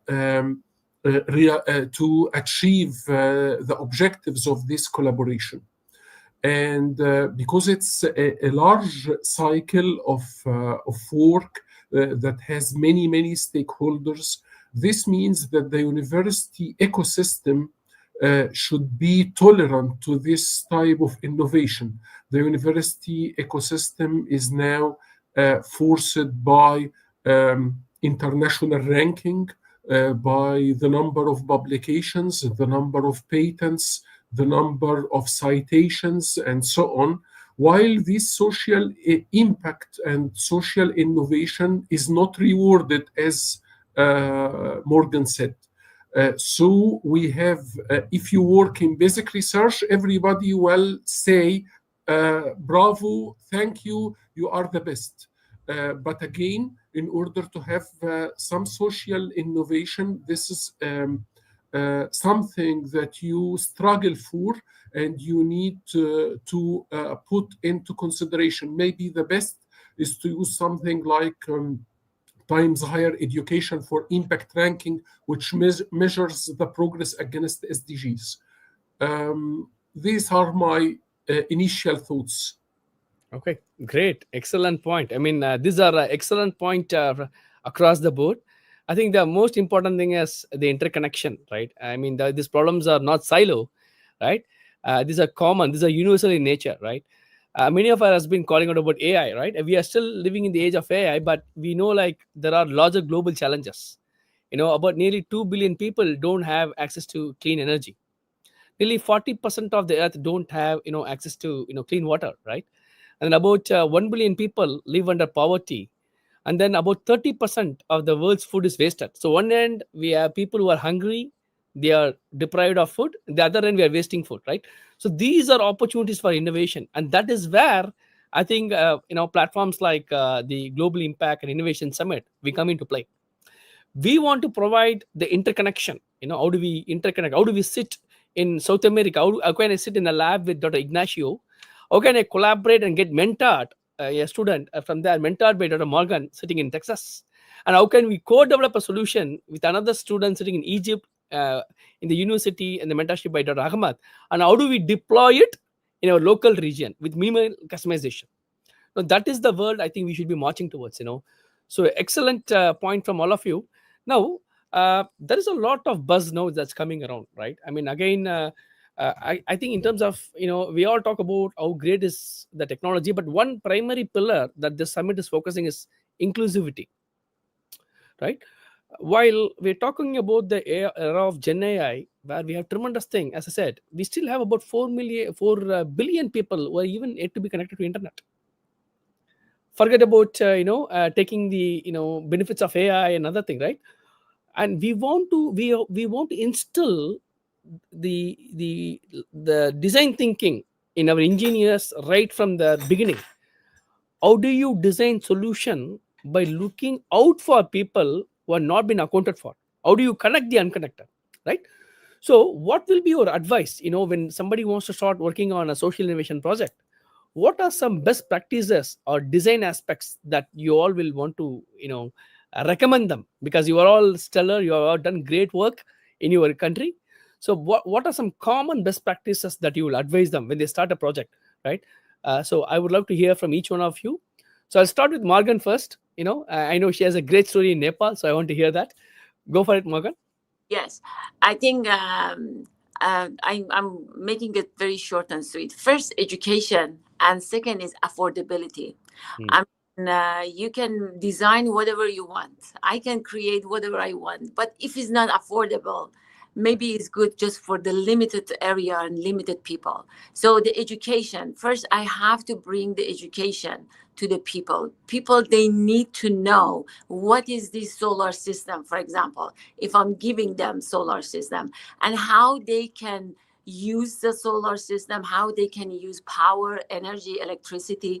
So this is fundamental. I mean, you have to have power, you have to have water, you have to have clean water in order to start living, So the fundamental, how they can get access to clean water, how they can use solar system to run a pump to create that clean water for the community, and how the community can use this solar system. I mean, these are the part of the education I'm telling you guys.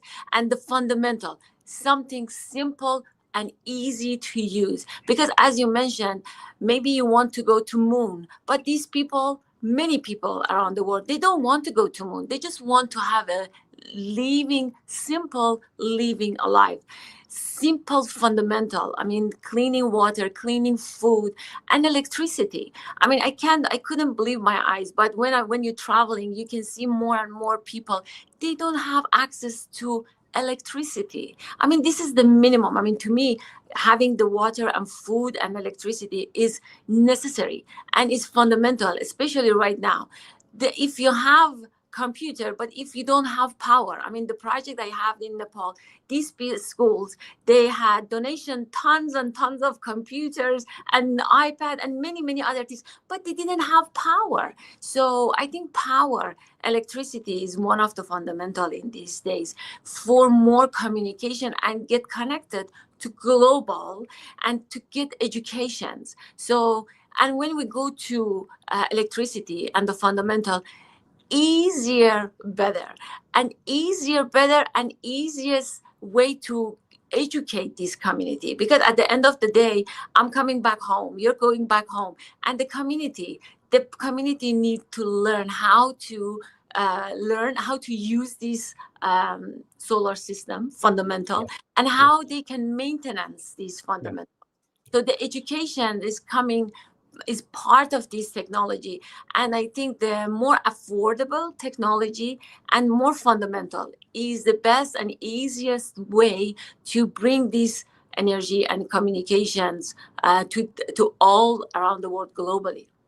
Great, Morgan. And again, well said. When you work with any local community, the first thing is working backwards from the needs of the community. And also, like, it's not about what is the greatest that's available, what is the simplest solution that is affordable, that is specific and actionable, that can be developed and deployed. And the second aspect, what you pointed out, is also very vital. The community adoption of the solution. If you are going to give a very sophisticated system where people don't even have electricity, then it's irrelevant. That is why it's quite important. So well said, Morgan. Great advice, Dr. Morgan. I want to go to Dr. Ignacio. So I want to hear from you. What are some of the best practices you will advise if a student want to work on a project in South America, particularly considering the region? What are some of the aspects you want them to consider when they want to devise a solution for the local community? Ignacio, we can't hear you. You're muted.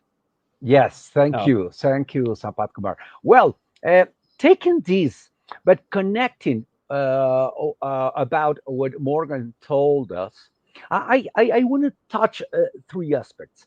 One is the infrastructure. For example, everybody, and even when you commented, how can we connect, for example, Latin America with Africa, Asia, or any other place around the world? Well, we need the infrastructure. We need also, obviously, after energy, we need the internet infrastructure. So when we talk about internet, we have to consider that we can talk about four different internets: the commercial internet, internet to what we do in our laboratory, related to the internet related to research for universities and research centers. So that's not for everybody. The internet 3, which is used only for very few countries, avoiding the stole of information, and the internet in the inner space, what we call the interplanetary space. So if we forget the last 3 and we center it in what people need, that is commercial internet, we have to face two different things. Once you have all that infrastructure, you have to check, for example, what Internet Society and International Telecommunications Unit consider the Internet Penetration Index. So how many people are using this, and how the infrastructure is expanding to make available the internet contact to the common people? For example, we know that, for example, in the last informs, Asia and Africa are those zones growing too much in the internet penetration index, or the quantity of how is internet growing. In this case, I have to remark that Uganda, Tanzania, and Nicaragua are the three countries in the top, growing at 37, 32, and 20%. But we also have the reverse. Which are the three countries losing or moving very low in this internet penetration index? Well, they are Palestine, Ukraine, and Israel. So the problem we face is the case. We have the infrastructure. We have to maintain that infrastructure because it get out of the maintenance and the problems in places where we have wars. So one excellent, the best practice, as for example, Morgan say, okay, we installed technology for energy or for internet in order to make it available for people, but then we need to maintain the investments in maintaining that infrastructure that we have been investing.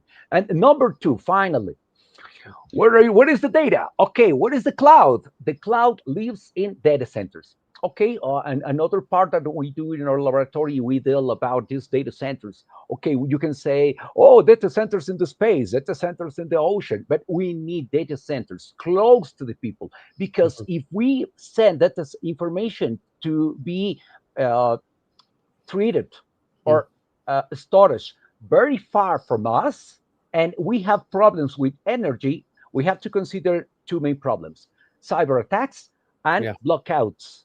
Okay. So strategically, we need to have a kind of data center close to where people have a lot of things happening. So maybe you are checking, I don't know, in past, we were working about cacao seeds, the cacao production for people in Ecuador, in Mexico, in Guatemala. And maybe you are making a lot of analysis using technology to improve the process. But we need that information very fast, not going to maybe Asia, a data center in Asia, and then come back the data. What could happen in the middle, a blackout, cyber attacks? So we need to improve our connection with the cloud, having data centers close, but also a lot of energy that they consume is another huge challenge. Thank you. I think you brought in a point, the digital connecting the unconnected, and not only the electricity and this one.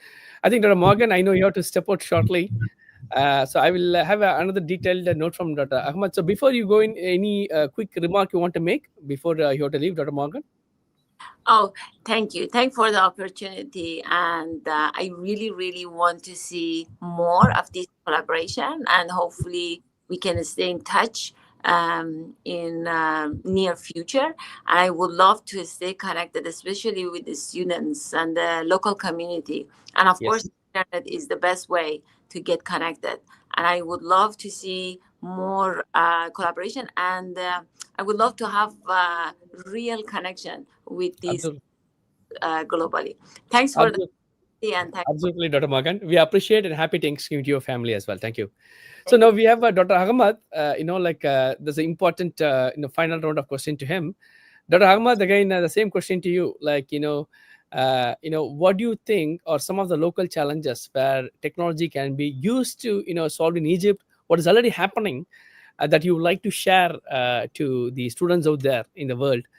We would love to hear your experience on that.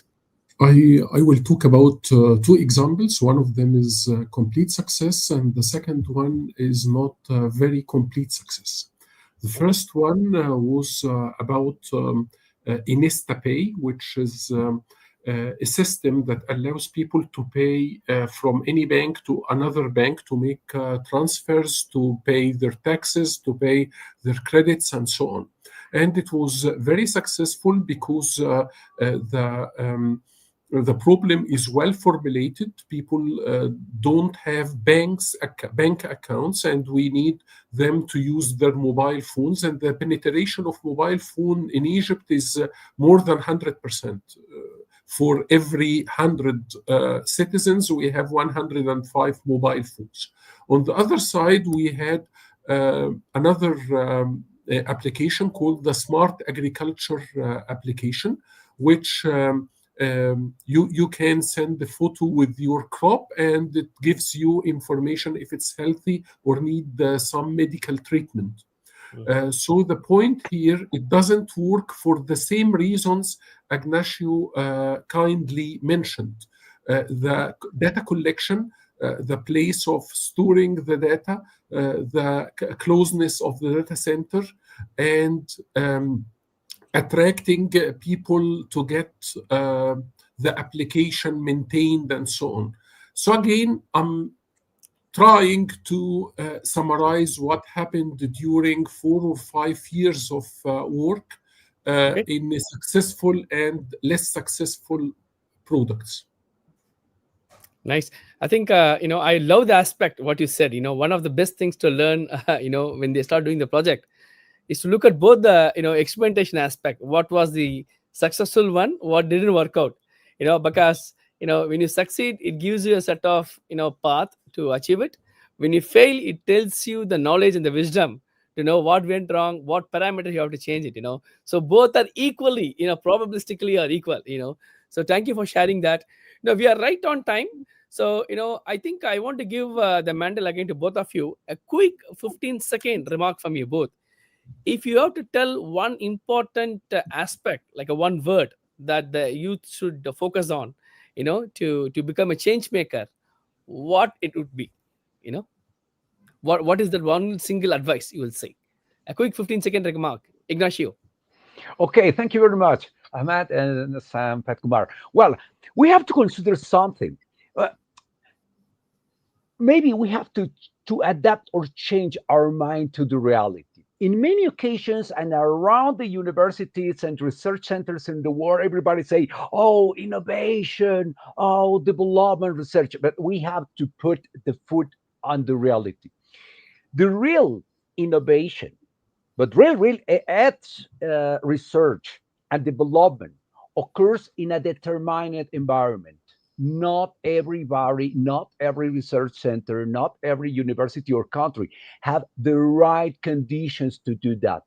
You need a lot of investment. So we have three, and I want to emphasize in three different aspects that we can do in our countries for a more reality point.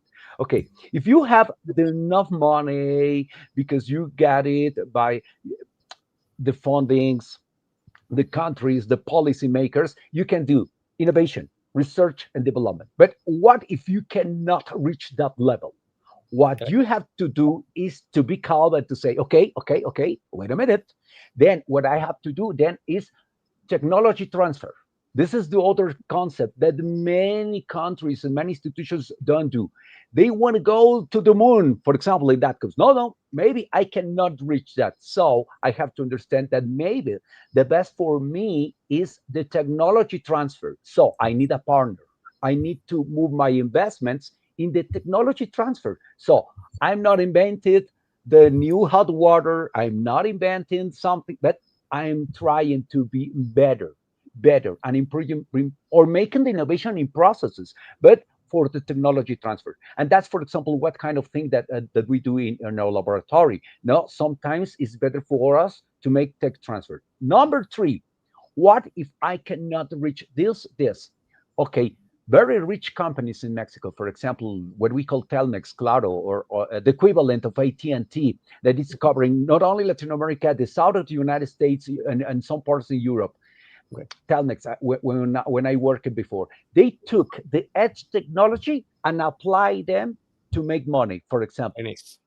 So, or we really do research, innovation, and development, or we make technology transfer, or we only use technology to solve problems. Or yes, there is another one. Yes, using 15 a seconds combination. 15 seconds. Using a combination. It means sometimes you begin making money offering the edge of services with edge technology. Maybe you make investments in tech transfers. And then when you have enough maturity, then you really begin to have enough elements to impulse real or deeper research, deeper innovation in a natural way, and implementation.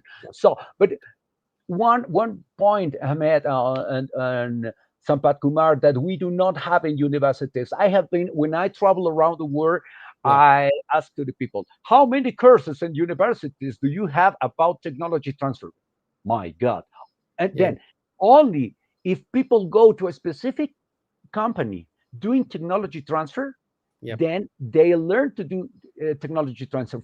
So maybe we can be considering with this global innovation and impact summit with Brahman, making pushing how to do or how to make or how to introduce global people to take something and make the reverse engineering. Yep. Absolutely right, Ignacio. Well said. I mean, that's exactly what we are marching towards, right? We have many world organizations like UNICC, IEEE, ICESCO. Everybody has joined here, and National Academy of Engineering. Before you, we had Guru Madhavan. So that's the point. How do we bring together, we synergize as one voice, to address it.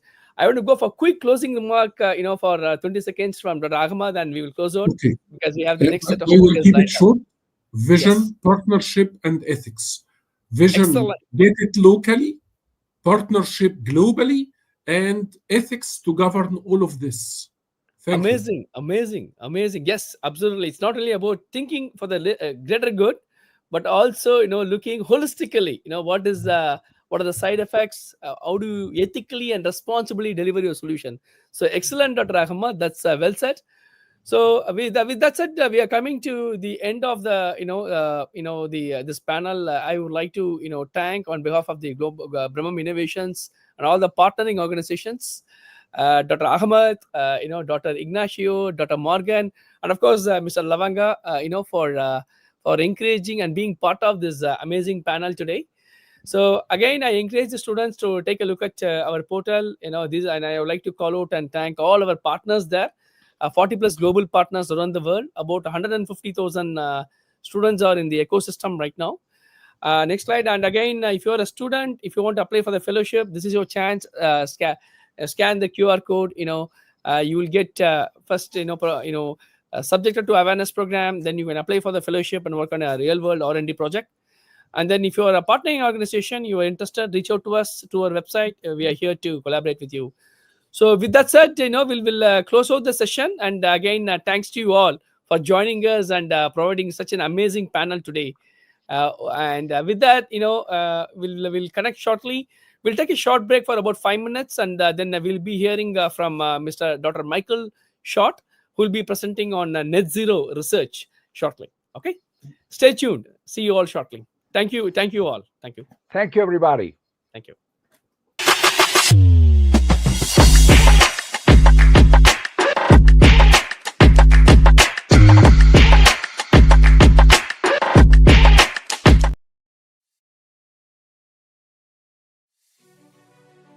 Greetings, I'm Sampath Veeraraghavan, President, Brahmam Innovations. Brahmam Innovation is a pioneering research organization that focuses on delivering large-scale social innovation program. The mission of our organization is to empower 1 million social innovators by 2035. Today, we offer a portfolio of global programs to inspire, train, educate, and transform students and technologists into social innovators. Over the last 20 years, Brahmam has evolved from a humanitarian program into a world-class research organization. Today, we have built a global ecosystem of more than 40 global partners and have access to over 150,000 students in Asia, Middle East, and North Africa and North America region. Brahmam's global offering focus not only on capacity development, but we also provide opportunities to develop real-world R&D projects by creating an ecosystem of entrepreneurs and innovators. Join us in our mission to serve humanity at large and partner with us to collectively build a sustainable future for everyone.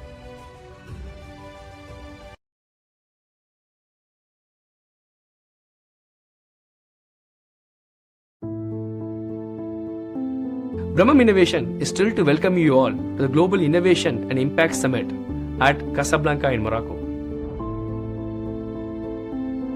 The purpose of this summit is to advance technological solutions, foster collaboration, and deliver meaningful dialogue to create impactful global solutions.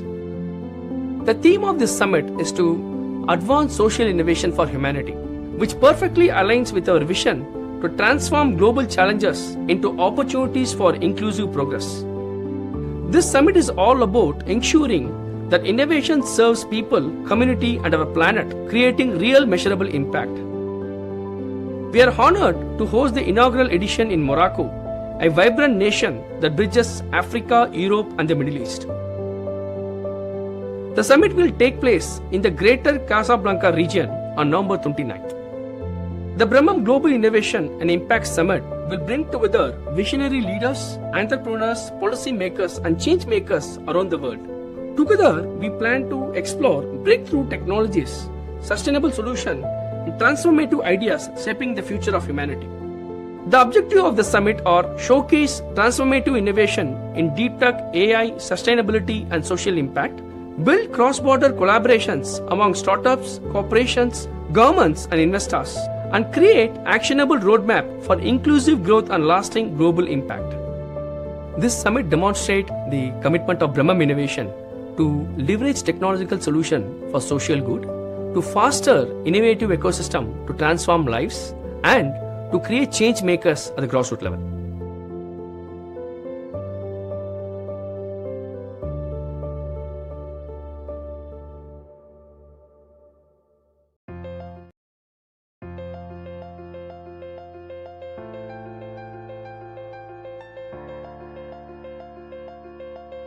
My name is Sri Chandrasekharan. I work for the IEEE as the country head. At IEEE, our mission is to advance technology for humanity, and education lies at the heart of this mission. Partnering with Brahmam Innovations, a global leader in technology-powered social innovation, has been transformative for the IEEE blended learning program. Brahmam Innovations' expertise in digital platforms, AI-powered learning solutions, product innovation, and social impact programs has enabled us to engage learners worldwide with exceptional efficiency. Together, we have built a powerful learning ecosystem that bridges theory and practice.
Okay, we are going live.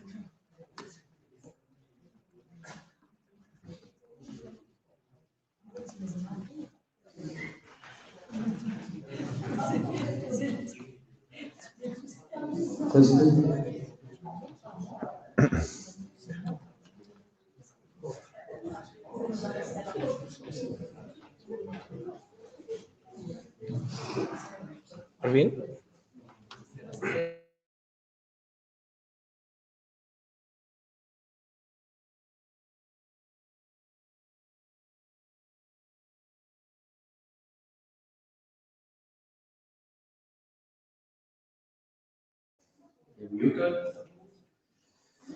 Okay, awesome. So I think we have two important special address in the summit and two amazing technological leaders has come from us. One is here all the way from UK, the other is from France. We'll be listening to the other shortly. So we have Dr. Michael, short with us today. Michael is again is associate dean with the DCA University. A good friend and also an amazing global leader on net zero research. I'm happy to inform you that Dr. Michael has been shortlisted among the top 5, researchers, honored for the net zero research. Actually, he flew from UK all the way to join us this afternoon. So that talks about his dedication. So without any further delay, give a huge round of applause to welcome Dr. Michael. And we'll be starting his amazing talk on net zero research. Over to you, sir. Thank you. Microphone, or is the next one? Yeah. Well, thank you. What a fantastic introduction. Salam. Good afternoon, everyone. It's a pleasure to be here. And of course, what a fantastic summit. I haven't had a chance to be present in all of the sessions as flew over from the UK this morning. But really appreciate the efforts from Mr. Sampath. Excellent show, sir. This is a fantastic summit that you've put together. So, slides. Where have the slides gone? Yeah. I'm just going to help him real quick here. Okay, yeah, back to... No, it's that. You just need to change. Mm-hmm.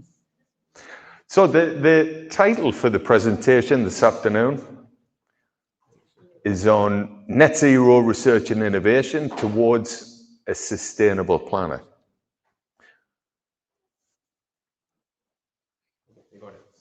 So what is this about, and how does it link to innovation, digitalization, decarbonization? And what are the implications on a wider societal scale? Well, let's start off with an introduction. So, artificial intelligence, where are we at? A few years ago, this particular scenario might have sounded like it's something from science fiction, a Marvel movie. You walk into a smart building and you start to talk to the building and you say, okay, Jarvis, pull the records, IoT, sensor data from the main research lab. Yes, sir, there we go. Now, I want to fit a model to this, but I'm interested in building occupancy as well. So run the analytics and then fit me a model that takes occupancy into account. Okay, yeah, it's quite a good fit. And then you go one step further and you say to the building itself, okay, use the optimal control techniques that we've been developing and I've been teaching you and design optimal controllers for all the air handling units in this lab. And make sure it's explainable. Make sure the optimal controllers satisfy the Riccati equations. Okay, done. Looks as though we can save quite a lot of energy here. Shall we give it a try? So is this science fiction? Well, not quite.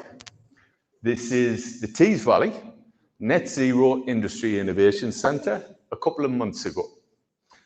We're using artificial neural networks, convolutional neural networks, processing CCTV analytics in real time to detect people and geofencing, where those people are in the building, what those people are doing. And we're doing this in such a way that we don't have to extract or expose any personal characteristics. Simple messages, binary encoded information sent over MQTT. And we're processing this and using it to drive predictive controllers. And last week, I presented a paper on this topic with colleagues in Dubai, some joint research that we have in Saudi and UAE with colleagues at the University of Tabuk. So that gives a bit of an indication about artificial intelligence, how we can use it in engineering and innovate new products and services that can help with decarbonization. So let's take a bit of a deeper look under the surface. What I'd like to do today, well, motivation, net zero. Why is this important? Why should we take such interest in it? And how does it relate to digitalization? What are the implications for products and services and new business models, new social paradigms that we have to innovate? And in the context of the UK, and very close to my own region in the northeast UK, we have an industry cluster. A little bit more information about this very shortly. But suffice to say, traditionally, this was very, very heavy industry. Oil and gas, petrochemical, the manufacture of steel, the manufacture of food products, manufacture of plastics, rubbers, and so on. It's also one of the most polluting areas of the entire United Kingdom in terms of emissions per square meter. So that's a bit of a challenge. How do we decarbonize when a region such as the Northeast UK is so heavily dependent on heavy industrial use of fossil fuels? Challenges and opportunities. We'll start to get to some of the implications for this very shortly. And what I'd like to do is draw some examples, research and innovation from smart infrastructure, smart manufacturing, and smart transportation to try and illustrate some of these concepts, and also to try and stress the importance of people as well as technology. Now, with respect to people, bit of a quiz. What is a picture of Mr. Bain doing at this point in a serious technical presentation?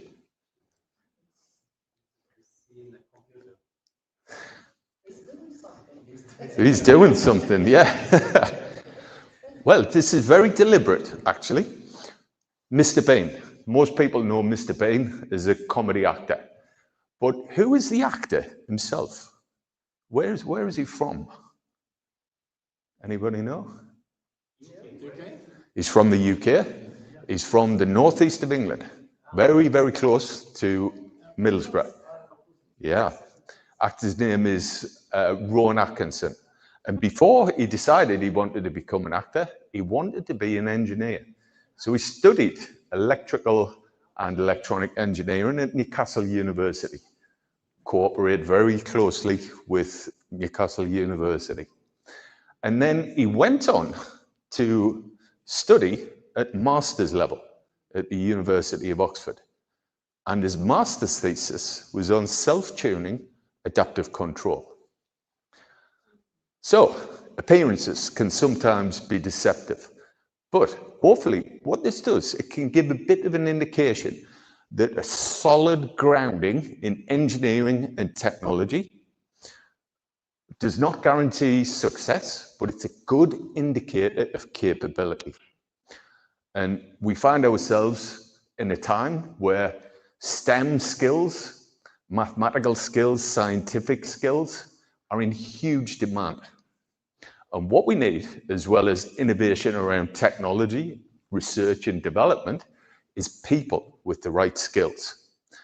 And having the right skill sets, the right technology, and the right social environment to wrap everything up, that's one way that we're going to deliver net zero.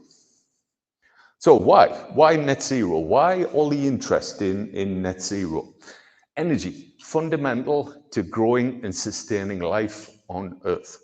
Without energy, there would be nothing. We also see lots of conflict over territory and resources. Oil and gas. We see geopolitical upheaval, rising global temperatures, dense toxic smog around cities, and more frequent occurrences of extreme weather events. So this is a steel making facility in northeast UK, Redcar.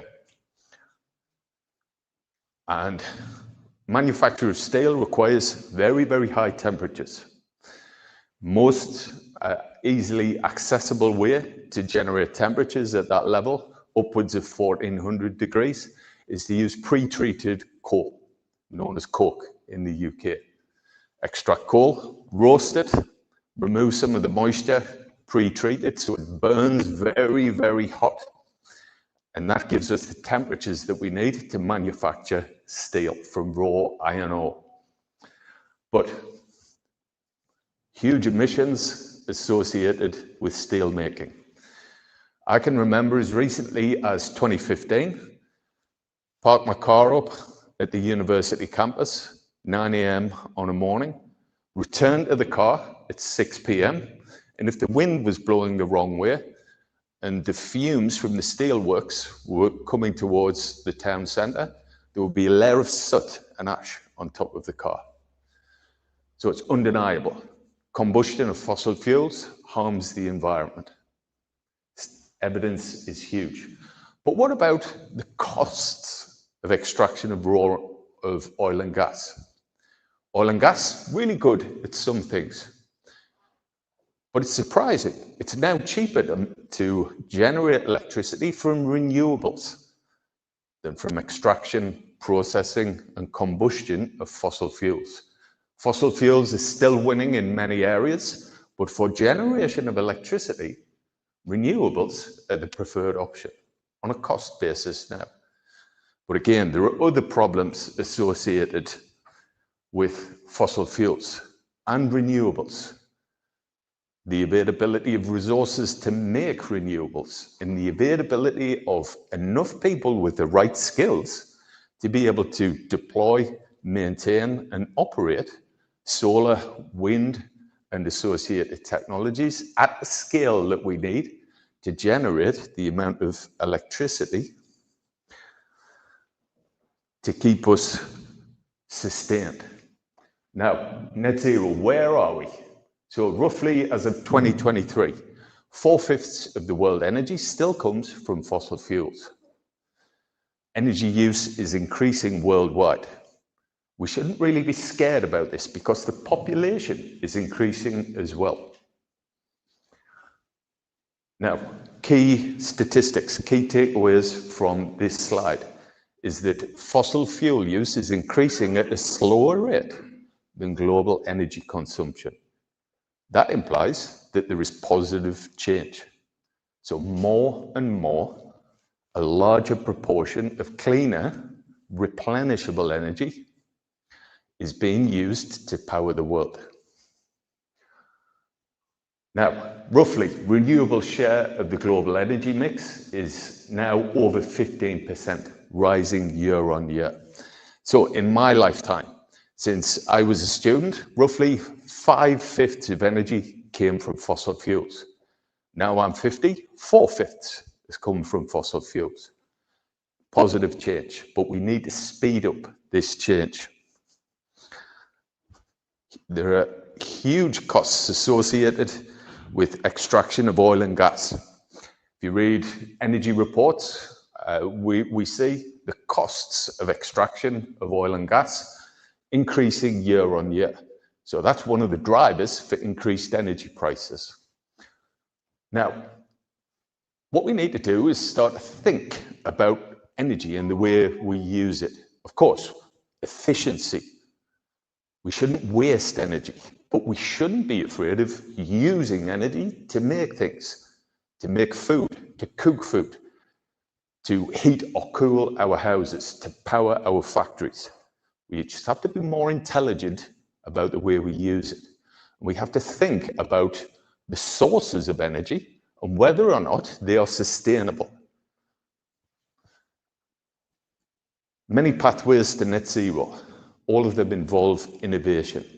Innovation around digital technologies, innovation around alternative fuels, innovation around renewable energies and their integration on the electricity grid.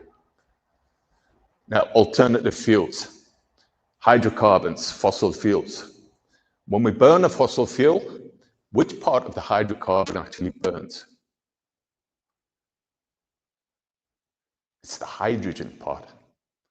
The carbon part simply keeps hydrogen stable at the kind of temperatures and pressures that we encounter on the surface of the planet, and partly due to the process over millions of years of how the fuels formed. So if we can remove the carbon from hydrocarbon and work with hydrogen-based fuels, then we've got a cleaner, more sustainable form of energy. We can make hydrogen from solar and water. Clean, replenishable, no need to go through costly extraction of fossil fuels. Now, decarbonization of industry, use of hydrogen, electrification, deployment of heat pumps. All kinds of innovation is required in all kinds of areas. So how does this relate to Teesside University? Has anyone heard of Teesside? No, you may have, you may not. Well, we are a public university, main campus in the northeast of England, very close to Newcastle and Durham. Now, we've been around for a long time, since late 18th century, principally as a technical college. We made university status in 1992. And in 2023, we opened a new facility, the Net Zero Industry Innovation Centre, which is deliberately or was specifically set up to support decarbonisation. Now, our local industry cluster, as mentioned, key sectors, chemical, process engineering, steel manufacture, pharmaceuticals, oil and gas. Roughly half of all of the natural gas that is used in the UK comes ashore from North Sea oil fields and is processed in Tees Valley. So huge energy consumption projected to increase as well in the wider context of decarbonisation. Now, net zero is in our regional identity. It's also a part of our national identity as well.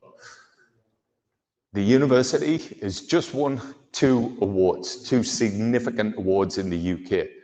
Best University, University of the Year, and also Best Modern University. And we also are being recognised for our ability around net zero, research, development, innovation. And yesterday, I was in the UK House of Lords. We've had a competition, and I was recognised as one of the top 5 academics in the UK active in terms of sustainable engineering and net zero. So all significant achievements. But what does this mean in terms of people? Huge infrastructures are being built in and around our industry cluster, the world's largest carbon capture and storage system.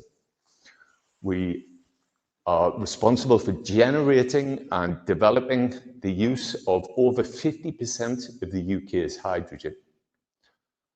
But the simple upshot is we haven't got enough skilled workers to help us deliver on our net zero goals. And this really brings home the message about inclusivity and having the right social environment as well.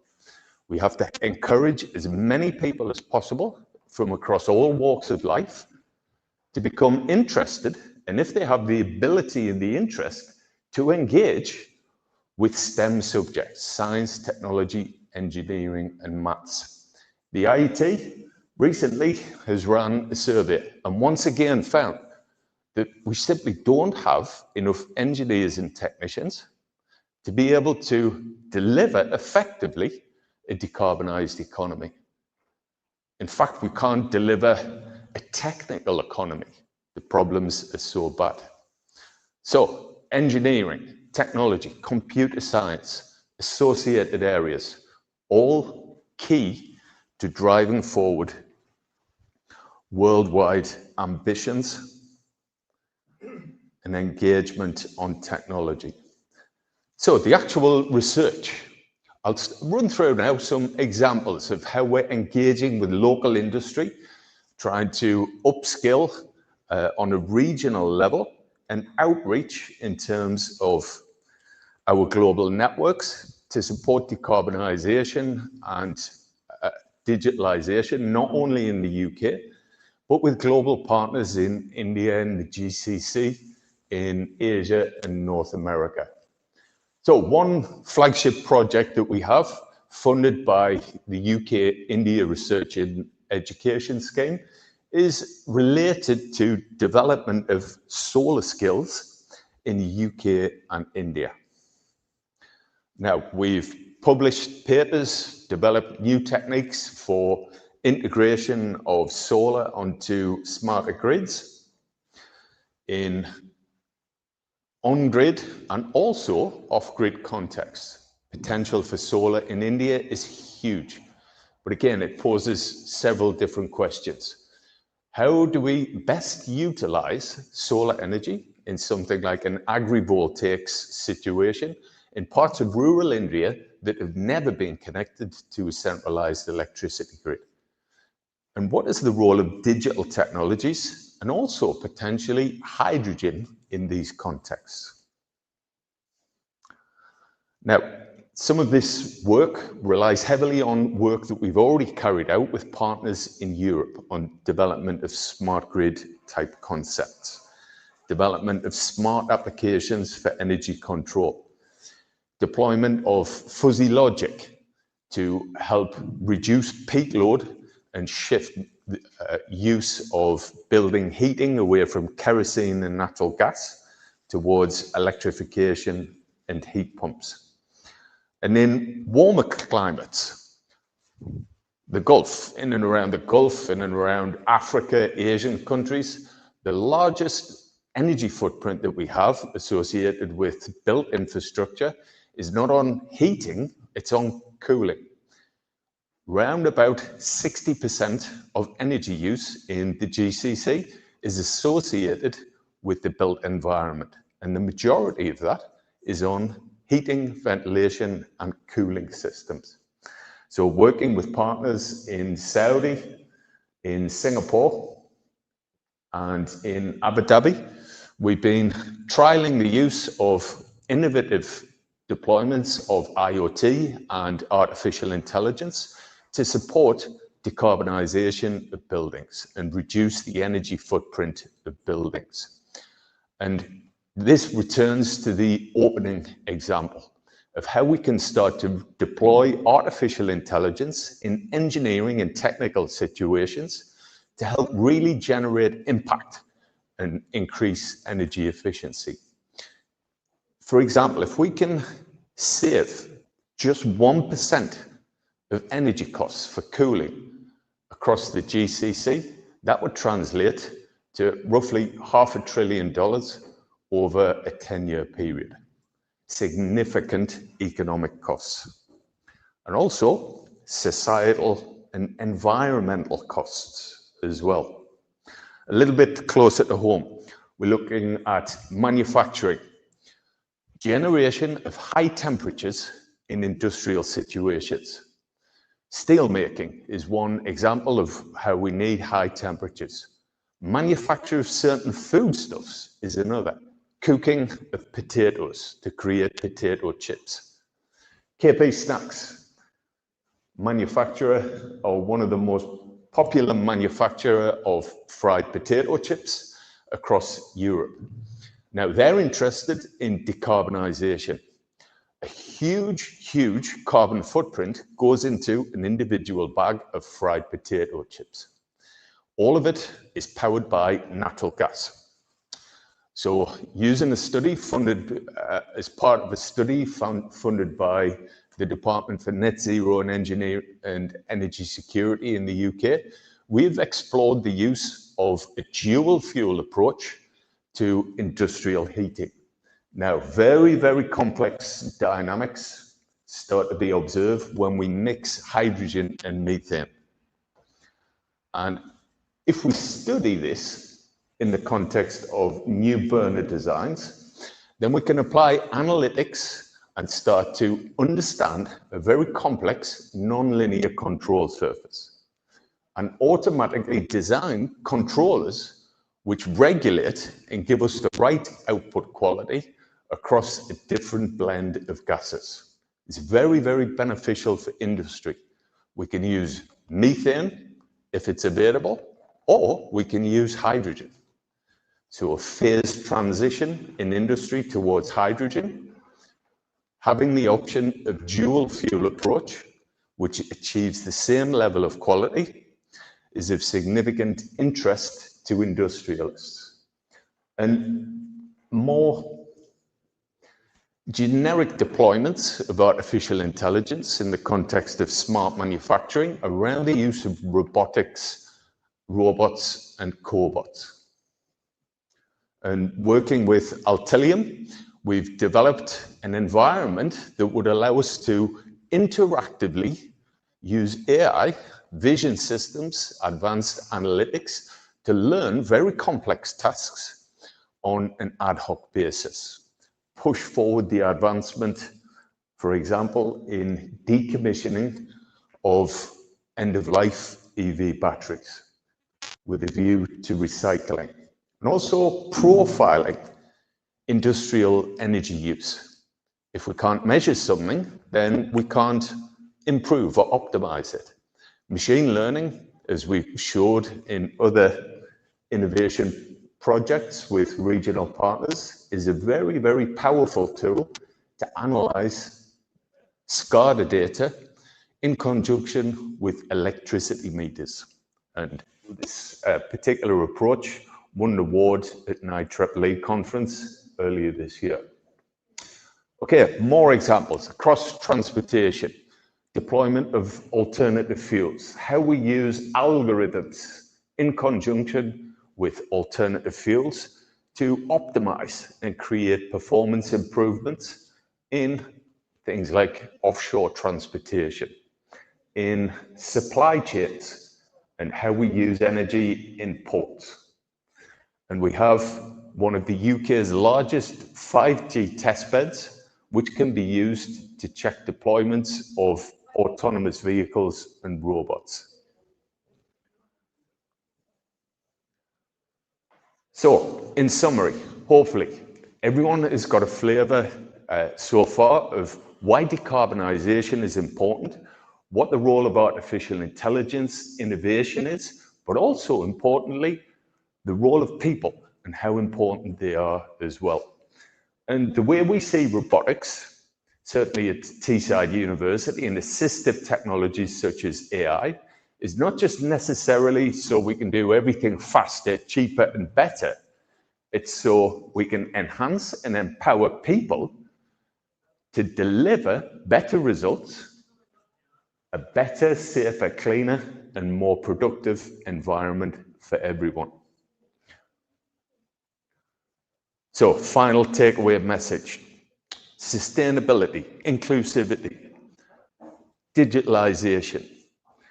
Everyone here today can strive towards positive change, embrace science, technology, innovation, and help deliver a cleaner, sustainable digital future.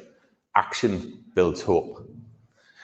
And it was very interesting for me to hear at an IEEE conference in Dubai earlier this week that the great emirate, the Emirate of UAE, his words were, if we take the right action now, then in 30 years' time, We will celebrate when we export the last ever barrel of oil from this country.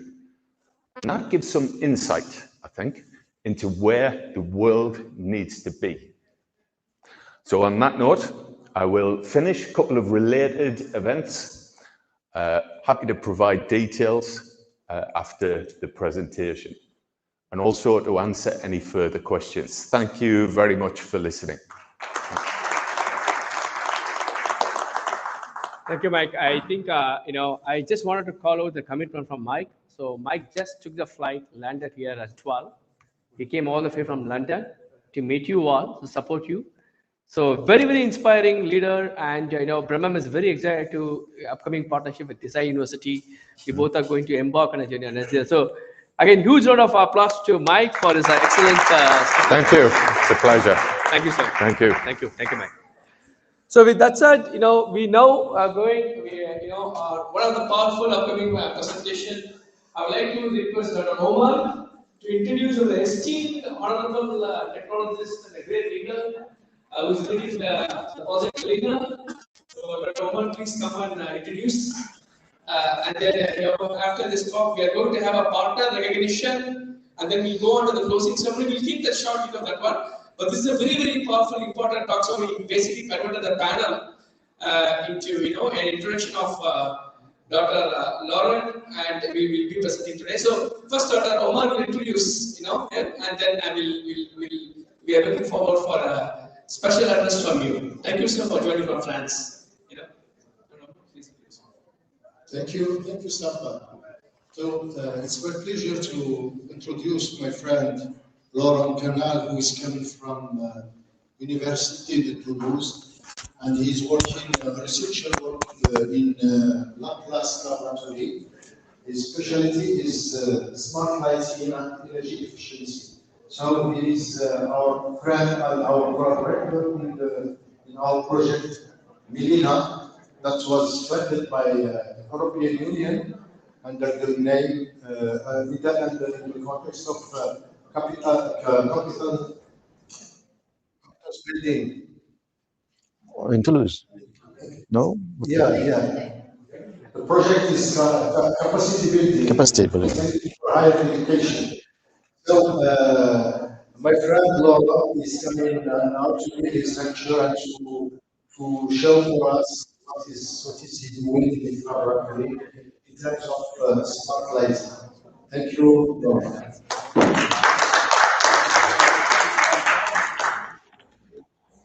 Thank you for this introduction. Thanks a lot.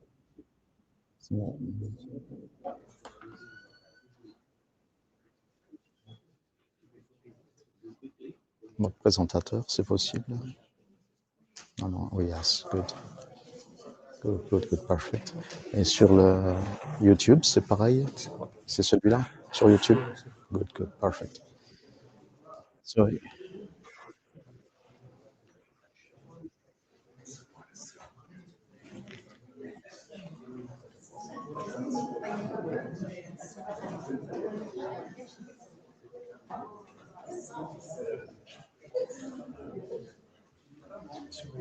Switch. Ah, pas bon, tant pis. Ça, on va le mettre en dupliqué, ouais. Tant pis pour les notes. C'est pas grave. C'est lequel? C'est toujours ça? Non, c'est bon? Sûr? Okay. So, thank you. It works, not? Wait. It's okay. It works? I'll make sure the live stream is working. Yeah. Yeah, wait.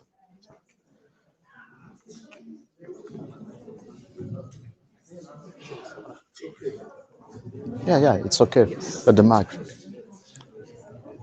Okay. So thank you very much for this introduction, dear Omar. So I choose to present the first slide of a previous presentation to introduce the main idea of this project. And the main idea is light. So thank you very much, dear Sampath, to invited me for this presentation and to let me this opportunity to present this European project. And a few words to introduce the project and myself. I come from Toulouse, and Toulouse was elected the most beautiful city in the world for 2025 by Lonely Planet. So you are invited to come in Toulouse. But Toulouse is also the home of Airbus. And it's also the third city in France after Paris and Marseille. And Toulouse is also one of the most important capital of rugby in the world. And dear Sampath, please, can you join me? Hello, Sampath. Sampath, can you join me a few seconds here, please? And I have, because Toulouse is, I said, the capital of rugby. Oh. Here is a small gift for you, a rugby ball from Toulouse. Toulouse, here is rugby. Thank you, sir. That's sweet of you. So thank you very much. Honor is ours, sir. And you are welcome in Toulouse. Absolutely. So after this short introduction, I would like to speak about light, that unknown thing that means you well. Light is very important, as well as important than oxygen. You never think to breathe. You never think about air, about oxygen, and you never think about artificial lighting too. You go inside a room.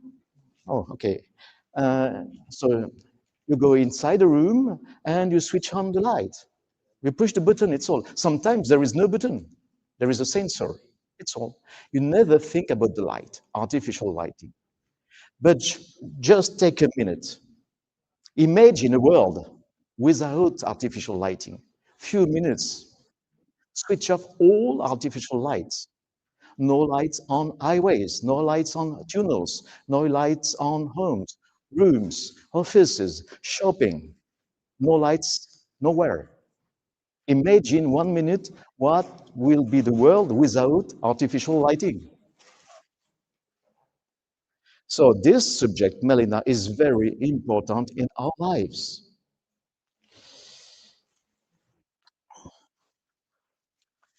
And here is the project, Melina, Mastering Efficient Lighting in North Africa. And it's quite a program. What is Melina? Melina, it's first of all an hyper-competitive program.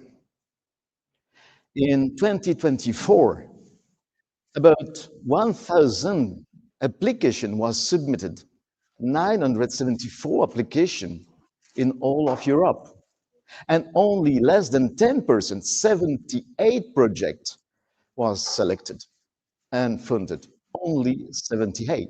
And in France, we are bad students. In France, only 5. So at the start, 1,000, at the end, 5 in France. A few months ago, I was here in this place, exactly here, with the chief of the European delegation. And she said to me that she was very impressive of this project because it was a perfect project. I thought, no, it's okay, it's only a project. But she was right. I have not at this moment, I have not the figures at this moment. So, hyper competitive program. And you can see this is the figures, some screenshots of the European website. And try to find, this is the top countries of coordinator. Try to find Morocco. Nowhere. Nowhere, after maybe Highland. And about the top countries of partners, here is Morocco, between Kazakhstan and Indonesia. Just to show you how competitive and how lucky we are to have this project. So, Melina, it's 800,000 euros for 3 years with 7 countries and 10 partners. So I said in March, we did a conference here, Sustainable Smart Lighting in Morocco.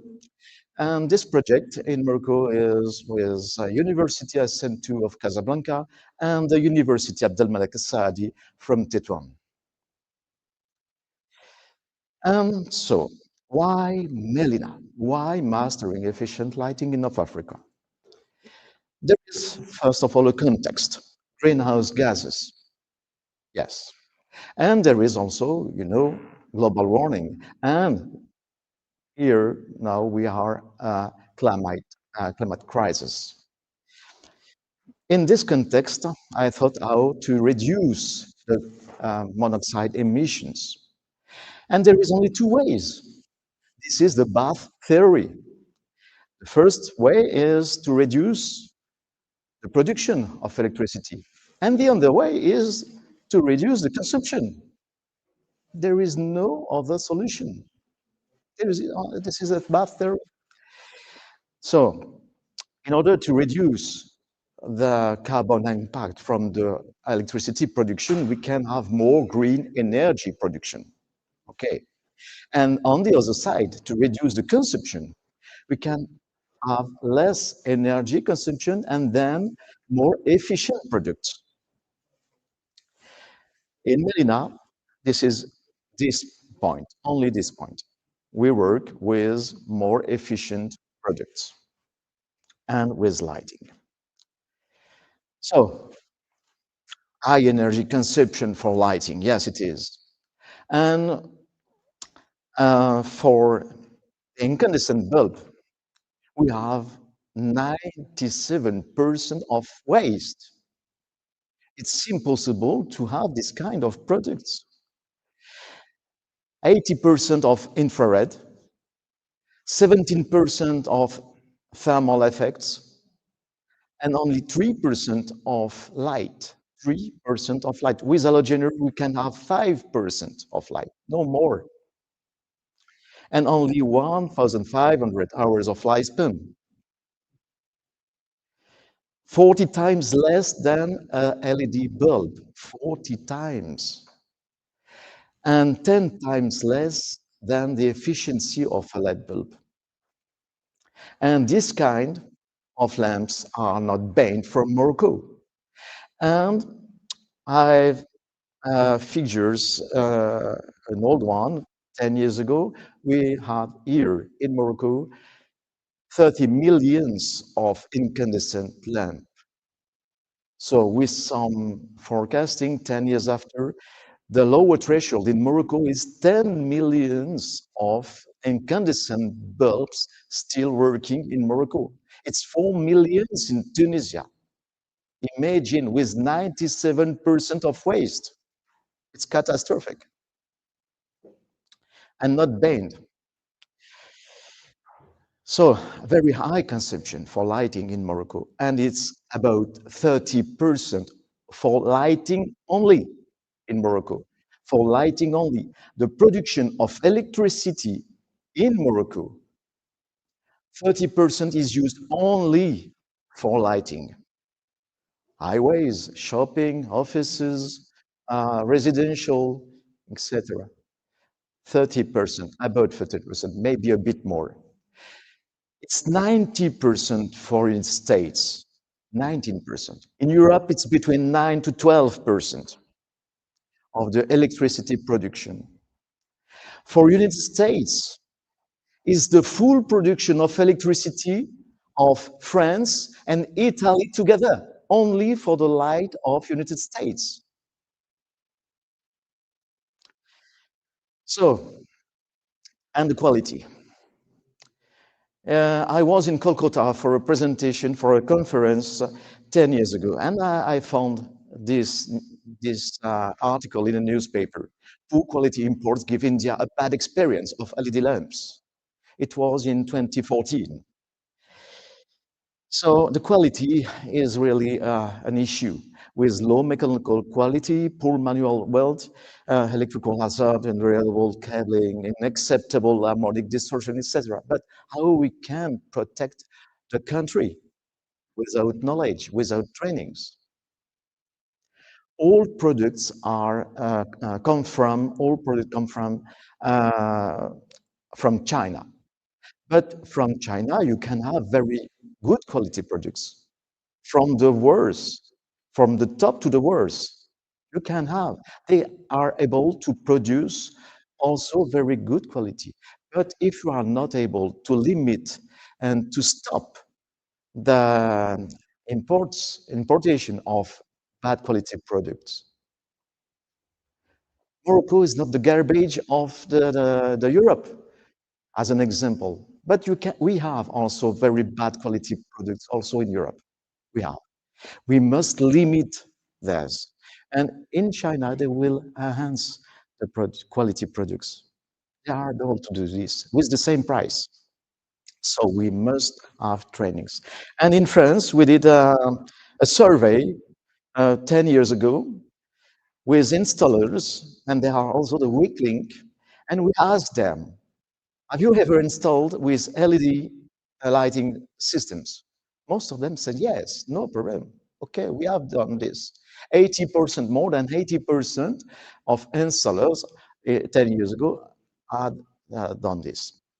And we asked them, did you encounter any difficulties with LED installation? 80% of them said no, no problem. So we asked them then, what happened when the LED temperature increase? And here is the response. So the right answer is lifespan decrease, and we have fewer lumens because the efficiency decrease. So we need training of lighting for professional also. And it was in France.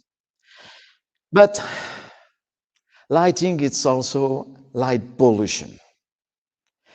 And there is a strong impact on wildlife. Bird migrations, turtle migrations, small mammalians, insects, and about insects, you can see in the middle what is the impact of only the full moon of the mobility of insects. Only the full moon, not street lighting in the middle of the fields, the full moon only. With this impact of the migration of insects, of course, it impacts also birds and all the chain behind. But when there is impact on insects, on the mobility, there is no reproduction of insects, and there is no pollination.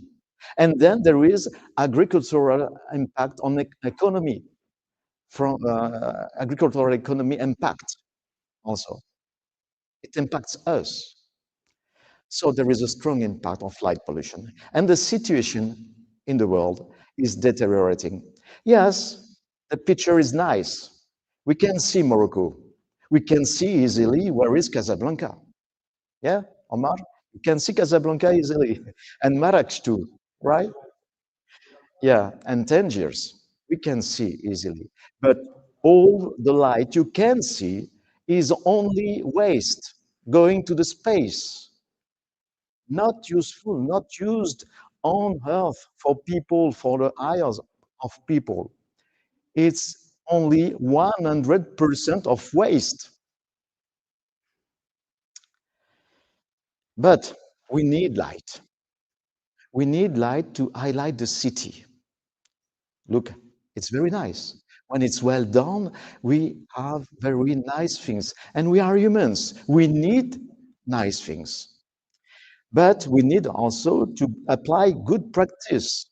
And here is, you have bad examples. You can see Paris, Grenoble, Lyons. You have very bad examples, and you must not follow these examples. So after Morocco, I fight France too, but I will fight also America. So the cause of light pollution are multiples. Light from buildings, from street lighting and vehicles, signage, highlights, etc. And here is America. During the 50s, you have the late 50s, the first picture, and today, in 2025. St. Pat, where is Boston? Boston is somewhere here, right? And you can see easily Boston. You are a bad student because it's a lot of waste in Boston and the East Coast. Yes, it is. So the impact of light and light pollution is very strong. And it impacts also human health, fauna, flora, and ecosystems strongly. And there is a strongly approved one on disruption of circadian cycle and breast cancer. There is a strong link proved between light and breast cancer. So it impacts also our health. But I will be nice. There is some solution, of course. Here is a real-life example of the International Dark Sky Reserve in the Pyrenees Mountains, Visos village. Before, this is the picture on the top, and after. And with a forceful lighting, we can save over than 90% of energy. So it's possible with good practice to limit the impact of the light pollution and also to save energy. It's possible. So the method in Melina project is training, of course. And the objective of these training courses is to train the future generations of professionals who will take charge of the transformation of society necessary to light up the world where and when it is necessary. With courses about theory, photometry, technology, engineering, smart lighting, standards and policies, LED, organic LEDs, light for health and well-being. And this light point is very innovative for engineers.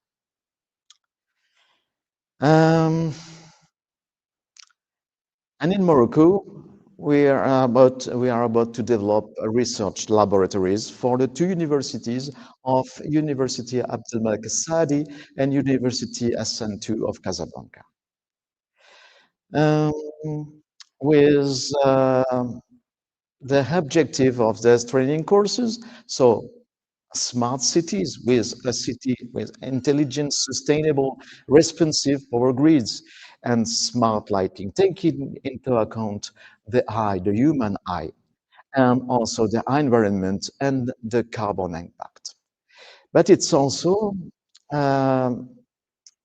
taking into account elderly people, the eye with some disabilities, with some problems for elderly people in order to maintain their independence as long as possible.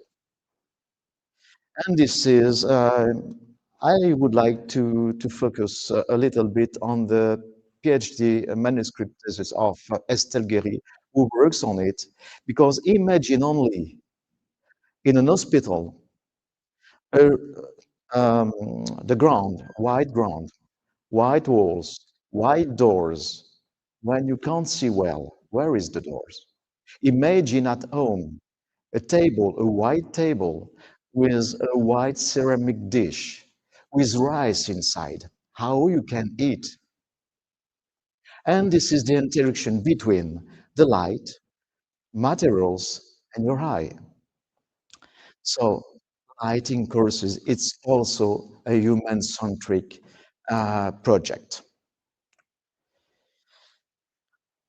So here is the lighting and application research laboratories with the list of equipment we will have in this project 6 times, even here in Casablanca.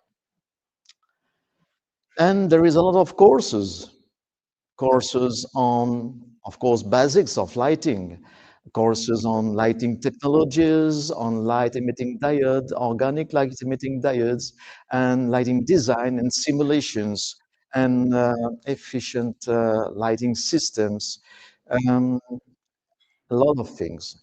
Application of artificial lighting for agriculture, farming, health, and well-being. impacts of light pollution on human health, on ecology, on environment. And this is very new for engineers, because when you know the impact of a bad lighting, of a bad work, then you will do your work better. So with whom? Of course, with University of Toulouse as the coordinator, but also with Aalto University in Finland, with the National Technical University of Athens in Greece, and the Technical University of Liberec in Czech Republic. Here is the European partners, and how to work all together between Europe and Maghreb countries through research laboratories, collaboration, international collaboration, and students. So, Melina, between teaching and research, so teaching and research, if you, yeah. So Melina puts the student at the heart of the light transition. And as a conclusion, you can follow hers, and this is a small storyboard I prepared for a short movie in the next years with small girls in a dark city finding a university with bad lightings and honored by a diploma, and at the end, women in engineering in lighting systems. And followers also on Facebook, on LinkedIn, and on our website, Melina. And as a conclusion, Melina is an acronym, yes, meaning, of course, mastering efficient lighting in North Africa.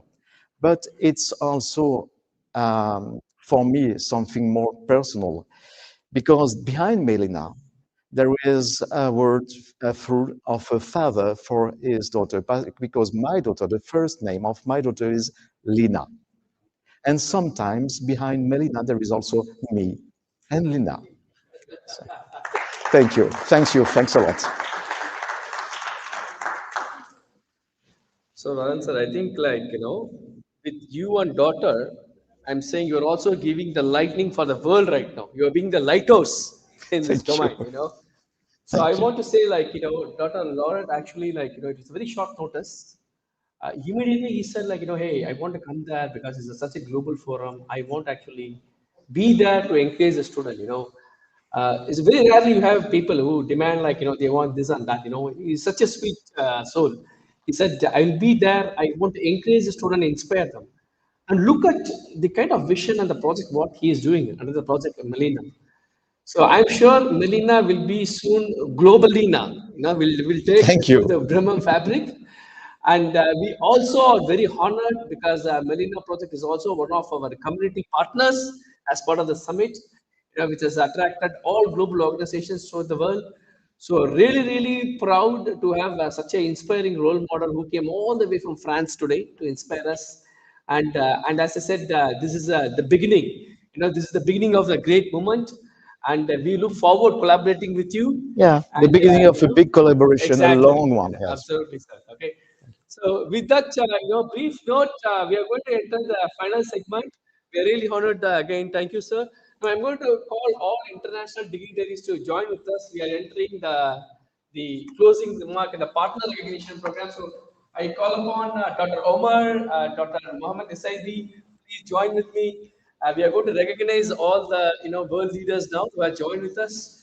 So first we'll start with me and Lina. So I think that's the way to start with. So Melina.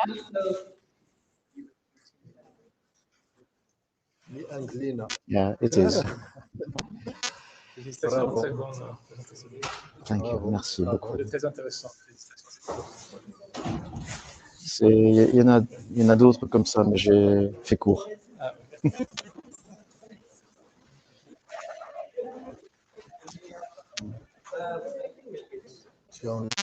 Ah, ouais.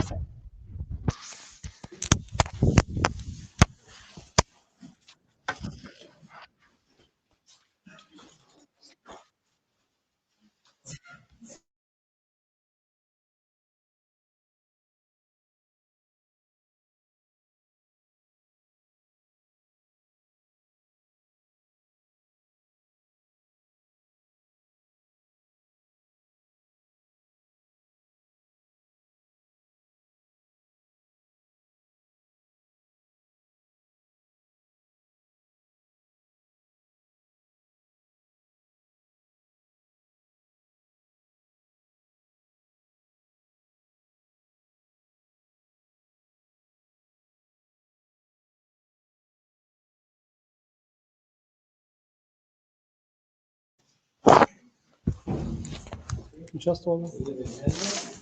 And now he gave us a recipe. Gave him back something special from Morocco and from India all the way for him.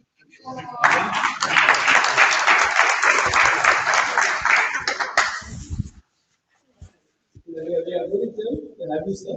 Thank you so much for joining us, sir. Now I want to again,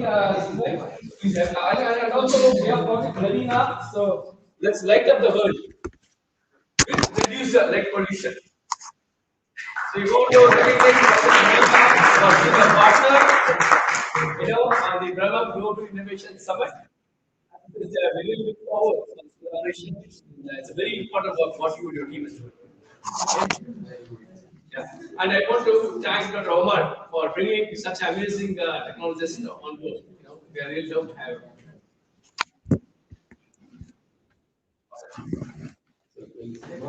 Now, we'll call upon someone who has come from the land of Incas. I mean, of course, I also come from that. But I think IEEE has been a splendid partner for us, particularly the IEEE vendor learning program. So I want to speak on it. She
So again, I want to invite Michael Short, who came all the way for us from London.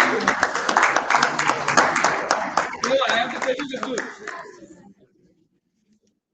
Michael has been an amazing, Oh, we are missing the certificate. Need help? Can you help? You see the certificate? No, we just had Michael's certificate here. Maybe it's here. Yes, here. No, we got. We can't. Yeah, can you represent it? Yeah, open. Thank you. Yeah, yeah. So we'll take it out completely. Yeah, we'll take it out completely. Yeah. So no, yeah, like this. Yeah.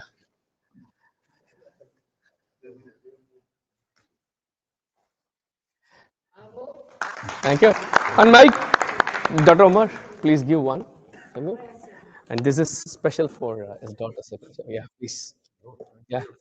So we are giving two because I know Mike has a daughter. So I think I can't send him a LP handed. So we got something special for him from India. You know, so thank you, mate. It's really an honor to work with you. So we'll take a group picture with all the yeah. Chocolates from London. No. Yeah. We'll yeah, definitely. So now, I don't think like I have to tell you like how difficult, not difficult, it's enjoyable process. But as Nelson Mandela says, it's impossible until you do it. We got more than 20 global organizations lined up here, and I would say in the last 5 weeks, there are like 10, 15 human beings who never slept. They worked around the clock. Okay, and I would say I got two wonderful, blessed, dear friend, and are more like elder brothers to me. One is the super captain of Mohammedia, Dr. Omar, right? And then I will always say Captain Morocco, dear Muhammad Saudi sir. They both went above and beyond.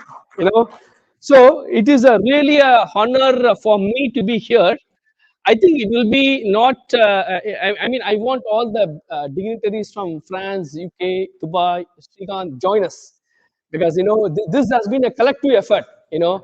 So please join us. We want to really like honor here NSAT and the director of NSAT for being the pillar behind the support what they gave here. So we'll first open with NSAT. Because I think without NSAT and the community, I don't think we would have been able to pull such a massive program here. Join us, please join us here. Please join us here. Please. Mike, come here. Yeah. So I take this moment to thank the entire leadership team of NSAT. We met with the vice president, the president. They were gracious enough to support us. But Dr. Omar always was there to help us through. The calls at 10 in the night or 1 in the morning. Doesn't matter to him. Same here, So we are truly become a globalized family right now. You can see like everybody here. This is like a team Avenger. We will say Brahmam Avenger team here. We have Superman too. We also had Wonder Woman joining us from other parts of the world. So it is such a honor to be part, to travel with such a kind of divine source, I would say. So thank you, Dr. Omar. I don't think this small certificate could do it. At the same time, I can't send you empty-handed. So I have to get something special for you from all the way from India. See, for behind every man, there is a woman. There's a sacrifice behind it. If Dr. Omar is doing all these great things, the credit also should go to Madam at home. Okay, so this is a special thing for her. Okay, okay. So, Thank you. Thanks. So thank you. And now speaking about Dr. SID, again, the last few years we have been working very closely, and I think gap I may have with him, but I've never seen such a humble human being in life. I worked with, as I said, many people in the world. 100% 0% ego. Such a kind of a soul he has. When I worked with him internationally, right, he said, Sampath, we have to do something in Africa. We have to do something, So he said, you must come to Morocco. So he is the one why I came to Morocco. Then I become addicted to Morocco now. Both Morocco, love the people, love the culture, also couscous.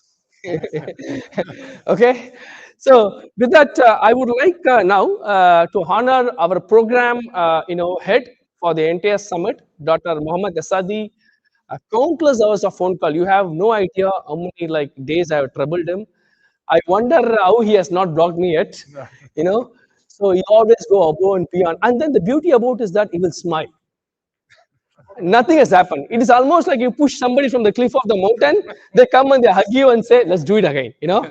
So that is really amazed. Brahmam is very proud. He's leading all of our efforts here, and we are truly going global.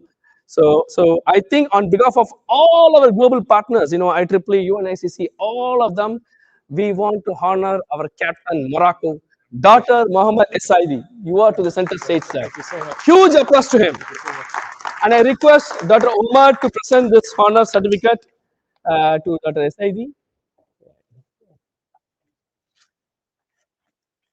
And I request Srikanth, IEEE head, to present this to Dr. Saidi.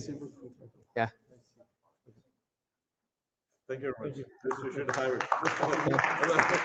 Something special for you. Yeah. Yeah. Yeah. Thank you. Okay. Thank you so much. No, wait. Yeah. It's not done yet. Just be all of them here. We also have an IEEE APS chapter, which has supported us actually. Especially the good news is that we are going to start a new chapter here. So I would particularly like to thank Dr. Javed, Dr. Ajay Padu, the entire COPE team, and appreciate. I know Dr. Atman was supposed to be here due to some urgent situation; he was not able to join.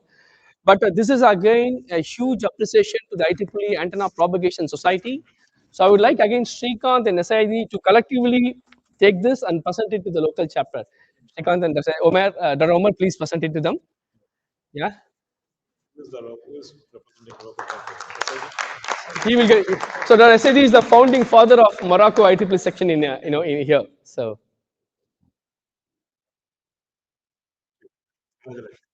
Okay, now we also have other important people here. Of course, we gave to to NSAT, but we still have individual recognition for the tremendous work done by Dr. Omar. So he's an outstanding student, so I have a couple of certificates for him, but I will give one now. So again, it is a real honor and a privilege to partner with you, sir. Thank you, sir, again, for your extraordinary leadership and contribution. And again, I want to have one more here. I think the chamber. Do we have the Muhammadiyah chamber head? Yes, sir. Please join us, sir.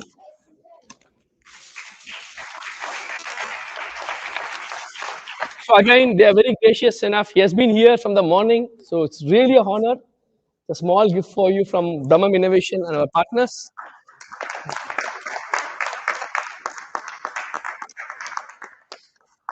Okay. Thank you very much. Sure. So I think we'll take one group picture here, and then we have people from the world. No. It is coming. It is coming. I will not let go anyone. There is surprises in your list. Okay. Why they are called? So we are not in the camera apparently. So the camera needs to be adjusted. Oh, that's the camera. Okay. So we'll just take one picture here as well. Okay, and yeah, okay, and then one with the picture with the community partner, and then we all will give one picture with a thumbs up, right? Maybe Monolith, if you could put yeah, okay, that's fine. And shortly we are going to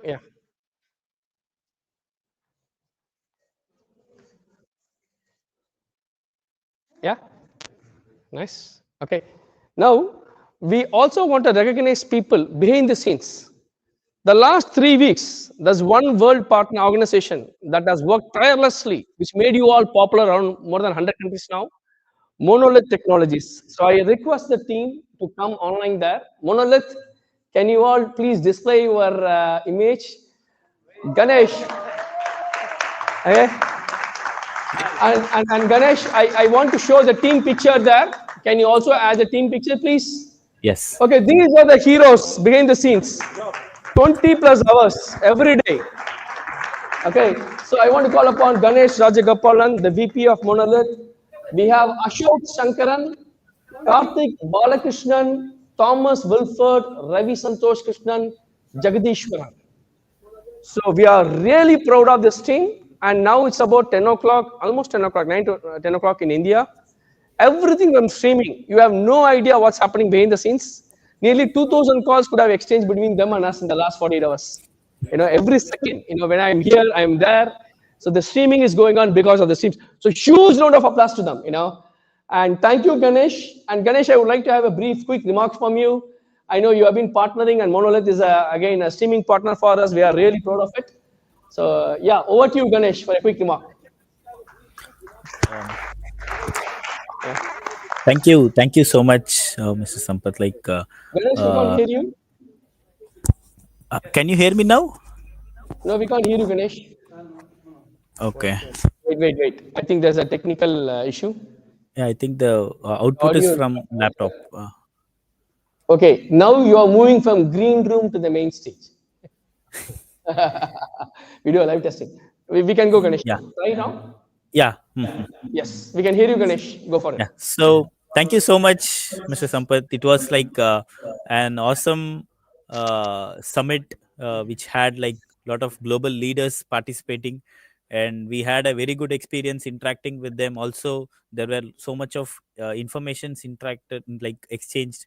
So as you said, it was like continuous work for us, keeping a track, and you single-handedly came through everything, and actually we have to like say a big thanks to you for giving this opportunity, and we are looking forward to like so much of events like this for creating a social impact really with you. Thank you, Ganesh. Now, I also wanted to bring a couple of research students, who have been working in Brahmam. So could you please bring Monolith team? Could you please bring? So we are going to have on the screen shortly. Can we have Ashwan joining there? So as you all know, we have many research students who have been working all along. The presentation, the design, this is the team that behind it. We have Ashwan here, the lead is the lead technology delivery and operations for the entire summit. And we also have Roshan Ravi connected from US, Boston, and he's the lead for the infrastructure services. We have Heram, who is responsible for leading the full stack operation, all the website things, And then we have Uday Kiran, he's a co-lead. He designed all the website interfaces for the summit. And then last but not least, we have Venkatasai Murali, the design and outreach. So again, huge round of applause to these young children or student. I would say, they are very early in their career, but they spend at least 20 to 21 hours every day, being there for us completely. I'm sure, like Ashwan, I don't know, like how many hours you slept, hardly any for the last few years. But this is the kind of, innovators we are creating, what is Brahmam is doing on the ground root, So Ashwan, I know you have been a research fellow for us for the last few years, so I would like to give the floor to you for a quick remarks from you. Over to you, Ashwan. Yeah, hope I'm audible. Yes, you are loud and clear. Yeah, hi everyone. I'm delighted to share my journey with Brahmam Global Innovation and the Impact Summit. I recently started my AI Research Fellowship with the Brahmam Innovation, and it has been an incredible opportunity to contribute to a vision-driven organization that is shaping next-generation social innovation across the world. Alongside my research fellowship, I also handle the end-to-end technology requirements for Brahmam Innovations, from building and maintaining our websites, portals, registration platforms, and managing the branding and guidelines for that, social media, communication systems, and automation workflows, and overall delivery support. This role has allowed me to bring my professional experience as a senior developer in technology operations into a meaningful social impact environment. A special mention to my amazing team at Brahmam Innovation: Heram, Uday, Venkatasai, Roshan, a group of passionate individuals who collaborate, support, and innovate together to make every initiative impactful and successful.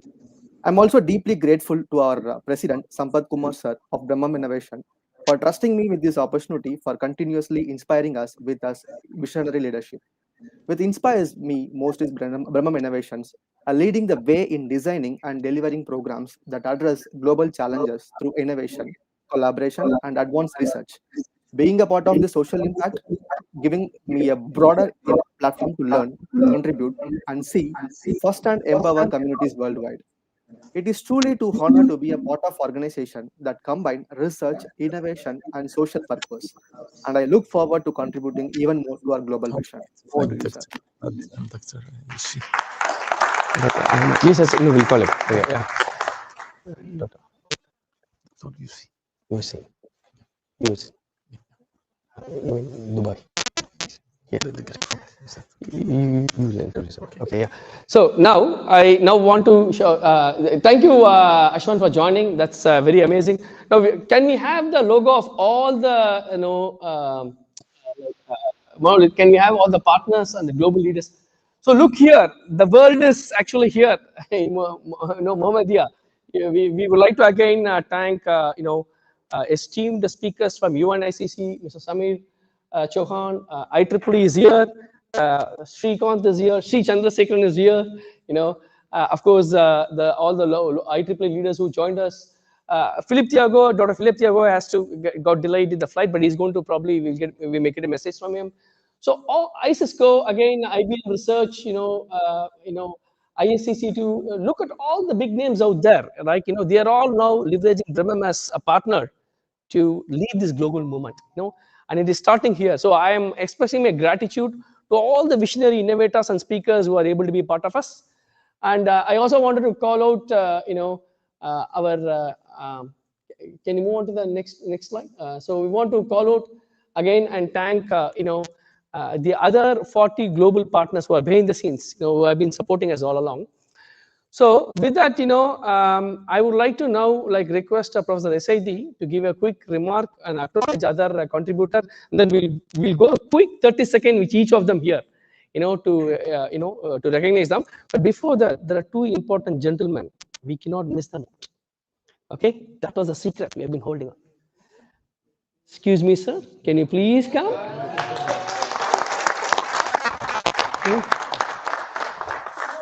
Dr. Ahmad, he has been like, I don't know what he did. He managed single-handedly everything. To me, he's the Iron Man of Muhammadiyah University, INSET. We really want to appreciate you, sir, for your tireless, effort, and we are really honored.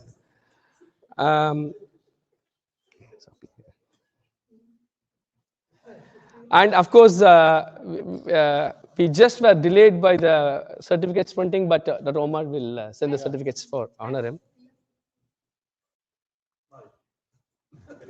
Yeah. And yeah. And last but not the least, we also had an inspiring role model who has been listening to us since the morning. Sir, please come to the stage. Yes, please. You being there and encouraging us means a lot. So thank you so much, sir.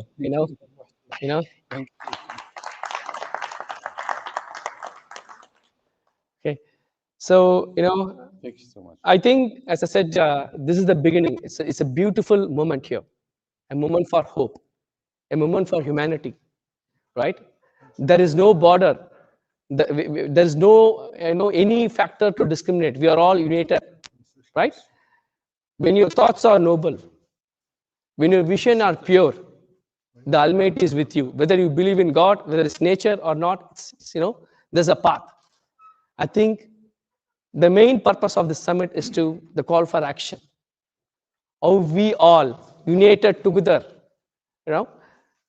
can collaborate, can foster innovation, and build a society that is caring, inclusive, and phosphorus for everyone. With that note, I'm going to hand over the mic. So we'll have a quick remark from everyone. But before that, two important gentlemen, the superhero of, to me, INSET, and then Professor Esadi. So I will let Professor Esadi to share some remarks, and Dr. Omar, and we would love to hear from all the international dignitary in a closing remark quickly. Don't forget to thank Yusfi and Mohammed. Yeah. Yes, Dr. Mohammed. Yes. Please come in. Yes, he was there. He was right in front of me. Yes. So please call him as well. So yes, again, he was right in front of me. So I think I was waiting for the surprise from Dr. Omar, but Dr. Omar broke my surprise. Okay, I am not taking you a movie because you will break the climax first. So really, hats off to him. We met 2 nights back, and the kind of work he's doing in converting, providing French-based, AI tutoring on topics of AI is amazing. He's already a rock star. I don't think we need to introduce him here. So, Dr. Omar, please honor him. So thank you again, for all your efforts and support. Okay. Now I will give the mic to Professor Esaidi, and then we'll have Dr. Omar, and then we'll have a group picture at the end. So Professor Esaidi, over to you. Okay, thank you so much, Sampan. Especially, we need also to thank you for the amazing effort. We talk about everybody, but I think we need also to talk about the amazing effort that Sampat done during the last, I think, at least few weeks, more than a few weeks, I guess, a few months, I guess, we started talking about this event and getting speakers, international organization, and so on and so forth. So thank you so much for the amazing effort, Captain America or Captain India now, because that's really amazing, everything. But of course, we are at INSET, and it's also a great opportunity to pay tribute to the INSET. But in its name, we pay tribute to its director, Professor Omar Watan, but also to our Professor Bani, Professor Yusuf, and all the staff. There are certainly many hidden soldiers to whom we would like also to extend our heartfelt thanks and gratitude for the amazing effort they have also done during the last few days to organize and prepare everything. Really, we are impressed by the quality and of the support and the professional work from different colleagues at INSET. This is not a surprise for us because personally, I know that you have really, I would say, amazing reputation, not only in Morocco, but internationally. Yeah. So thank you so much for what you have provided. As it was also mentioned by Sampan, this is just the beginning. There are many opportunities coming. I think through the different organizations we have been able to bring on board in the framework of this event. There are a lot of opportunities for the students, for the faculty. I think it's very important to engage everybody through the different programs we have seen that were presented by different speakers from different perspectives. Once again, thank you so much, and looking forward to meeting you soon, inshallah. Thank you. Thank you. So we have a quick remark. We'll start from that. Dr. Omar, first I will have a remark from you, then we'll give it to all the dignitaries as well. First of all, I would like to thank all of us who are coming up from Morocco, and I hope to enjoy your stay in Morocco, in Casablanca, in Libya. Thank you so much for the time you spent for all these conferences and presentations, and all what you have done for our first edition of global innovation for impact. And by this event, I discovered a gentleman who I don't know when he sleeps. When he sleeps, he's around the clock. Around the clock, he's working no stop. He's Mr. Sampat. Thank you very much for all the effort. For I think you have the habit to do this kind of events. So it's not. Also, I would thank my colleagues from the Chamber of Commerce, who is always with us in any event, every event you organize here. Yeah, he supported me. My friend Laurent, who is coming from France, we lead together Melina program. Yeah. So we are going in a good way to achieve it. Professor Saidi, thank you so much. This is the man who connected me with Sampat. Last year, we signed the MOU to collaborate, and now it is the first time in a marathon. Yeah, he supported me when I made marathon, but now I am still. You are still. I finished. Very good. Thanks, very big thanks to my colleagues who are here to stay with us. Yes. All the Thank you. Our friends, friend Mr. And our students. Thank you so much. All these events, all these activities are for our students at first. Yes. Our colleagues are here to support them. Yeah. Instead of classrooms, but also for other activities like this and other ones. Absolutely. I would like to thank also all the clubs and the association of the students who who are mobilized to support us, Okay. to work with us in here. And the outcome of this first edition is to launch another club of IEEE, who merges all the federates all the clubs of the exit. Yeah. So we will make all what he needs Absolutely. to concretize this event. Absolutely. So I would like to thank Mr. Mohsin, who is coming from Casablanca, my friend. I met him in another event. Thank you a lot. Thanks a lot for Mr. Ahmed, who is my collaborator. Yes. Yeah. And he's in charge of digitalization of NSET. Very nice. Thank you for Mohammed. He is the USFI. Yeah. Elius. Yeah. He's also my colleague, who is our gentleman of AI in NSET. We'll do that. Yeah. And all my colleagues, all my friends. Okay. Are, Absolutely. Thank you. So we will have a quick remark, like 20 seconds from all the guests. So we'll start with UAE, and there's a big surprise that's coming in. Okay. Over to you, Don Amjad. You go for it. So 30 seconds. Because if you said 15, anyway, you go for 30. You know. Yeah.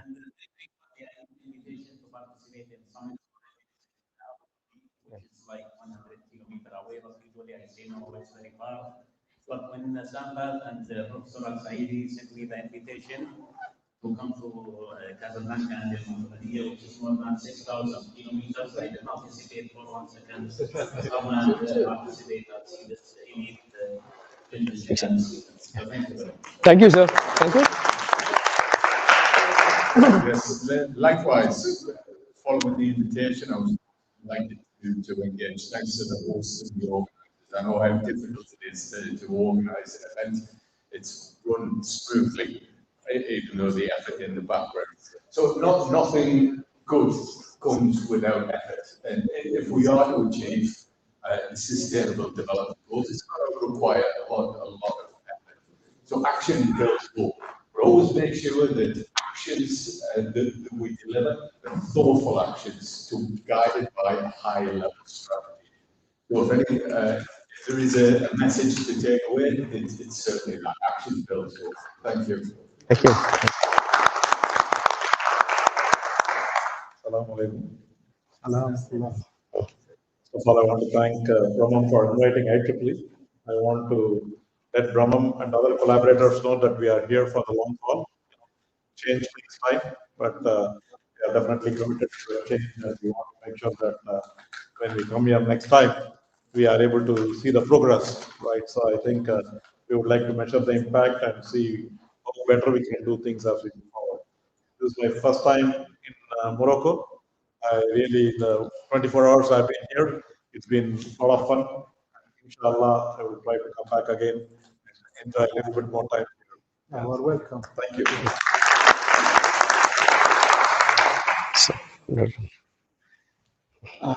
So one word, I would like to cite an African proverb, which is at the heart of the spirit of this global summit. This proverb said, alone we go faster, but together we go further. Thank you. So thank you all. So with that, I think we are coming to the close of the summit. So it's been really a privilege and an honor to serve as the founding general chair of this innovation, global innovation and impact summit. I think what's really fascinating is that people are readily available. They want to come together, as one family. They want to address these global challenges. You can see the passion and the care each one of us are carrying, right? And behind them, each one of them, there are global organizations which are ready to collaborate, right? So to the call out to all the students and the technologies out there, be bold, be curious, right? Be hungry to learn new things. Let's get inspired. Let's innovate. Let's collectively deliver meaningful impact. Join us in this mission. To serve the humanity at large by leveraging our technical skills, innovating solutions, and thus build a better and a prosperous future for everyone. Okay, join this global movement from Brahmam. Thank you all, and with that, we close out this summit. Hopefully, we may see you all in Dubai next year. There's already a lot of interest from there, also other parts of the world, but we will announce it in about 3-4 weeks where we are going to be. But as I said, we are here to travel with you. Okay, thank you all. Okay, God bless you all. Thank you. Yes, now we will take a group picture of everyone. Greetings, I'm Sampath Veeraraghavan, President, Brahmam Innovations. Brahmam Innovation is a pioneering research organization that focuses on delivering large-scale social innovation program. The mission of our organization is to empower 1 million social innovators by 2035. Today, we offer a portfolio of global programs to inspire, train, educate, and transform students and technologists into social innovators. Over the last 20 years, Brahmam has evolved from a humanitarian program into a world-class research organization. Today, we have built a global ecosystem of more than 40 global partners and have access to over 150,000 students in Asia, Middle East, and North Africa and North America region. Brahmam's global offering focus not only on capacity development, but we also provide opportunities to develop real-world R&D projects by creating an ecosystem of entrepreneurs and innovators. Join us in our mission to serve humanity at large and partner with us to collectively build a sustainable future for everyone.